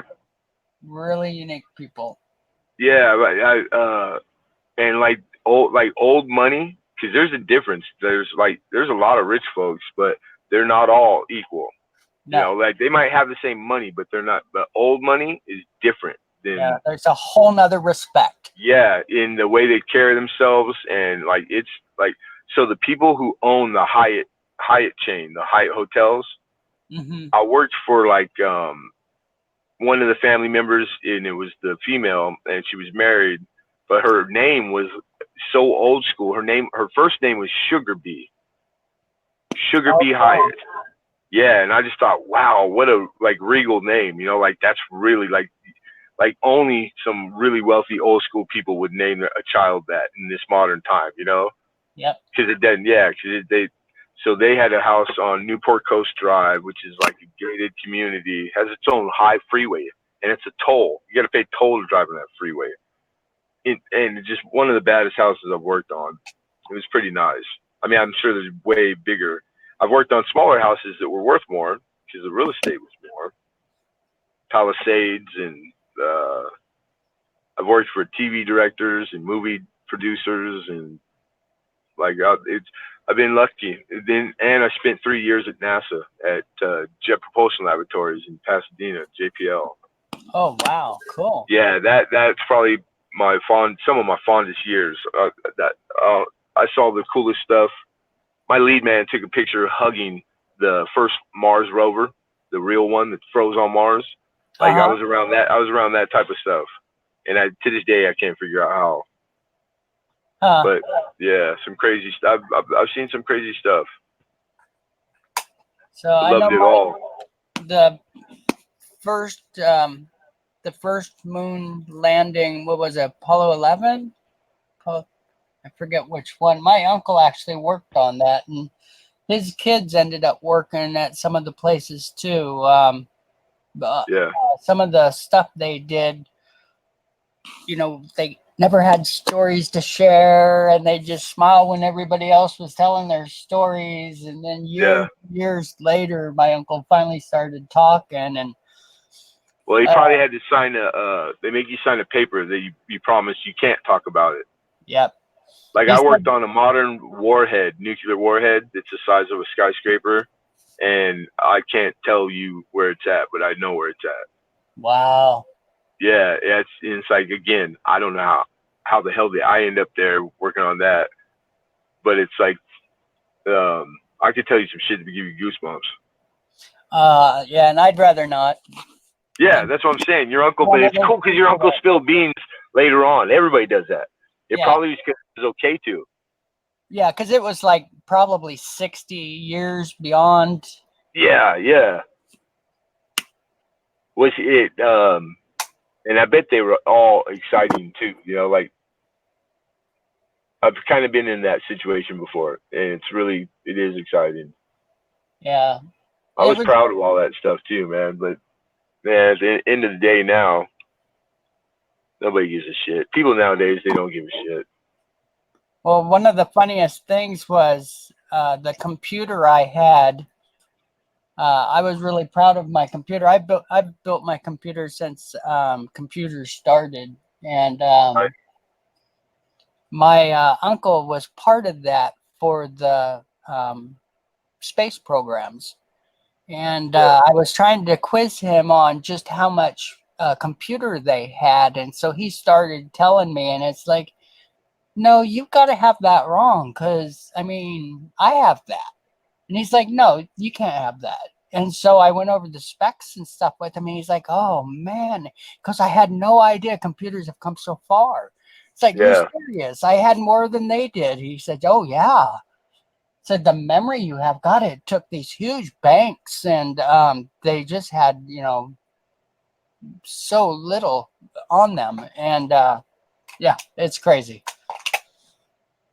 Yeah. Fun stuff. And today, I'm sure the Apple Watch probably has more stuff going on than they did. Oh, they got the stuff now though. Oh, yeah, of course. The money they spent.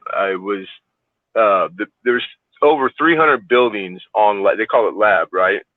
At propulsion laboratories, and it's like they take on like 4,000 of the brightest kids from all the colleges when they intern at half the year, and so like full manned.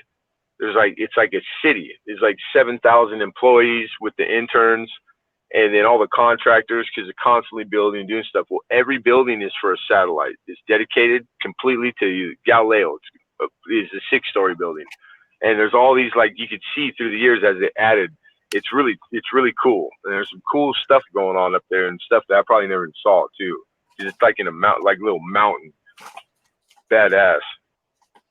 But yeah, it's I remember being in the restroom, and 2 guys walked in, and they're like scientists, and they take the urinal to the left and the right of me, but they keep their conversation going. They're talking like I wasn't even there. The stuff they're talking about, like I wanted to ask them for their autographs, like they were baseball players. You know what I'm saying? Yeah. I was just like in awe of these men. The kids are genius. Like they're really like these are some of the smartest people in the world. And so I'm on the elevator at the end of the day, and I remember I recognized this man, and he's on the elevator with me. And I asked him, struck up a conversation, asked him, you mind if I ask advice? Because we had never had a home computer. My kids were at that age where the school, they needed one. We needed to get one now. So I just asked him, like, what would you suggest? And he goes, I'll just tell you this right now. Just get ready to upgrade it like 4 times a year or you're miles behind everybody else. That's all he told me. That's all he said. I was like, cool, right on. Yeah. Hey, boy, was he right. My system that I'm on right now, I built 6 years ago, and I can still keep up with most going on, but AMD has really changed the books with the amount of cores that they have. So do you know What do you computers? think about the fixed state modem? Like am I saying that right? The fixed state ones, it has no moving parts. Yeah. Yeah, they're cracked up to be because I don't have one, but I can add one, and I want to keep my thing running smooth. Yeah, and that will improve because it'll speed up your Windows. And if Windows is working faster, everything is working faster. Because I understand a little bit of it. Like more memory makes it better, even if you need it, because it frees everything up, right? So I get that. Right.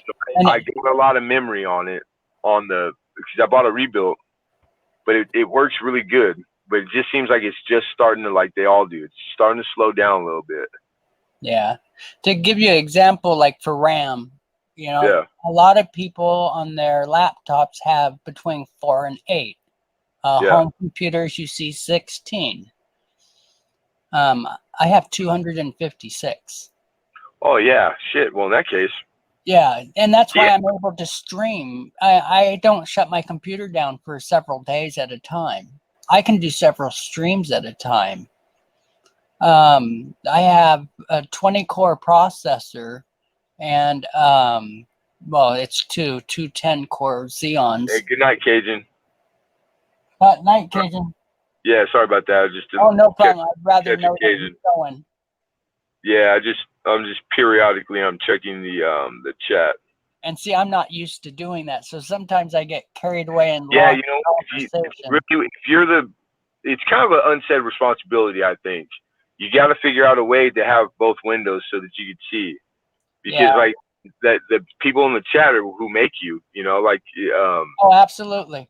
Yeah, so like I occasionally on other people's, when I'm invited to stream, I used to always forget and I wouldn't be able to see the chat, and I'm like, that's rude, kind of.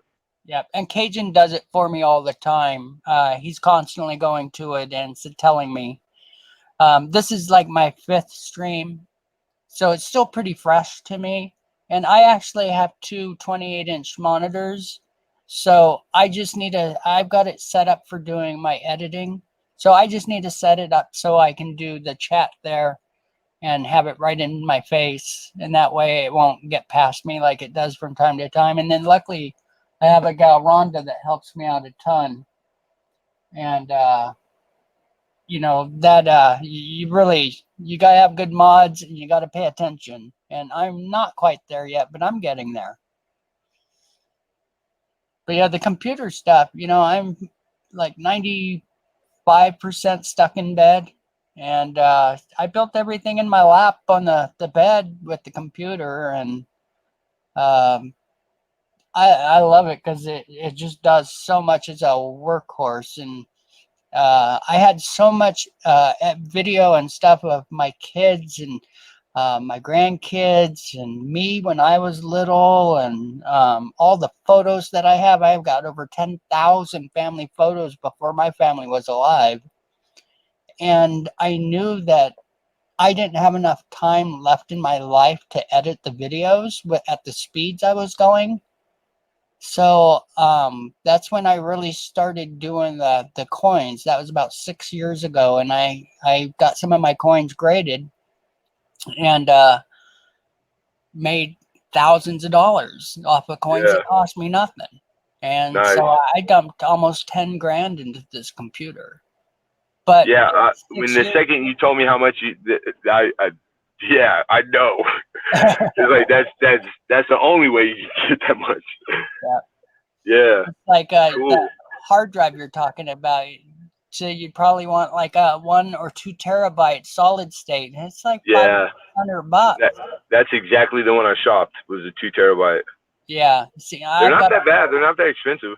I've got 100 terabytes. Yeah, that's insane, dude. It's not SSDs though, but That's it's all insane. linked together, so it does run pretty darn fast. Yeah. But yeah, you just gotta. I've learned because I've lost a lot of stuff at one time because I didn't back things up correctly. So I've got everything in triple redundancy, so I can lose twice and still have my stuff. So, yeah, well, if you need help getting that drive, picking out the right one or whatever, just give me a holler. Right on. Thank you. Yeah, you bet. And same thing with RAM and stuff. When you're ready to upgrade a computer a little bit, you got some questions, feel free. I'm pretty good at that stuff. Cool.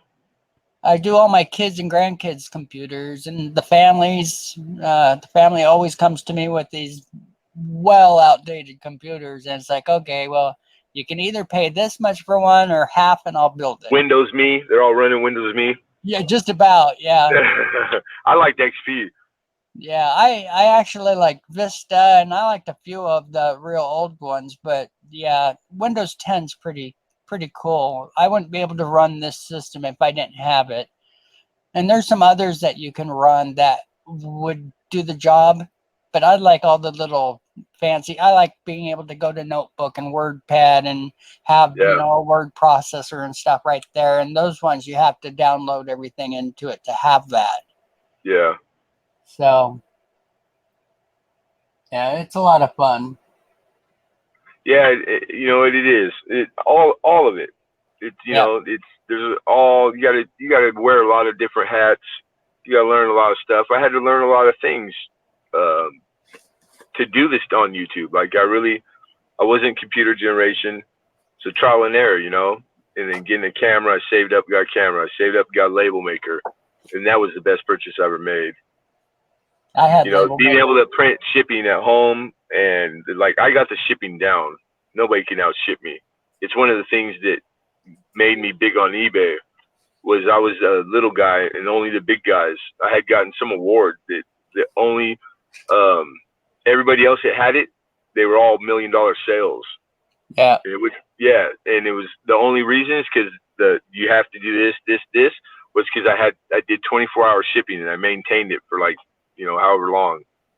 Yeah. Like I didn't even know it existed. My last 4 years on eBay, I did 100,000 a year with silver. Nice.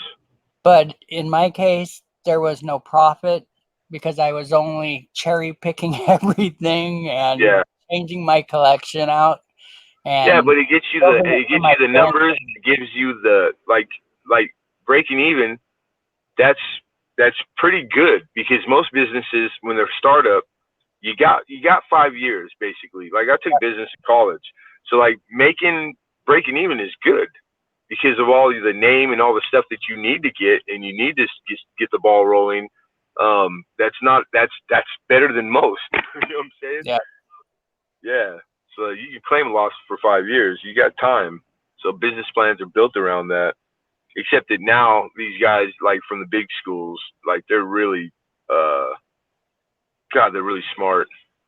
They're coming out of college and they're doing these startups and turning them into stuff that has value and selling them and making lots of money.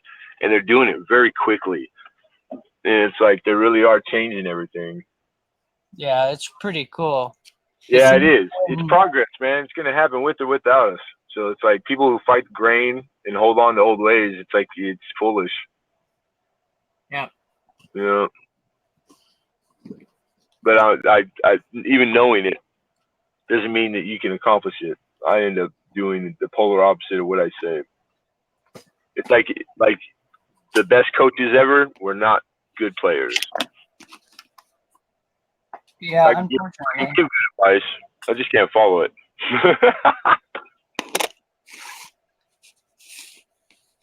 Oh man, I'm tired. Yeah, I just hate. I cannot sleep out here. That's too bad. See, that's one thing. I only get probably about 16 to 18 hours a week of sleep. Yeah, me too. I've always went on 4 hours like normal sleeping in the bed, but like now my body's so damaged. Like every 2 days, the third day I usually my body had enough. It tells me when it wants sleep, and I'll just fall out. But yeah, it's hard. Oh, there's the bell lines.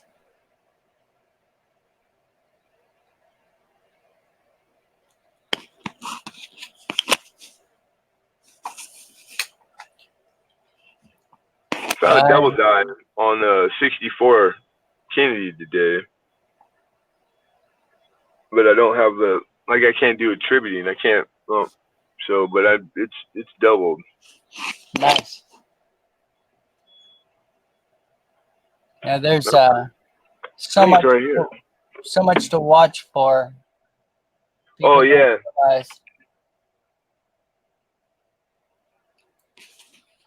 So I used to use cheat sheets, and then I graduated to like you do enough coin and process enough coin, you start to you notice that you don't need a cheat sheet no more. So you got that memorized. Yeah. And so pretty good. But then I started doing it the other way around, like reading the books and learning what it is instead of memorizing the year and what to look for. So now it's like you don't need to know anything. All you need to know now is because you know like the minting process and what doubling is or etc. You just look at every coin. That's what I do. I look at every coin. Yep. Then I go do the research. And then sometimes I come across, oh, that's one of the ones that, and then, yeah, that works best that's worked for me the best. I don't know if that's everybody else. Everybody just does it. Well, so many people just look at the date. Yeah, they're only going by the red book or. Yeah. Yeah. I'm constantly telling these kids, man, I go through an old circulated penny set. Yep. It takes me a good 20 seconds per side minimum to look at each side of the coin because I'm looking at so many different things. Yeah. And if you're not looking, you're not going to see it. Yeah, I have a method. Like I go clockwise. I start with rim. And, I was taught it only on the obverse, processing coin for the shop. So it's like the more you do, the faster you get at it. But yeah, circle, devices, to the date, and then to the center of the coin, like if it was a penny, and then it's flip it over. But yeah, that's how I do. And it's like it only takes 1, 2, and I'm cartwheeling it as I'm doing that. Nice. Yeah, Well, the errors works. are all from similar things, and they happen in certain areas every time. Yeah. So for Well, the most that's when part, you get really deep you're knowing the looking at- coin. Yep. Yeah. It's like on nickels on Jeffy's, the third column. It's always going to be the damage is at the third column because the dice were weak there. That's where you're always losing your stairs. Yep. Once I learned that, I started looking at them like, man, that shit is true. I was like, I never even noticed that, but it pretty much for the most part, it's right, spot on. It's like they know. There's Yeah, a lot to it. really an art. Yeah, it is. And it's thanks to like men before me that these men made this their life's work. These things are known and all this, like like the Wexlers and the Bowers, and like these guys made their life's work. We wouldn't know all this stuff. We wouldn't have it. Yep. Yeah, pretty cool. Pretty cool. Oh, Come on, focus. I don't feel like it's late. And I'm sitting out like my coin out. Like there's 2 ways to get in here. Over there, over there. So I've got my back in the center. I'm in the center. So hopefully nobody gets a drop on me, but I got to sleep sometimes. I don't want to fall asleep with coin out. I just don't want to have coin out. I don't blame you. Yeah. It's the wrong time to be doing it. Yeah. See, all these 48s have full bell lines. Nice. Nice. Yeah. Now 48 is not the year where on the Eagle, it's what, 3 instead of 4 feathers? I'm not sure on that one. Yeah, I can't remember what year that is. But that's a big one. Yeah, they're not really a thing for me. I've collected them just because they're in my collection, and I'm not a big fan of them either, to be honest. I've never had a good time auctioning them either. And I've had really nice high-grade specimens I've brought in. And it just, I don't know. Yeah, but everything goes through spurts, like they seem to be popular right now, I think. The values are so high on some of them, it's just crazy.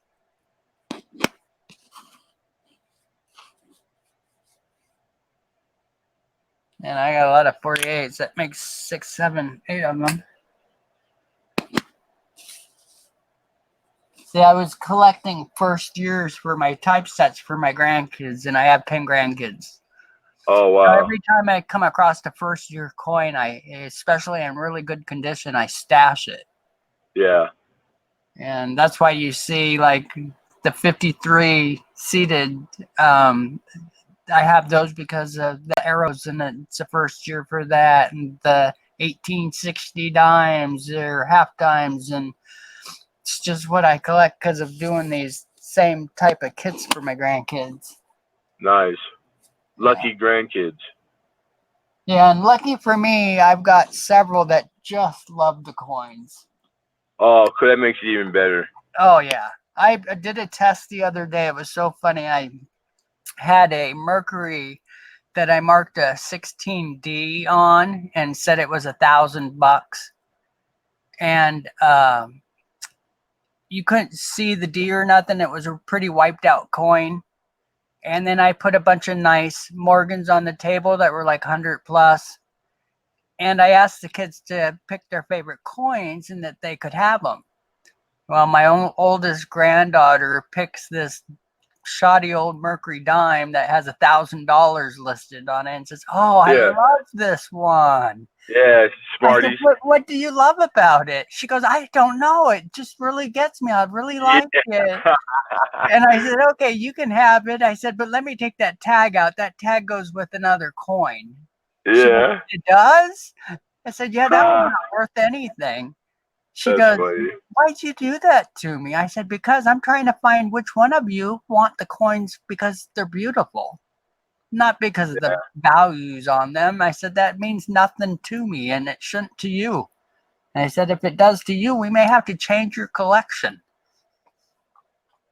So, but same thing with my daughters. My daughters, one of them told me she doesn't want anything to do with the coins, and she's got a really great job and she's very independent.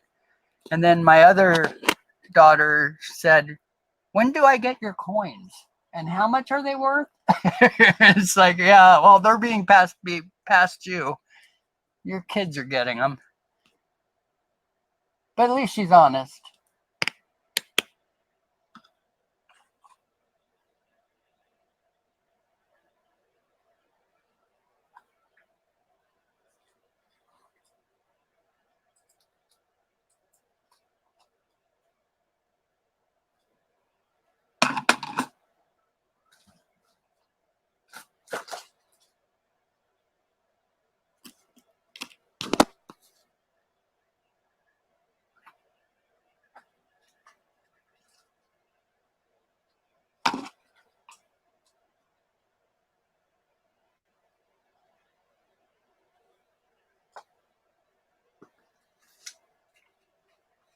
Can't hear you, Lemon.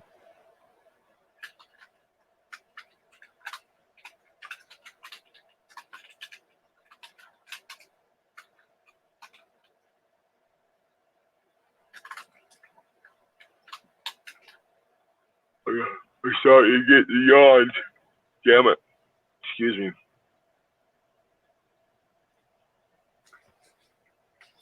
Yeah, StreamYard, pretty cool, man. I didn't think I could be on it because I'd went on the website and it said it wasn't for the phone, but I guess that's if I was streaming.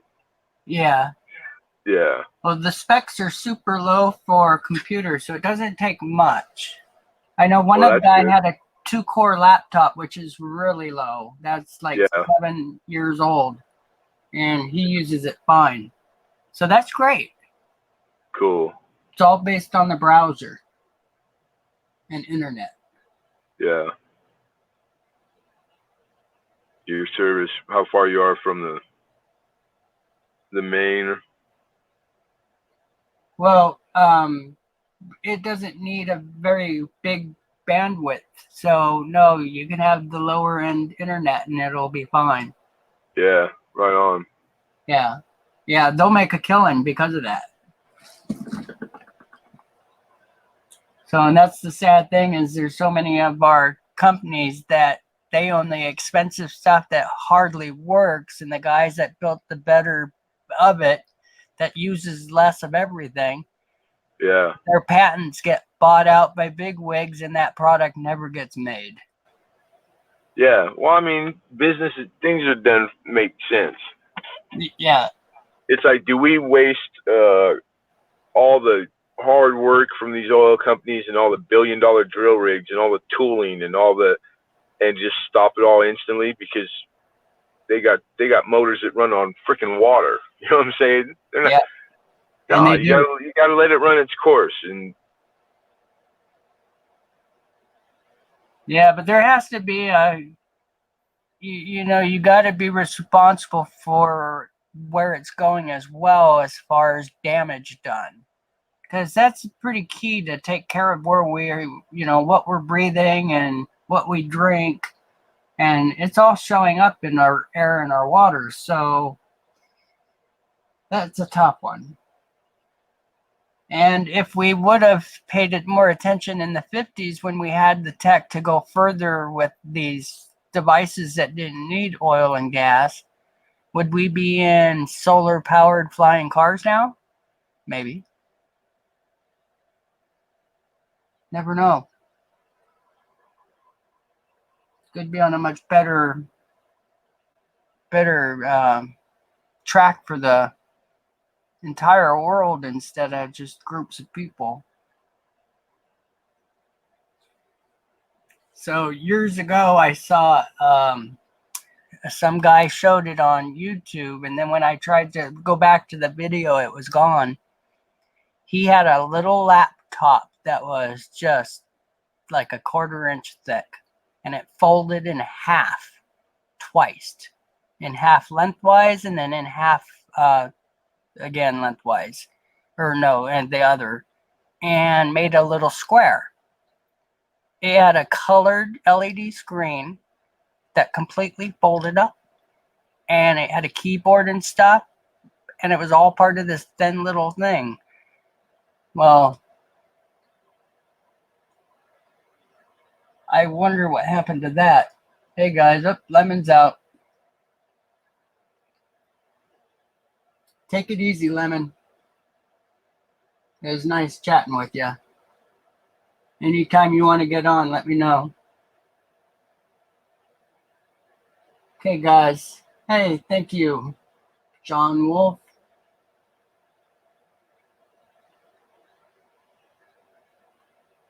Well, thanks, Rhonda, for taking over. It was nice chatting with Lemon like that, not having to worry about too much. I really, really appreciate it.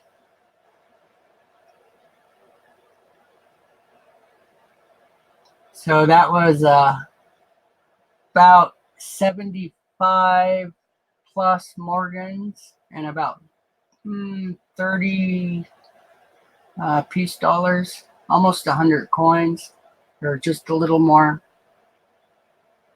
Showed some really neat older stuff. Let's put some of that back up. Here's one of my favorites I keep showing. That's a sweet little coin. And it's actually in pretty good condition. There we go.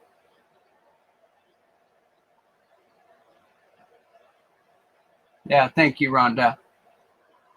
I got to learn to pay more attention to chat. I appreciate you putting my name up a couple times and then saying that, you know, I didn't get back to that one guy. I actually got back to him in his email. He just didn't check it.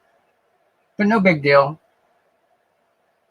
The one thing that's really important to me here is I don't want the young guys out there that are following this stuff to ever feel like that's what they are and left out. I also appreciate you putting out that, you know, before any trades go on, I definitely do need some type of permission sent. So I'll need to look that up and see what's legal about doing that. But I think if I'm doing trades and they're definitely getting the best of the deal, I think that'll itself take care of any issues that might come up, because I think most parents would only have a problem if their kids are getting ripped off. And most of these kids are getting double or triple their money. So that's a good plus for the way this site's going, or this channel. And then I was also going to talk to you to see about you taking some coins and being able to do it with a group of people that are familiar with you and do some sales that you can benefit from, and or trades, whatever you want to call it. I've got so many coins that the handfuls I pass out here and there, I'll never even know. I've probably lost so many high dollar coins in my group and haven't been able to locate them. It would shock you just how much that has happened. And with coins that are $600, $800, $900 minimum. But that's the way it is. Do you want to come up and talk? I should have invited you a long time ago, but it's kind of hard to have all my mods in chat. And okay. Anytime you want to get on, just let me know. And we'll stick Cajun back on comment duty.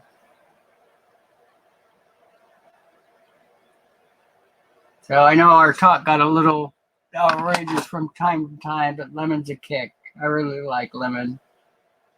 Have you ever watched him doing his sales?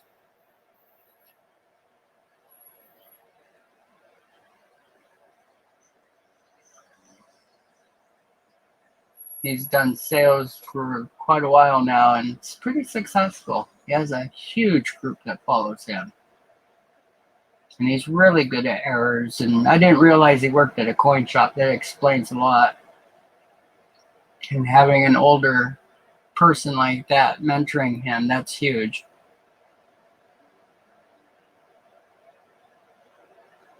Anytime you need to go, Rhonda, just say the word. When I don't have a mod, okay. When I don't have a mod here, don't worry, I'll take care of things. I can pay more attention. It may not seem like it, but I can. This is only my 5th or 6th stream, so, you know, not bad considering I got so many coins that I'm showing that really takes from what most people do on here. Normally it's just a couple coins. So I'll email you when I plan to go back on with as much notice as I can. I'm going to try to do a couple videos soon that'll get some other coins out there so we can refer back to stuff. Thank you so much for your help. I really, really appreciate it.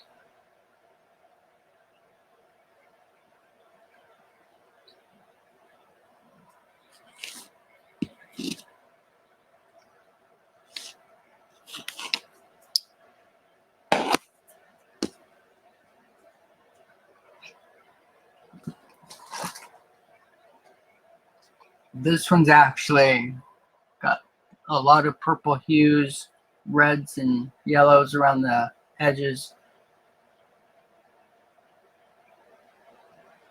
Thank you, John.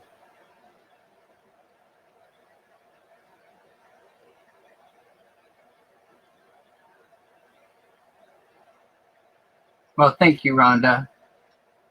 Yeah, I know I've been around a few of these guys in streams and chats and stuff for the last year and a half or so. But thank you, I appreciate it.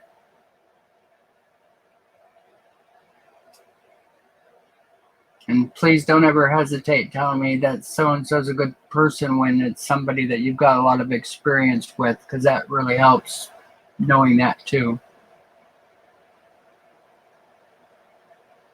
So what do you collect, John? You got certain type of coins that you collect? Are you a silver stacker?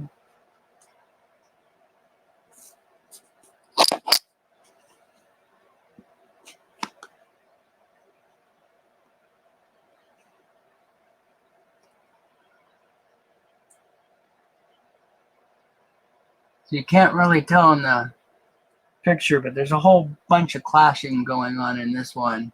It's got some huge clashing.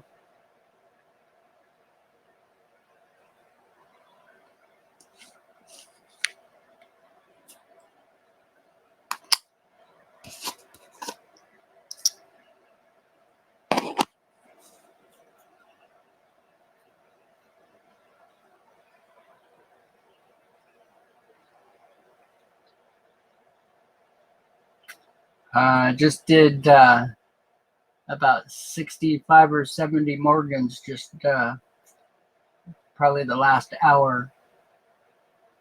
And Triumphs, one of my little granddaughters spotted my Triumphs, and I only have a couple left.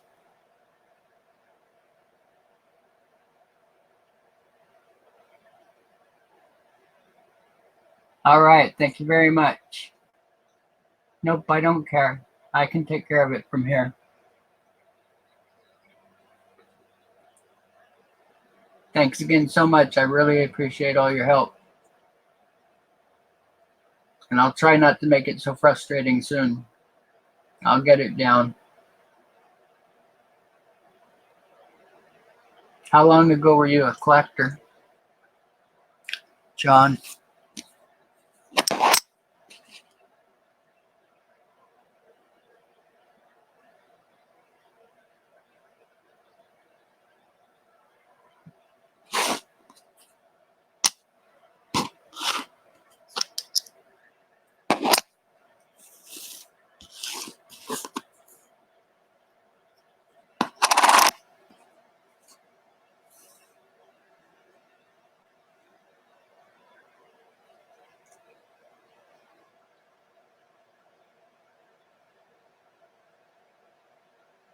Okay, take it easy.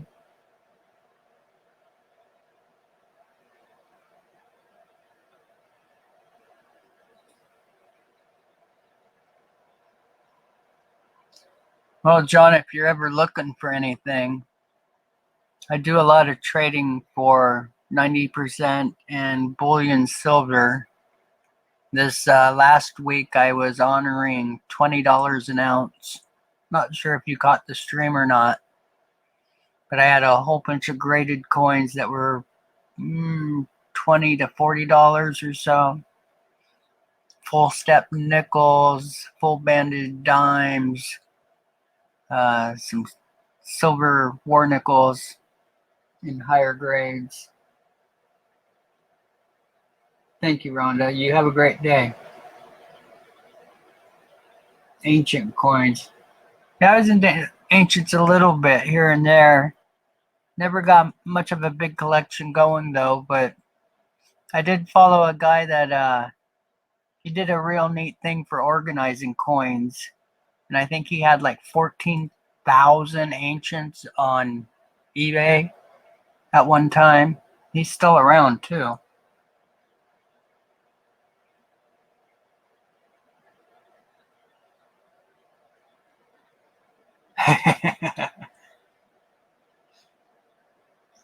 Morgan's in Standing Liberty Quarters. I just traded off a real nice one. And I've got an album that has a couple nicer dates, but they're not that great a condition. Let's see here.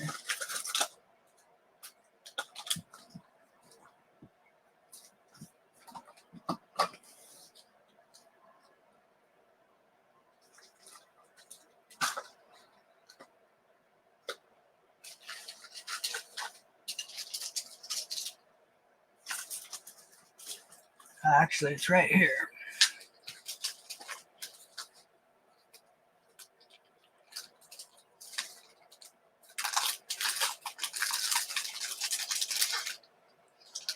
This is a trade that I just did for 9 silver half dollars.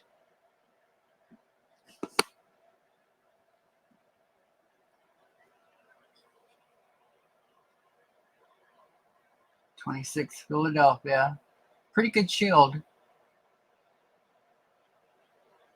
Hey, Speg, how you doing?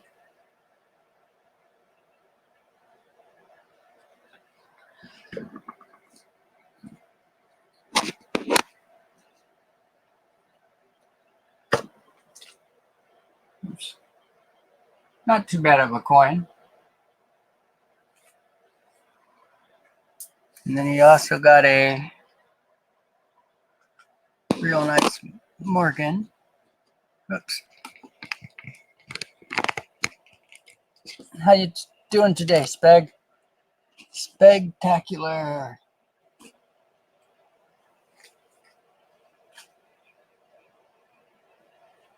Oh. Oh, here's your coins up close, John. Sorry I didn't recognize you.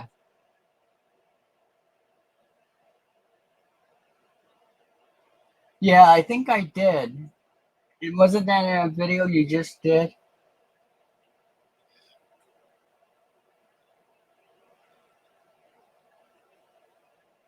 That's really great. I've gotten a couple of my nicer, one of my $300 half dimes was in a world container. I got it for like $3.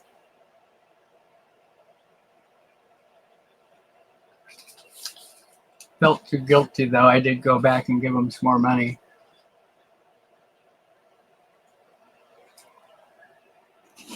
So the 28S is the key. It's the 27S that's a semi-key. Is that right?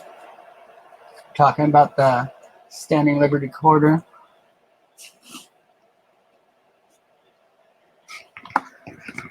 So here, John, let me let you have a little better look. See if we can get this to. Oops.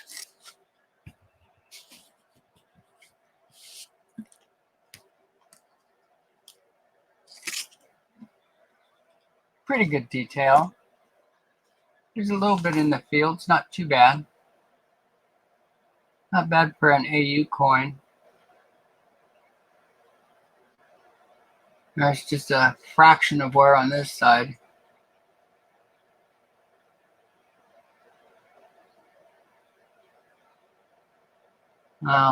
That's what people do when they wished it was them and can't accept it. I always blamed karma. I've always been really honest with most people. The coin dealers and stuff that are ripoffs, I don't ever give them a break, but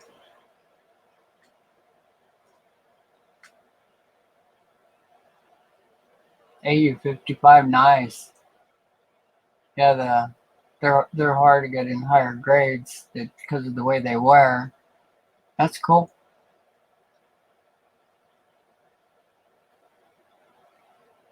Now, Sped, do you stream? I don't remember if it's just videos or if you streamed.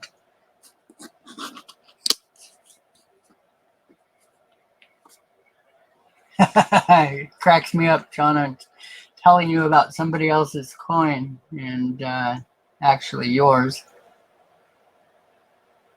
It's a pretty solid coin. Got a couple little marks, but not too bad. The wear is pretty minimal. Just a couple spots of wear.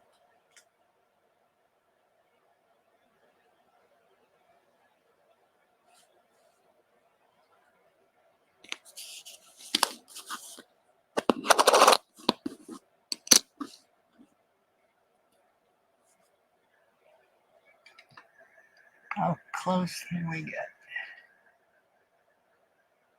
Oh, nice. You see a lot of detail in that shield, almost all the way around. Let's look at her head, shall we? Yeah, there's the wear. So there's a little bit on her knee. Just a touch on that one part of the shield, and that's pretty much all the wear. Not bad. Hey, Hector. I don't think Rhonda's in here right now. She just signed off.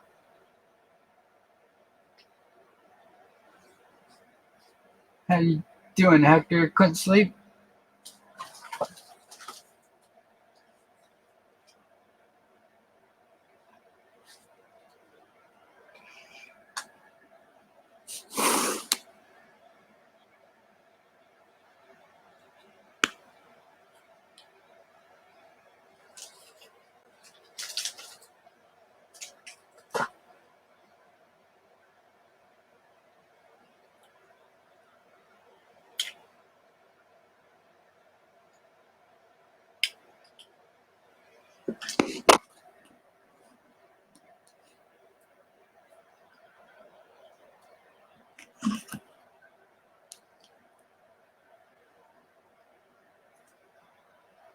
Yep, saw those lines for a second, didn't you?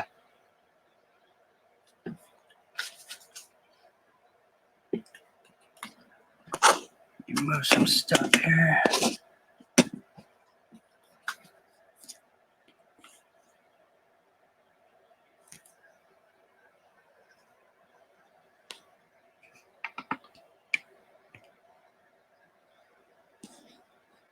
Come.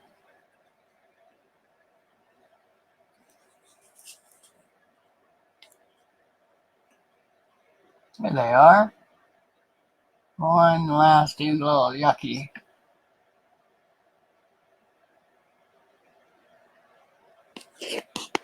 This is a 48. Pretty clean fields too, just a little bit. Not too bad considering it's a bigger coin. So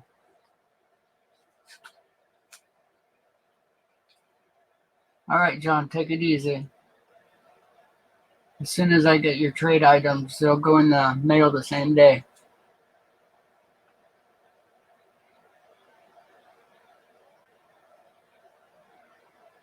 I went a little higher with the grade spec. You talking about the Standing Liberty quarter?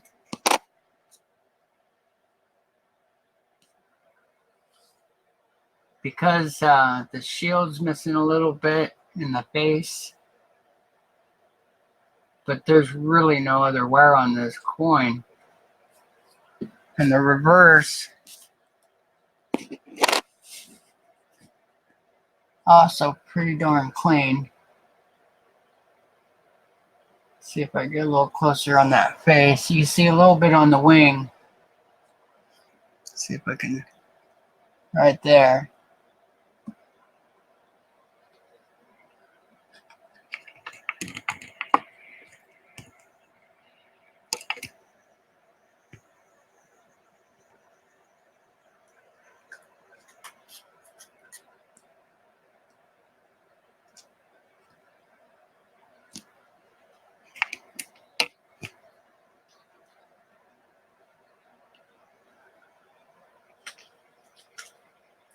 A little bit there by the one wing. And a little bit below the beak.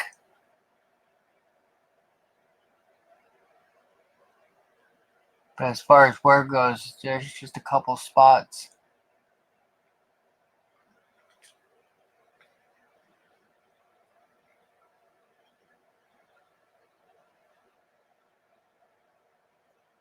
So I don't grade these too much. Pennies and nickels are my thing, but I thought AU55. But like I said, I don't really know these to grade them that well. And I was basing that mostly on the wear. It's got really good luster. Doesn't show it here though. There definitely is a little bit of toning going on, and that's what you're seeing. Dark toning, but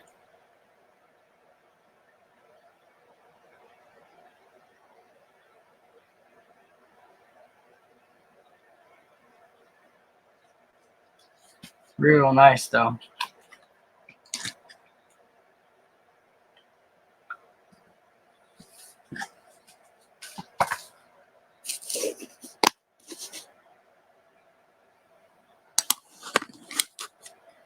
It cracks me up by showing you your own coins.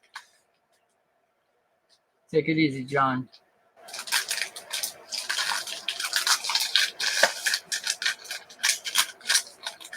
Okay, who else is in here? 4 people. John, Hector, Speg, and myself? Nah. I think there's somebody else in here, isn't there? Do we have a lurker? Come out, wherever you are.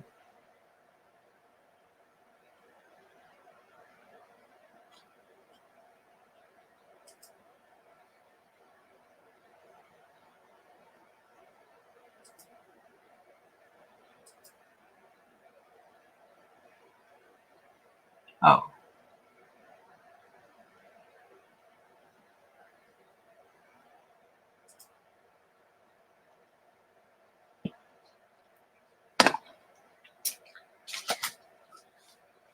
Well, Speg, Hector has seen quite a bit of my stuff. Do you have a preference? Want to see a certain amount of coin or certain coins, or most of my type stuff, like my seeded and my older coppers, are in books that I've been putting together for my grandkids. So I only have a little bit of that. Have a lot of 1900 and on.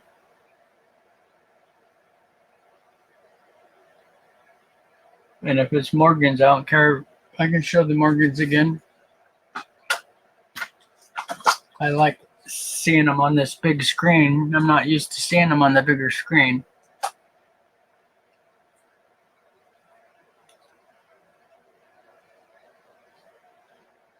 Are you still there, Hector?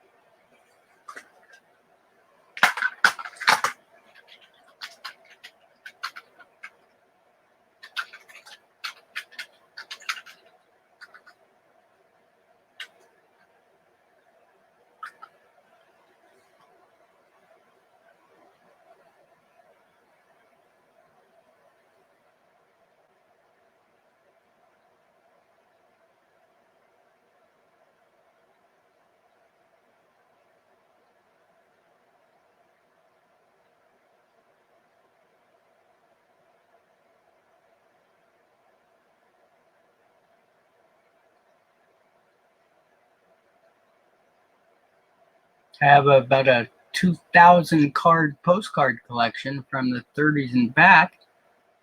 That's pretty cool. I have a real cool tintype set with about 250 tintypes. And then I have probably half that in my own family's tintypes.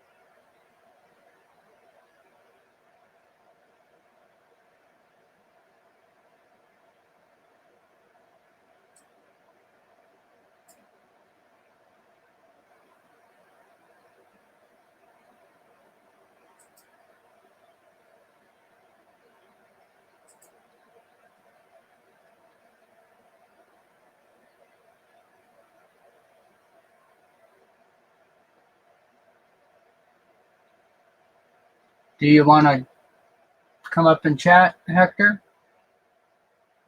You know, Lemon was on his phone, and it worked pretty good.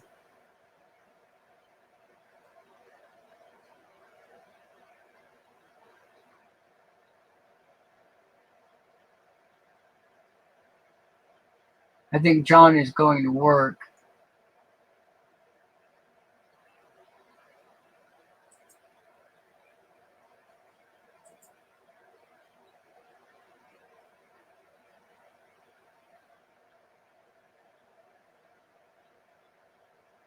So what would you gentlemen like to look at?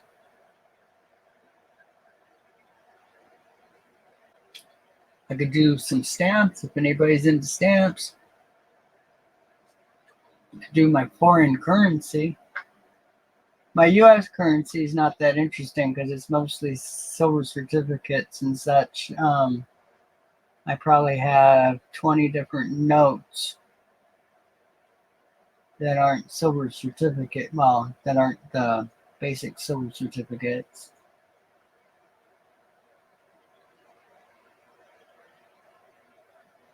Got foreign coin, that's pretty cool.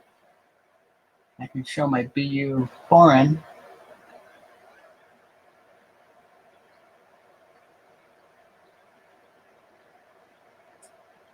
Yeah, the neat thing about the postcard collection I've got, Hector, is that my grandfather and great-grandfather collected them.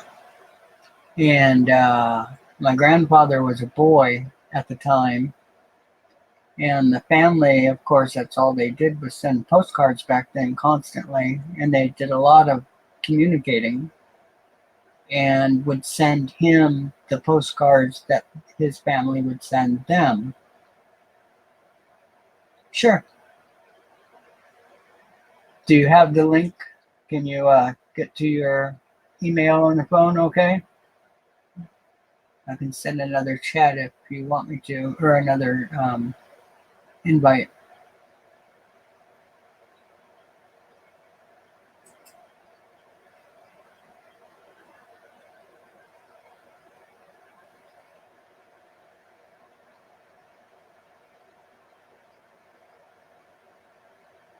Hello, whoever just came into the room.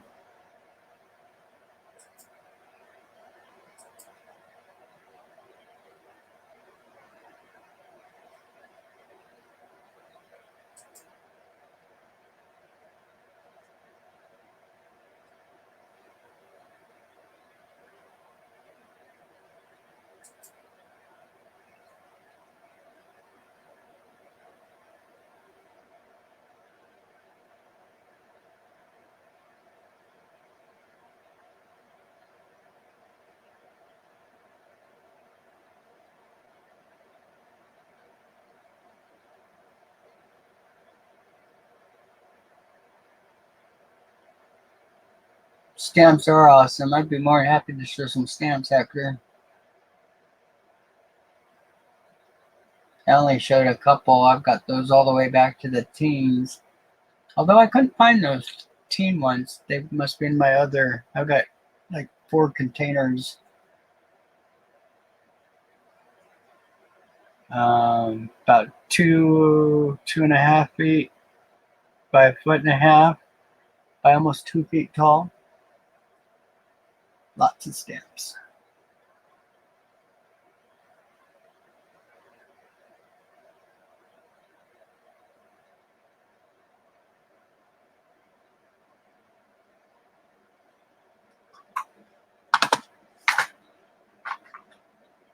Oh, you keep trying, Hector. I'll be right back.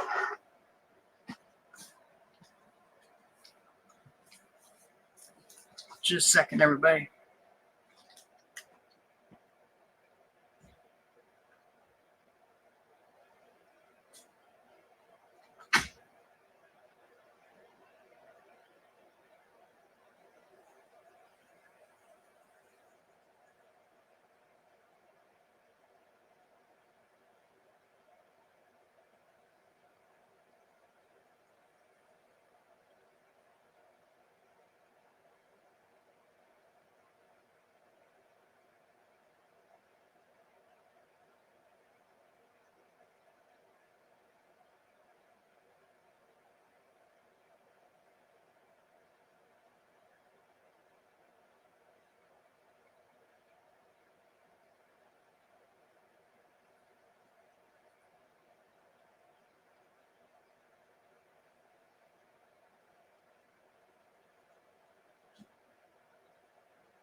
No Hector yet.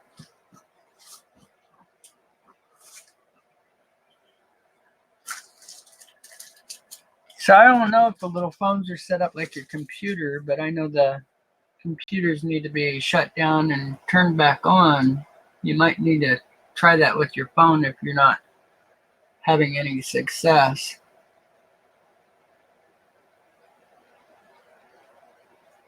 Do you want me to send you another email?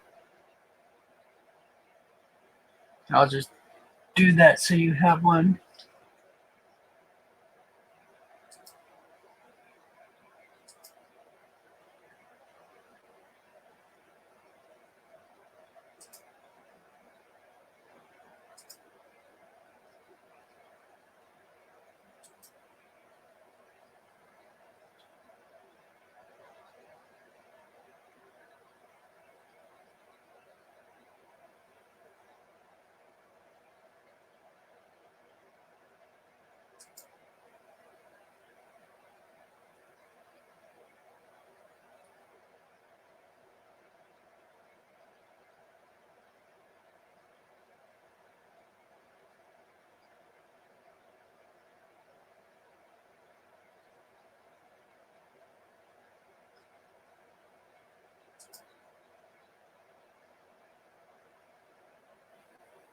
Memory's a bit expensive, but if you're gonna do it, I would stick with the one from Dell. All right, I sent you another link. Oh, there you are, Hector. Come on in.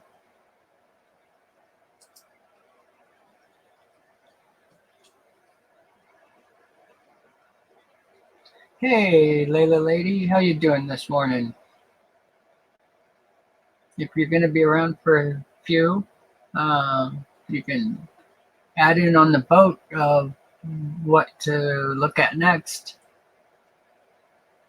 I just did about 100 silver dollars. We got one vote for my antique stamps, not antique, my 1940s and 50s stamps, probably what I'd show. Maybe my 30s ones, or I've got some really killer foreign BU coins, and I've got some really neat foreign currency if you like foreign currency.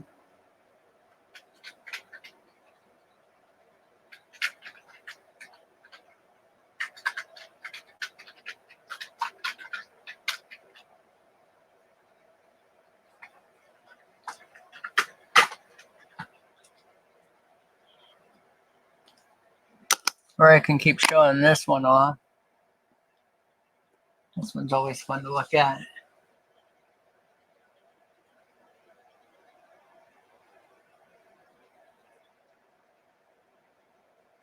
What happened, Hector? You were almost here.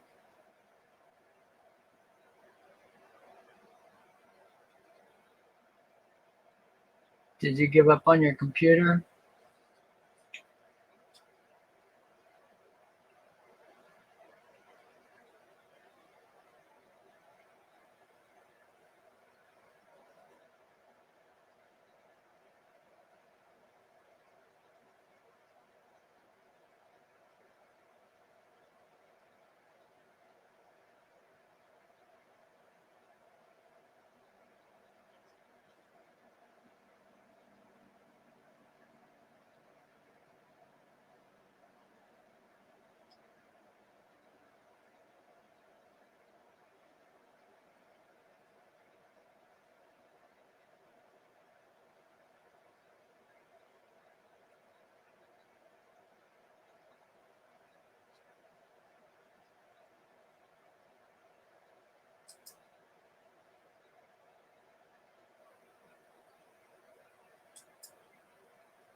Hey, you're welcome in.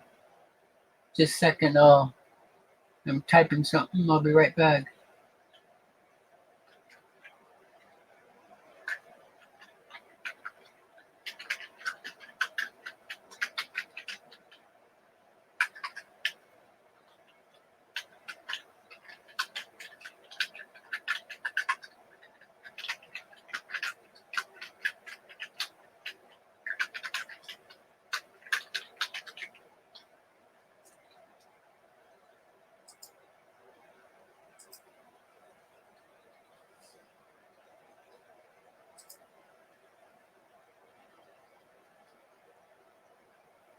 Hey, no problem, Hector.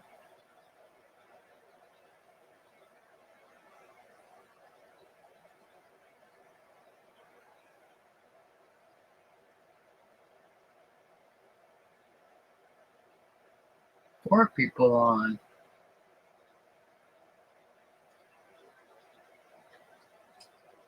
Okay. If you guys want to see anything, let me know.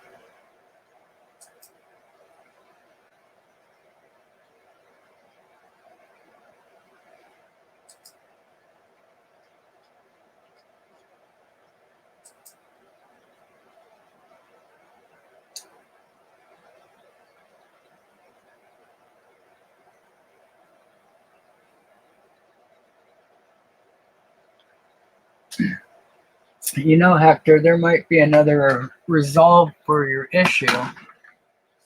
I know some people use the dish for their internet. And oh,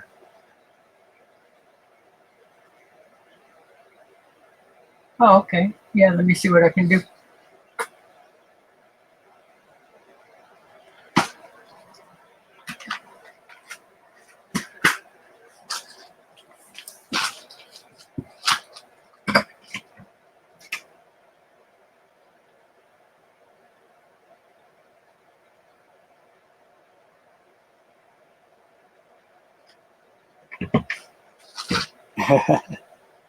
Hey, Hector.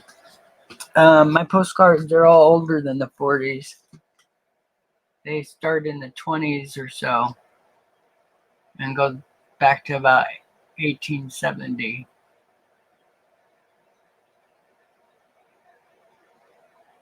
I wonder if you could do the DirecTV just for internet. And I know there's other companies out there that were doing it, but I don't know if they still are.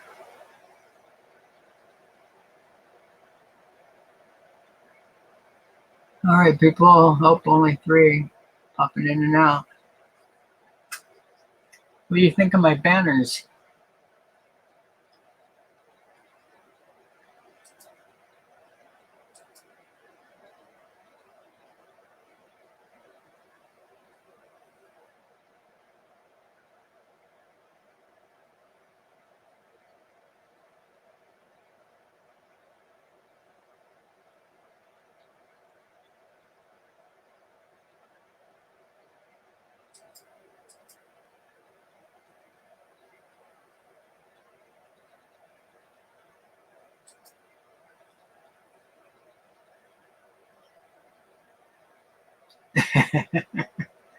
Well, thank you.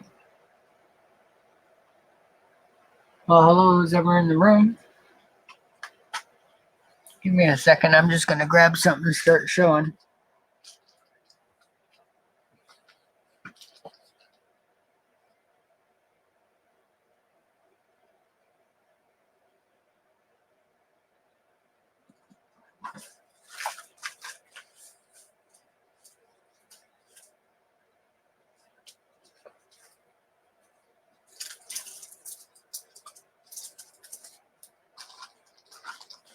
Alrighty.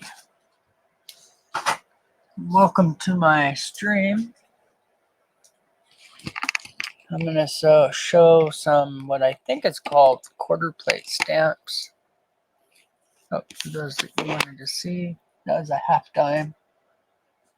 One of my favorites to show. I have 3 real nice half dimes. Get the rest of these out of the way here. Alrighty. Let me get rid of my banner.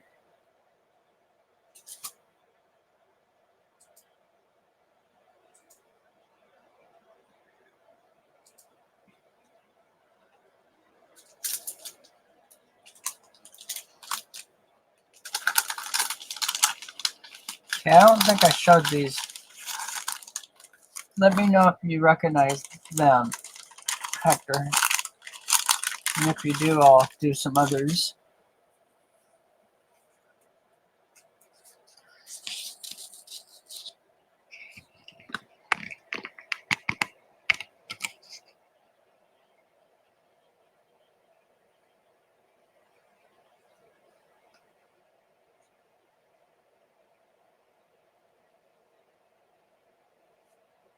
Oh yeah, that definitely cause some issues with the bandwidth.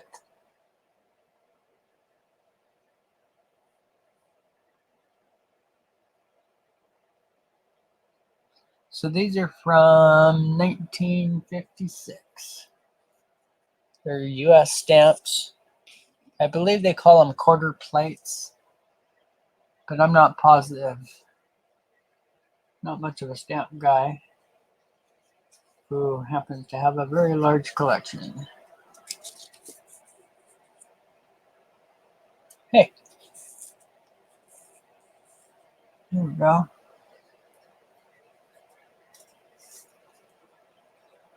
Some of these are pretty cool.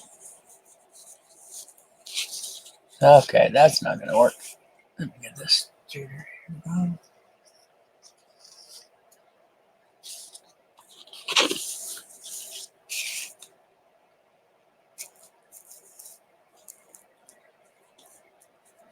There we go.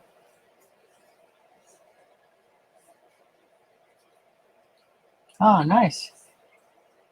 A dispatcher. Are you a coin collector? Or are you just checking streams? I recognize you from being on here once before.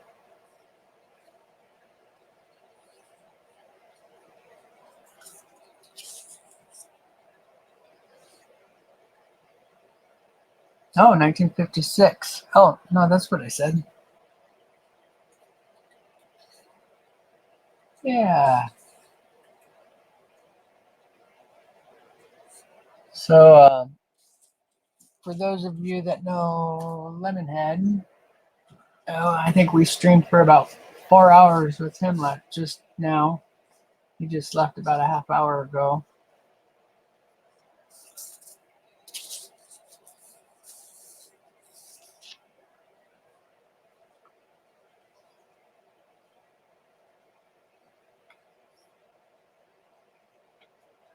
Yeah, they're pretty cool.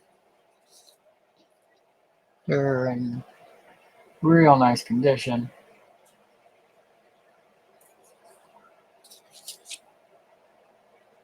Hey.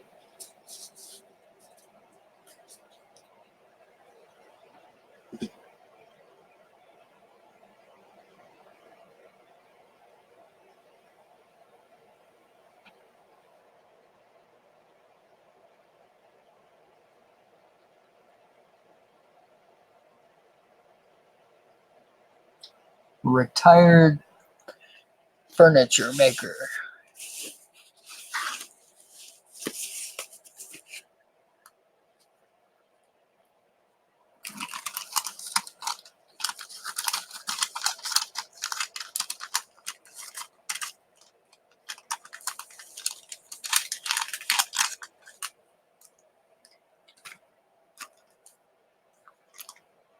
Do you collect coins? Lala lady?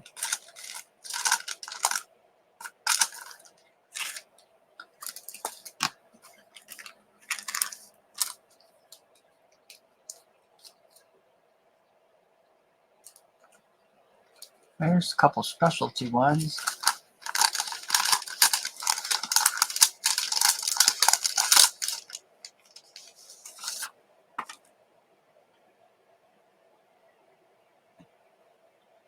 Oh, no wonder I remember you. That's what I do.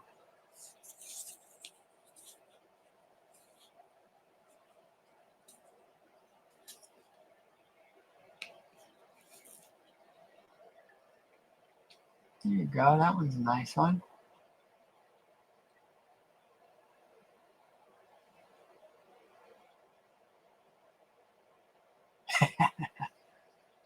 Yeah, I get that from my grandkids all the time. My kids don't even bother to waste their time. They already know.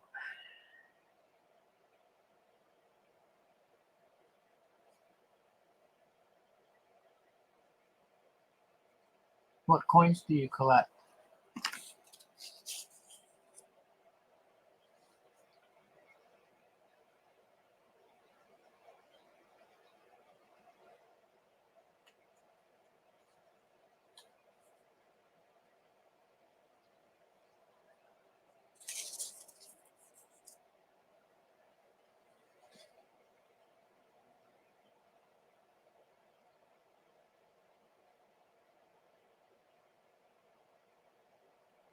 I didn't know it was as a Boy Scout. That's cool, Hector.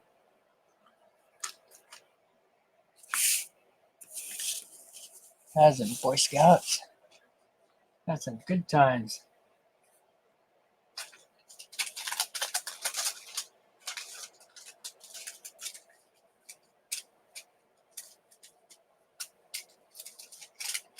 I had a real fascination for knives and fire, and for some reason was always burnt and cut.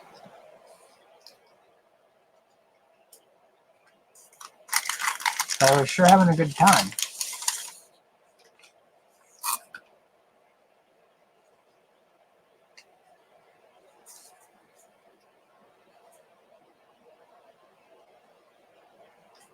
So I think I showed these. Did I show these ones? Do you remember? Pony Express.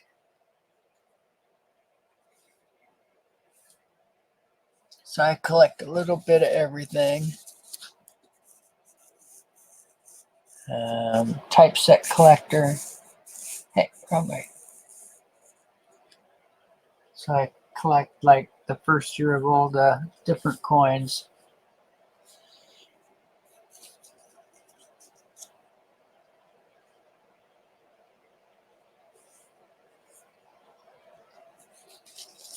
I'm also a silver collector, but not bullion.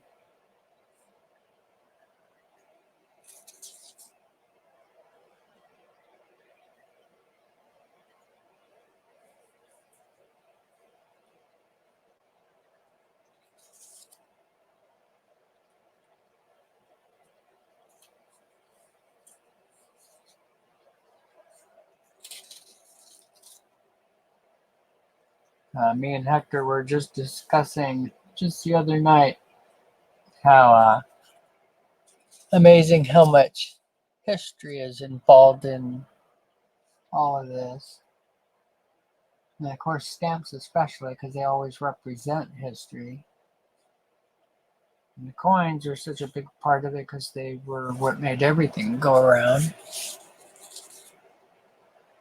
And then we included our genealogy work. I have a whole bunch of stuff from New York, from private banks and bus fares from the turn of the century and stuff to add to my genealogy that I do. My family was there in the 1700s in U.S. in the tail end of the 1500s. Cool. Do you have any favorites? I'm very lucky. I have a very beautiful commemorative quarter, and it's a Isabella quarter from 1893, and it's a graded coin. It's actually graded, I think it's graded MS65, which makes it a pretty valuable coin. I believe it's about 1400.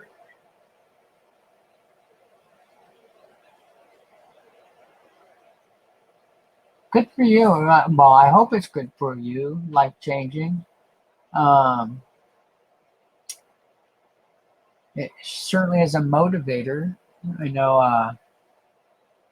I'm fairly disabled, and it gets me up more times than I like, but I certainly never stop.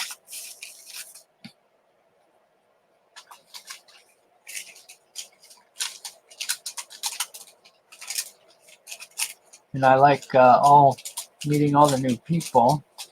Doing the streams is really a blast. I didn't know Hector a few days ago, or about a week ago, and I would rank him pretty high on my list of friends right now.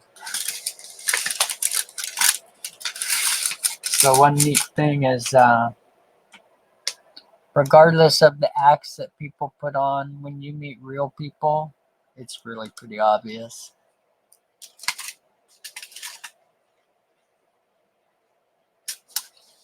Yeah, they are all pretty great. Do you collect currency too? The silver certificates and all the other notes?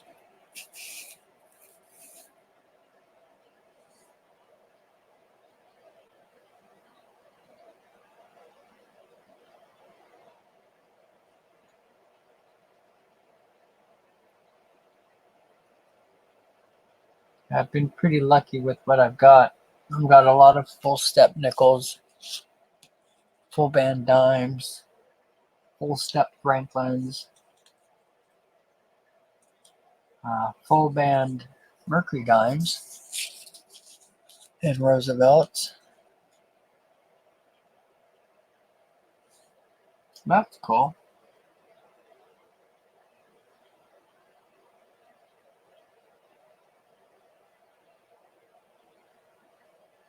Key days. Oh, well, good for you.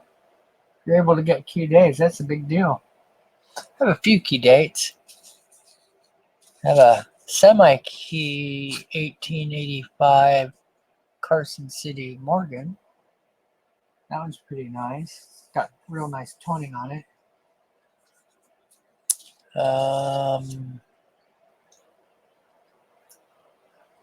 I had a Standing Liberty quarter, another semi 1927S. And I've got a lot of the Walkers that are semi keys, and at least one key. I think it's a 16D Adverse.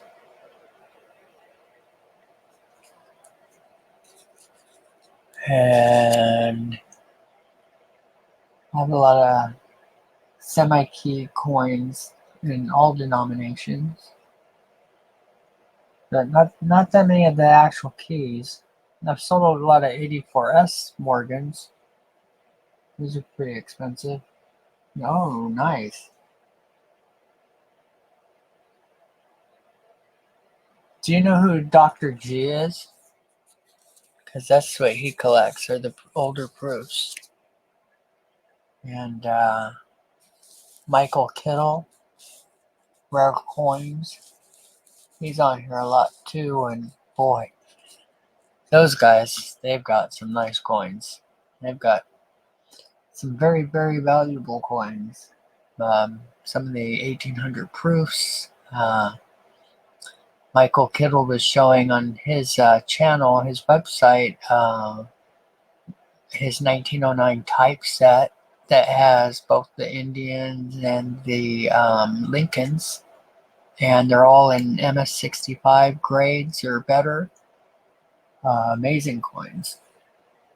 He had the BDBS Lincoln in 66 or 67 grade. Yeah, Michael Kittle. If you're into the Barber Proof, you should check him out. You'd probably find some coins that you might look at investing in soon. And he's always getting new stuff.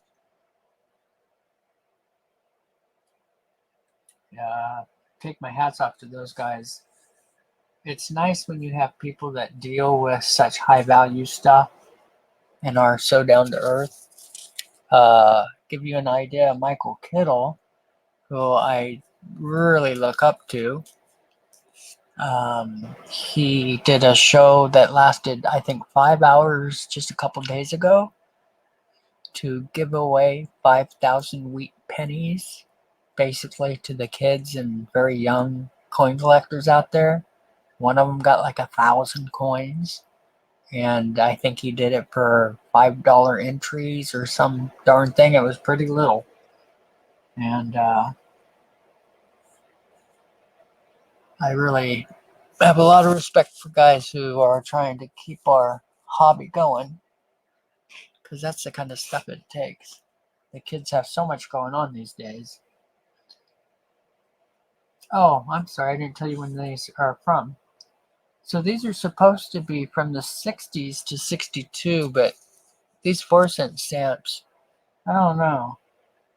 Sometimes they redid stamps because the values went up, so this is possibly the stamp that made the difference up for the raise in price of stamps. That's what I think. So if we come across some stamps here soon for more, let's see here. I guess I can peek. Nope, they're all 4-cent. Interesting. 60 to 62, which is really strange because I was doing 4-cent stamps for the 50s too. That one's really cool. I like that one. Hey, where's Cajun from, Hector?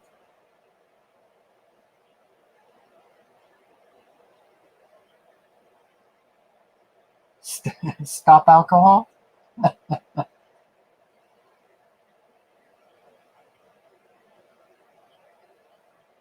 Yes, Jason. Okay, Jason, don't get... I'll give you a warning, Jason. If you keep it up, I'm sorry, you're going to get banned. You can't leave a whole bunch of messages like that.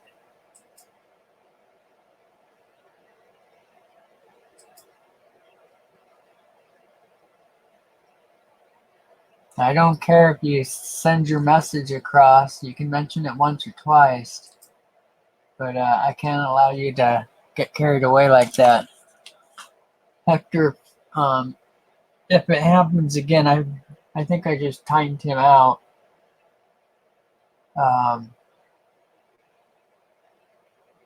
If he does it again, go ahead and you can ban him.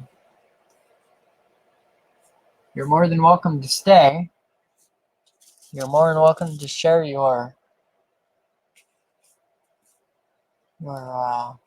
calling or your mantra or whatever that was. So alcohol is evil, yeah. I'm talking to somebody who started drinking at 12 years old, and both parents gave it to me.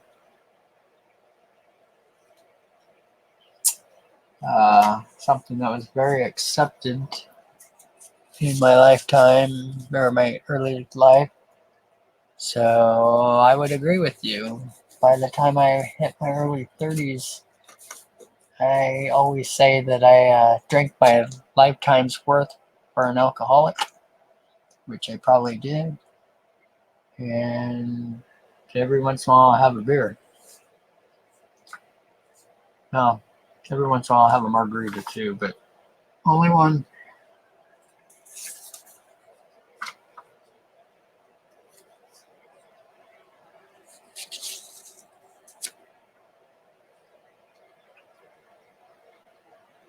And it's neat to see these stamps up so close. Oh, Mercury Project. That's nice.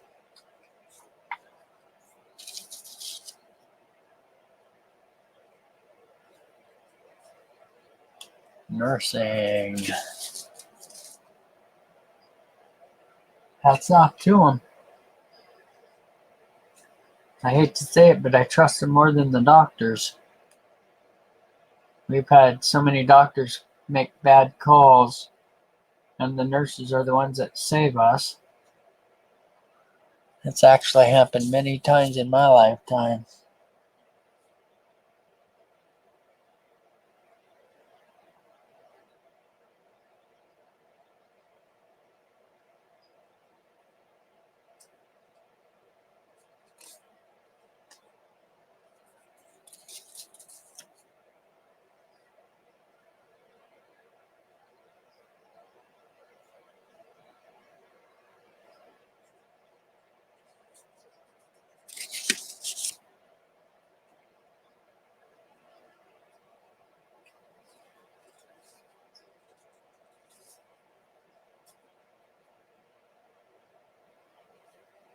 That's okay.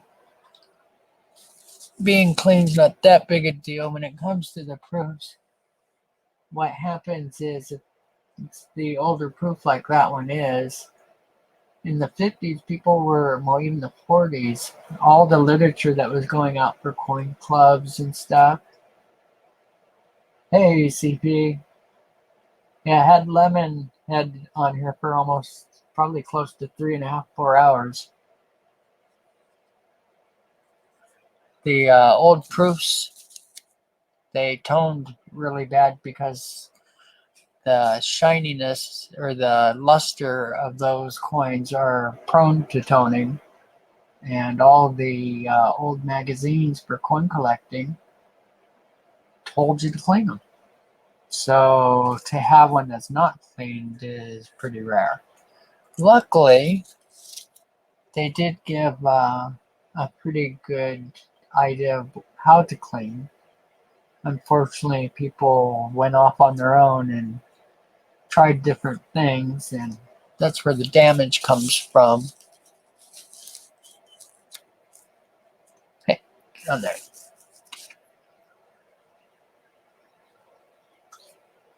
So these are stamps from the early 60s, 60 and 62. And we just went through some early 51s, and they were also 4-cent stamps.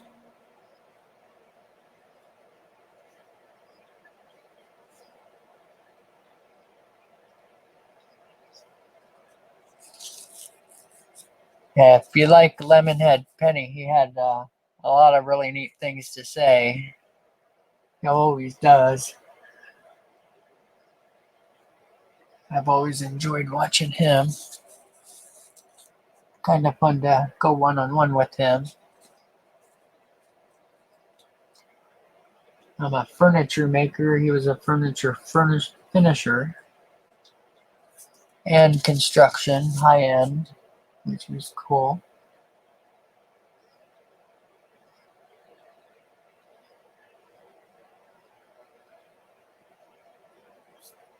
So anytime you guys want me to stop the stamps, just tell me. I can go back to coins or some currency or something if you want.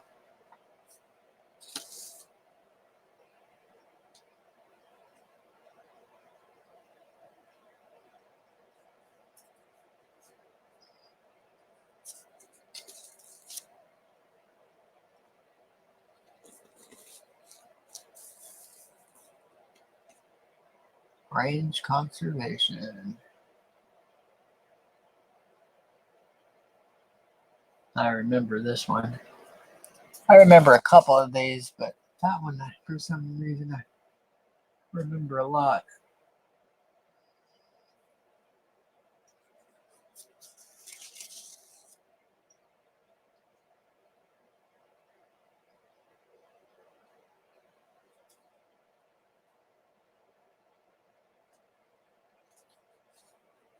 Here, just a second, I'm gonna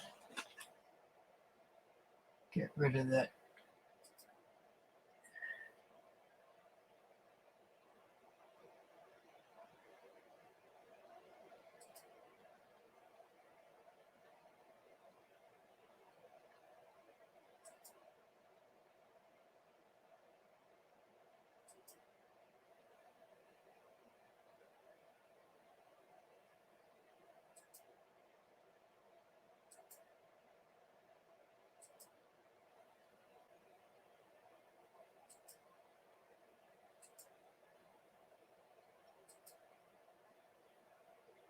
Alrighty.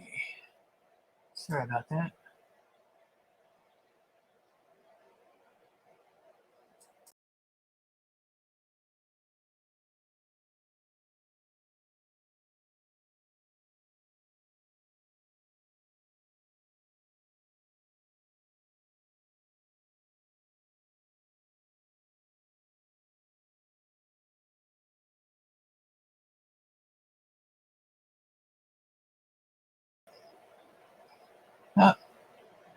Oh, okay.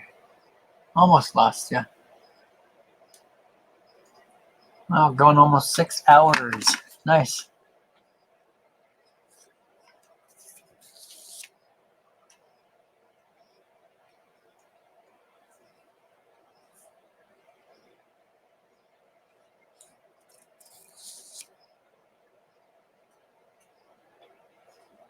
Oh, I'll be darned. First automated post office in 1960. Well, thank you. I'm probably going to stop here in a minute, but I'm actually not a stamp person, but I have those big giant totes that are a couple feet long, a couple feet, well, a foot high, about a foot and a half wide. I have about 4 or 6 of them full of stamps, and most of them are real special stamps. These ones are the newest in the group.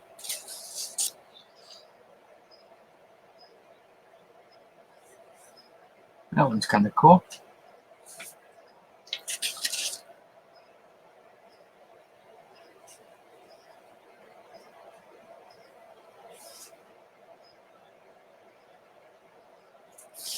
Is that Lincoln Memorial, right?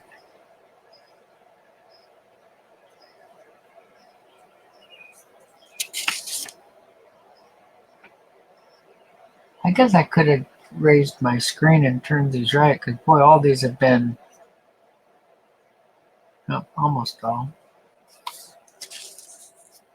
We're almost done with this set.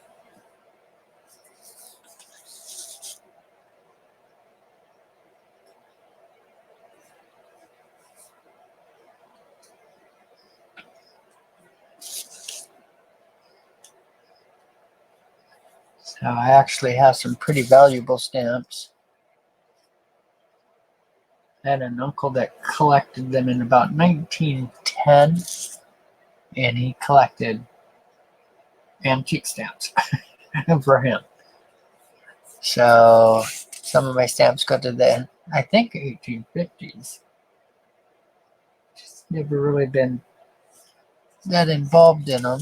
I know there's some good money in some of them.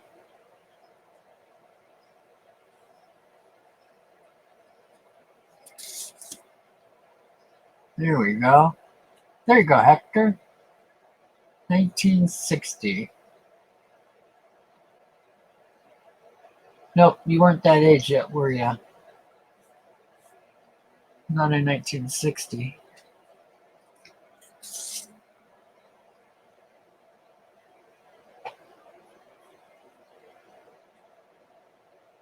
Do you have any other proofs, Lala lady, that are older than 55?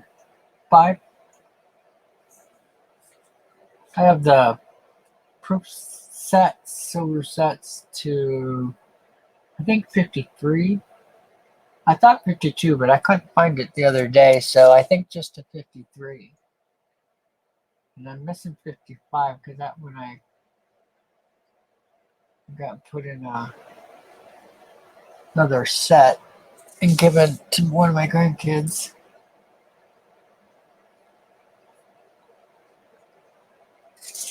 So I'm trying to hit 2,000 pounds of US coins.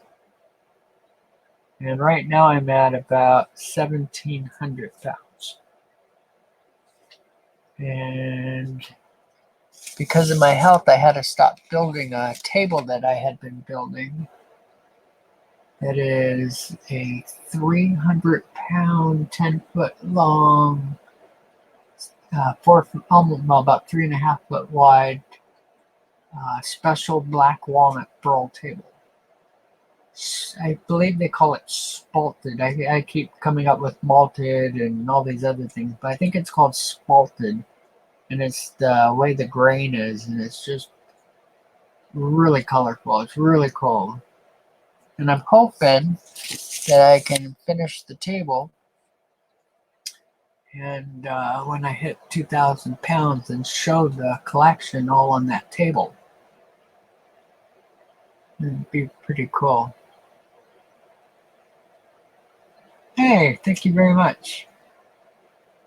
Like your handle.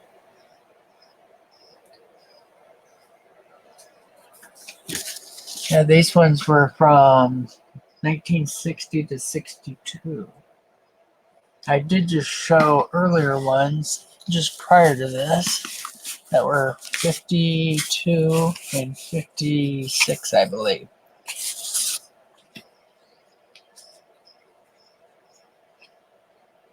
What do you collect, Edie?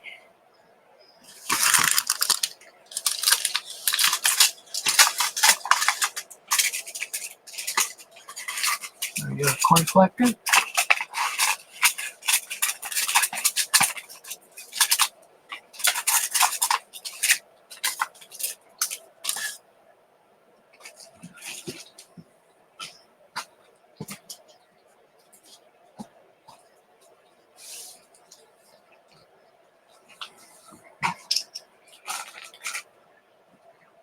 I'll show you guys just a couple more stabs.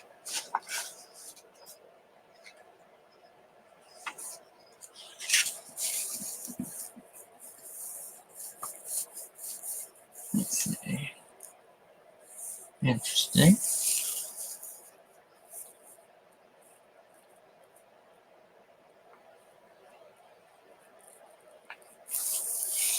Look, some of these stamps are supposed to be really valuable. Not these particular ones, the ones I have in my collection. But I don't think I would know it if I was looking at it. Although a quarter-cent stamp is probably... No, that's not cent, is it?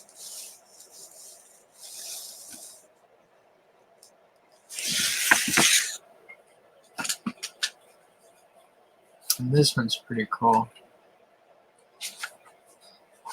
I just kind of like everything, I guess.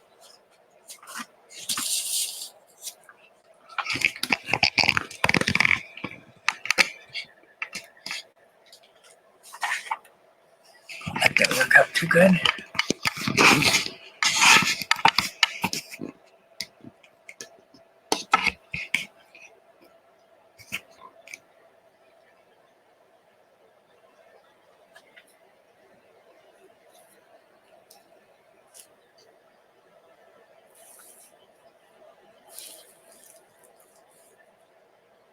That's pretty cool, isn't it?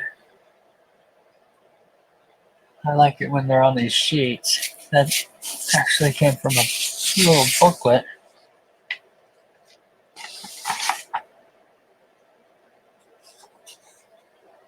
Well, that's probably the date right there. Can anybody tell me the date?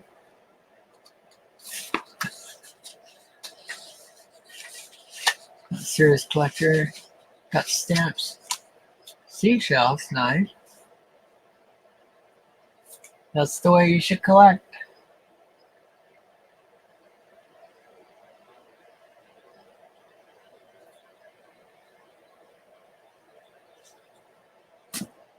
Alrighty. Now this one's kind of cool. Now I got really excited because I looked these up for sale. Like I said, normally the stamps that are valuable are the ones that are really low denomination. These are half-cent stamps. And this is a full sheet of 100 in really good condition. Mint condition. And the one I found was just a single stamp, and it was $65. So I thought, well, okay, one stamp for $65. What's that make the value of these? with the whole sheet. Is it times 100 or is it times even more? Yeah. These are from 1955, not the old stamps that they look like. They're like a commemorative stamp. And I guess the $65 one was, and I'm just realizing now, was probably the real one. That's funny. I didn't realize that at the time. Just now realizing it. But still pretty cool stamps.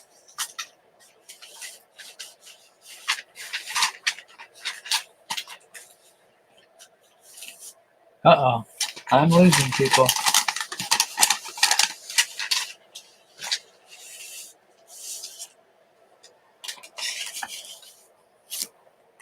A full sheet of 100 of those. So the other one is 50 cents, 100 half-cent stamps. And then this one is $4 for the 100, if you go face value.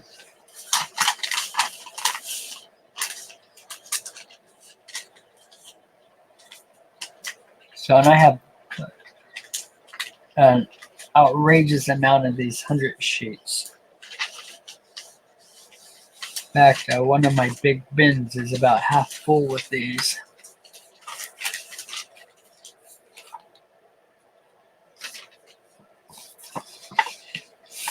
Oh no, I didn't put my souvenir stamps away. Well, those ones were really cool. Let me tell you about them. Yeah, maybe next time I'll just show you. Okay, just a second, and I will. Here, let me put one of my favorites back up.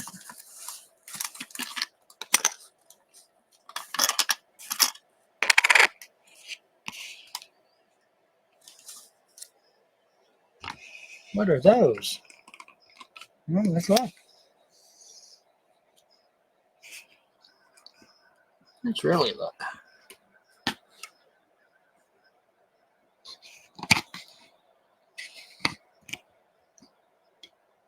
No, not gonna.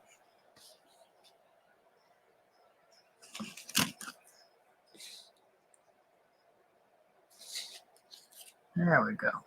Hey.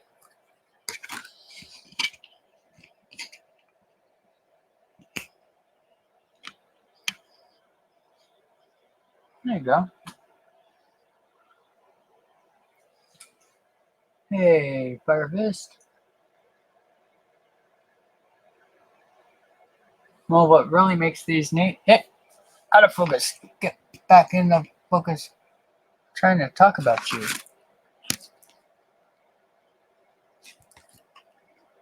There we go. Okay. Oh, my light's on. That's what's doing it.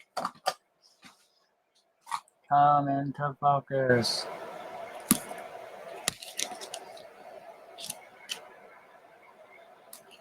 Okay, let me go a little closer.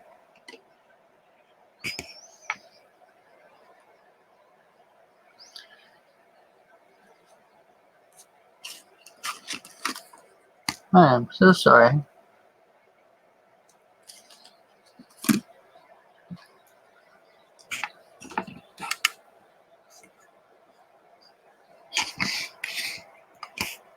Maybe I just need to concentrate on one.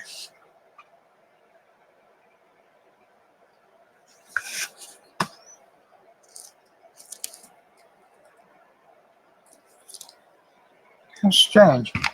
Okay, this must have heated up just a little too much.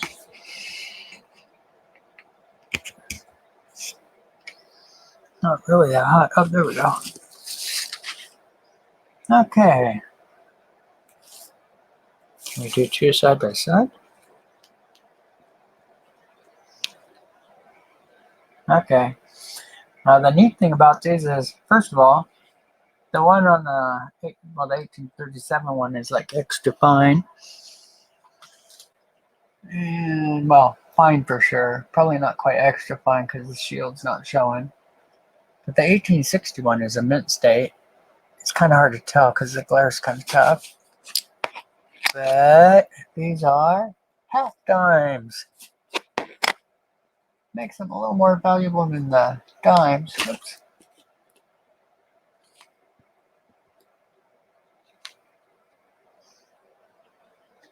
Not bad.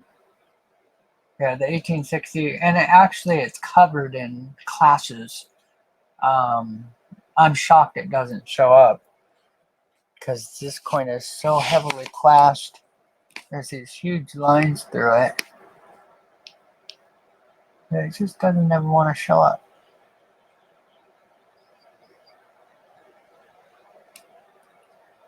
So even like that, you still can't see all the clashes. Maybe you can on the other side. Let's see.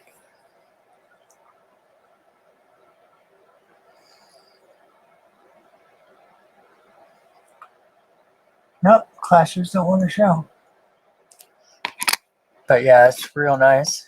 Couple $100 for the, well, $250 or so for the 37, and the 1860 is probably closer to 300.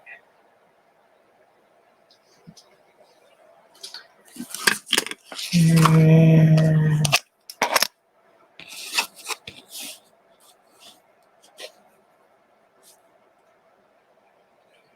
here, let me change my light. I got it a little bit too bright here. There we go.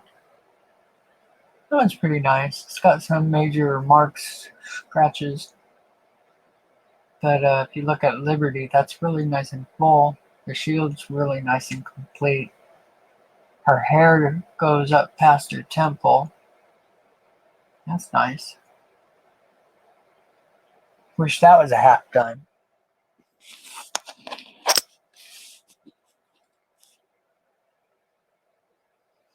See the lines in the middle of the ribbons. That's good.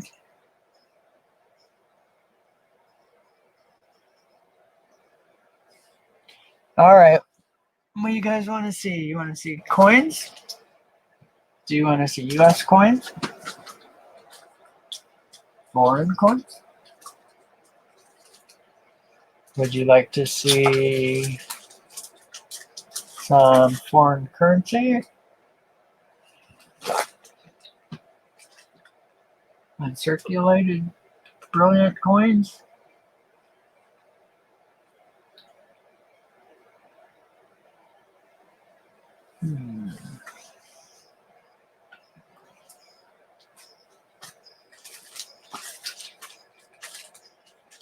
Alrighty.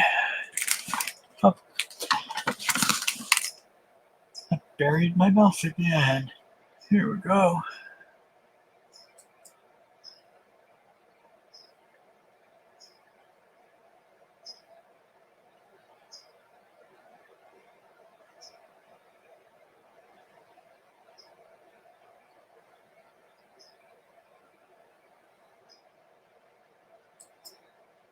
Down to 2. Hector. Of course it's Hector.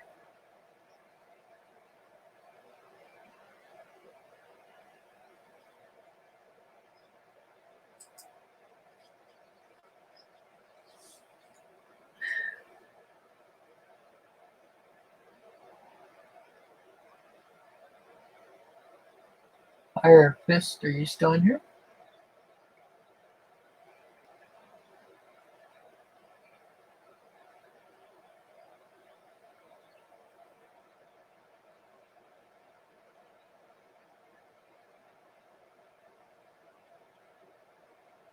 So Hector, did you catch all of what Lemonhead Penny had to say? Pretty interesting stuff. Smart guy for coins. He's done really well for himself on selling. He has I remember 60 to 80 people showing up for his streams, and possibly even more than that. I forget now. But he made quite a bit of money. And he was there several years ago.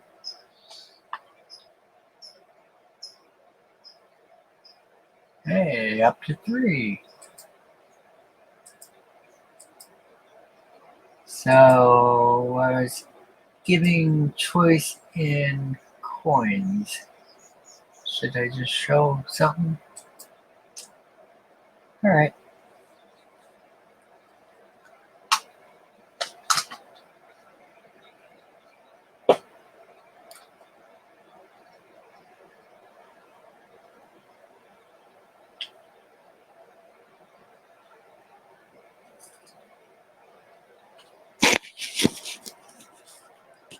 Hey, not upside down.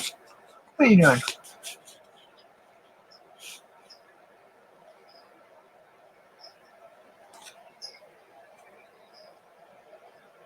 Benjamin.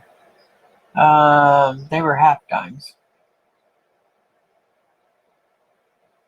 Would you like to see them again? All right, here. My 1860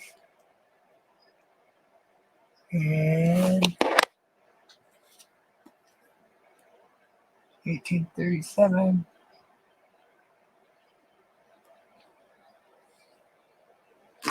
Come on, guys. Focus.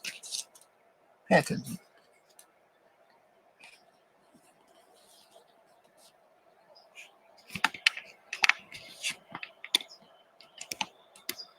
There we go.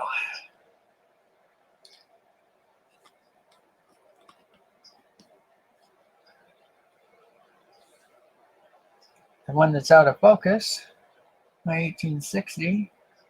Maybe I should just show one at a time.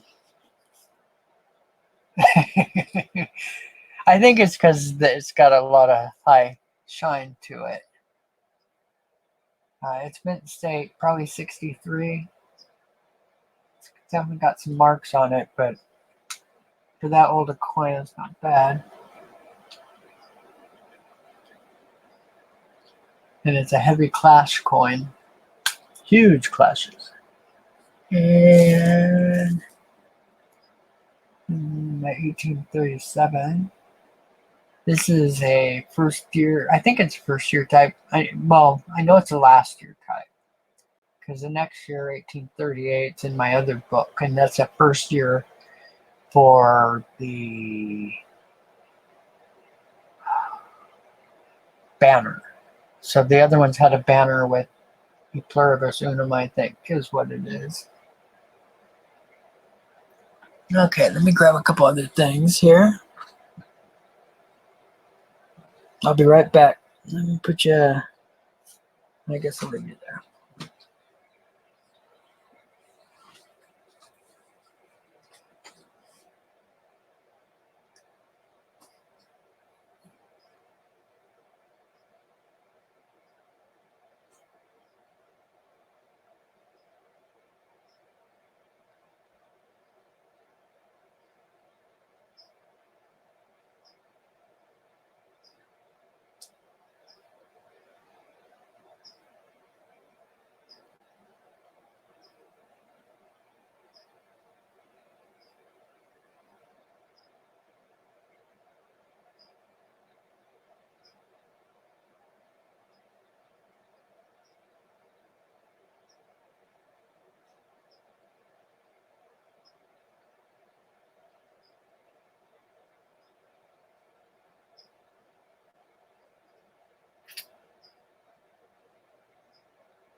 Alrighty, sorry guys. Didn't even offer you guys a drink or nothing.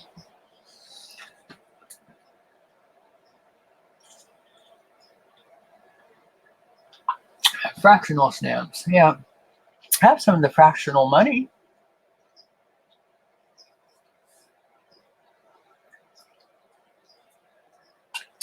Oh, of course you're talking about, okay, I get it now. You're talking about the half-cent stamp. Yeah, that one's pretty cool. Let's see here. Let me put the stamps away.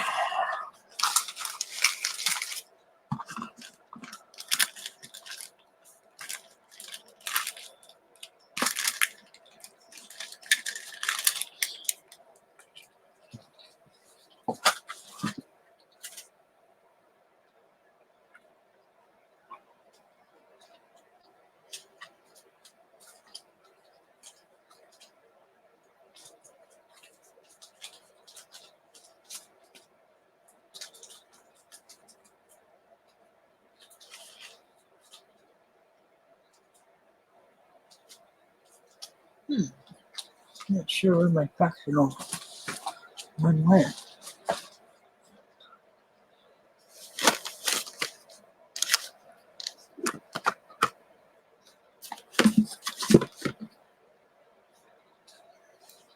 I had a 3-cent bill or note.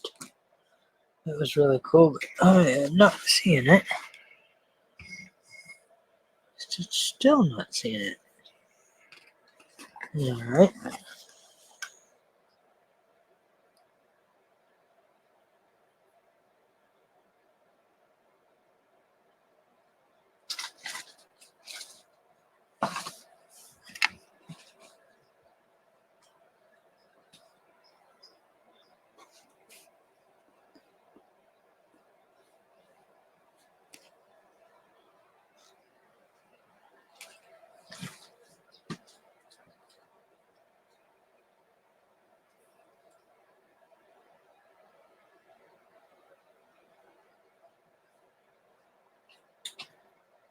Uh-oh, I lost everybody.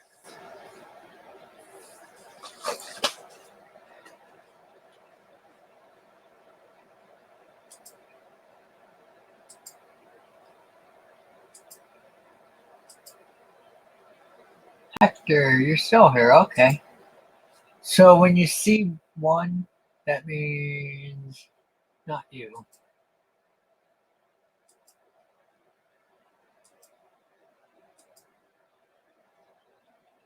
Okay.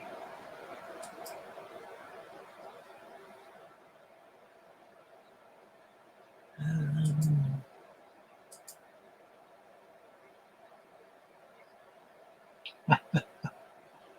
I'm sorry.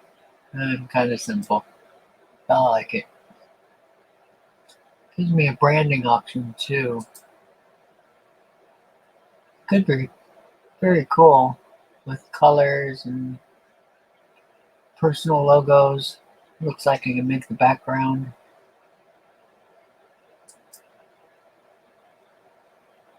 Oh, I can't use the background because why? Oh, I have to join. Oh, okay. Interesting.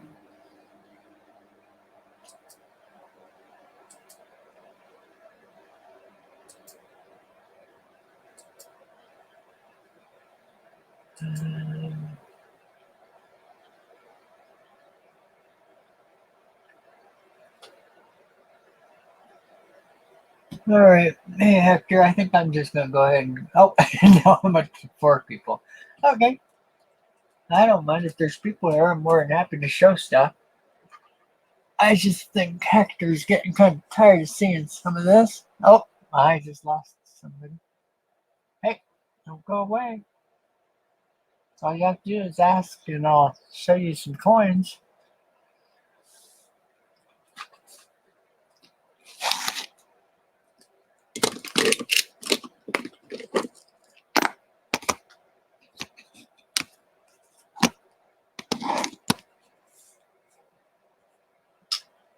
Well, she doesn't look too good.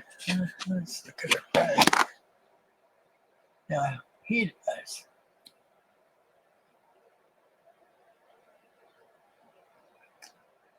So frustrating, but that little purple dot, no, that's actually coming off my camera.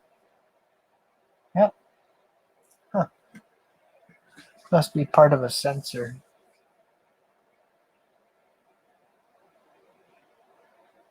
Ah, back to 1. Okay, I'm out of here. Sorry, Hector. If you're still there, bud, I'm gonna go. I'll talk to you tomorrow. The stream was a lot of fun. Getting to chat with Lemonhead was a big pleasure. I've done it once before. I don't think he remembers me, but no big deal. We have a lot of common interests, and well, he's called Lemonhead Penny for a reason. So if you guys, whoever else is on here, if you like Lemonhead Penny, he was here for about 3.5 hours, I think, and gave some pretty good advice and had some interesting things to say, and he always does.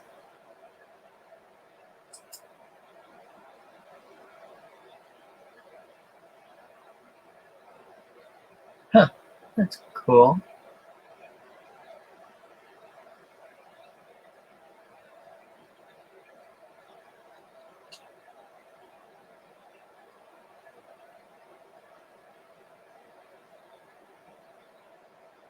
Huh.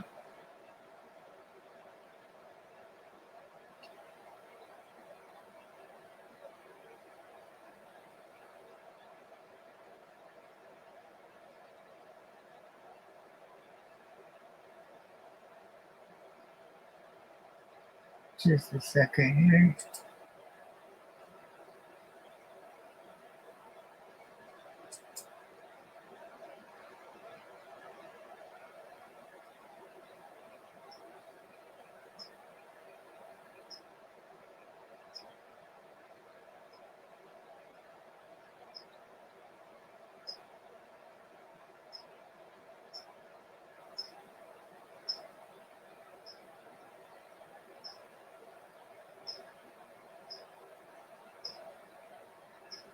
Sorry.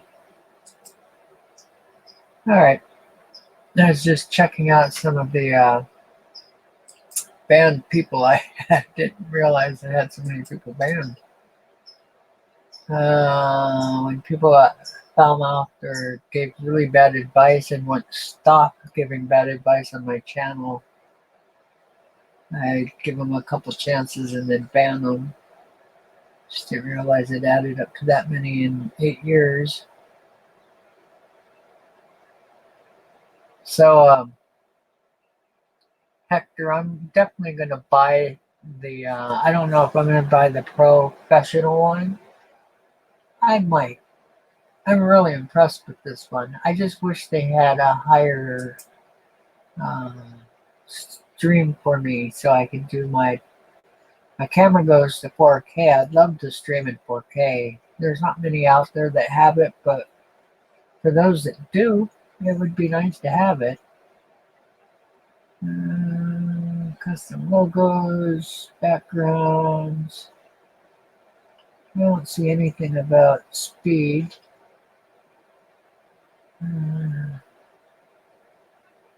Oh, build monthly, build annually.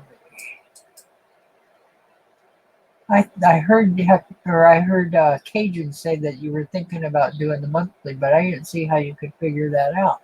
Interesting. Okay. 25 a month. Ooh, that's a little more than I thought it was going to be. But it'd be worth it. Priority customer support is the difference between $50 or $25 a month. I don't know if that's worth it.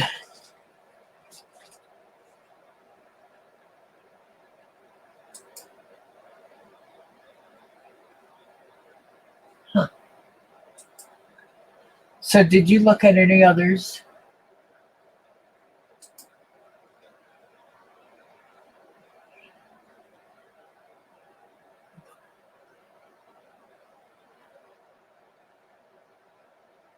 Hector, did you look at Lightstream? That one seemed kind of cool.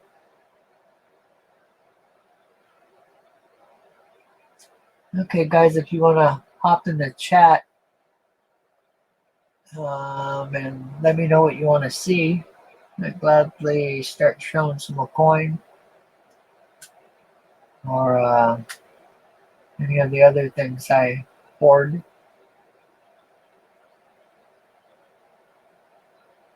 Or if you don't want to hop on the chat, that's okay too.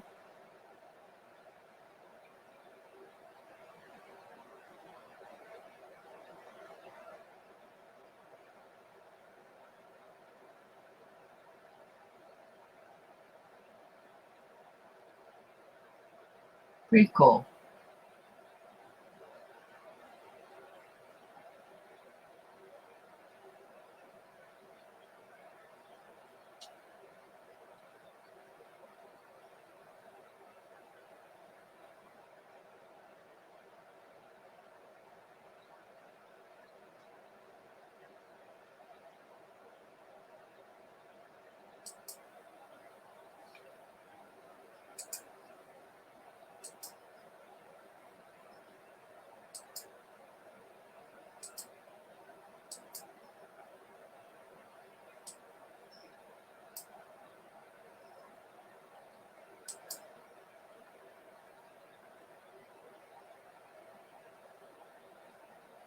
Goodbye, Jason Mitchell.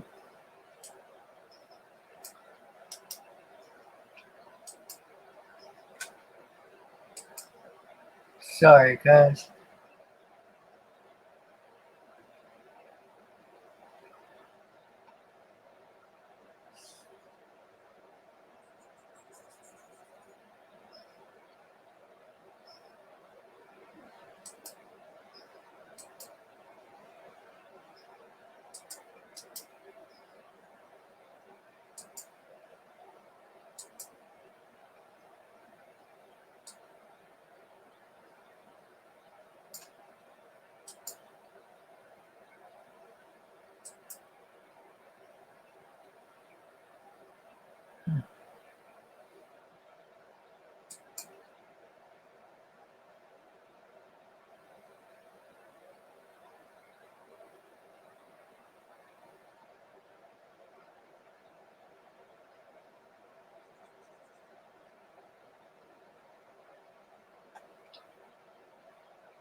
I'll start showing coins here in just a minute.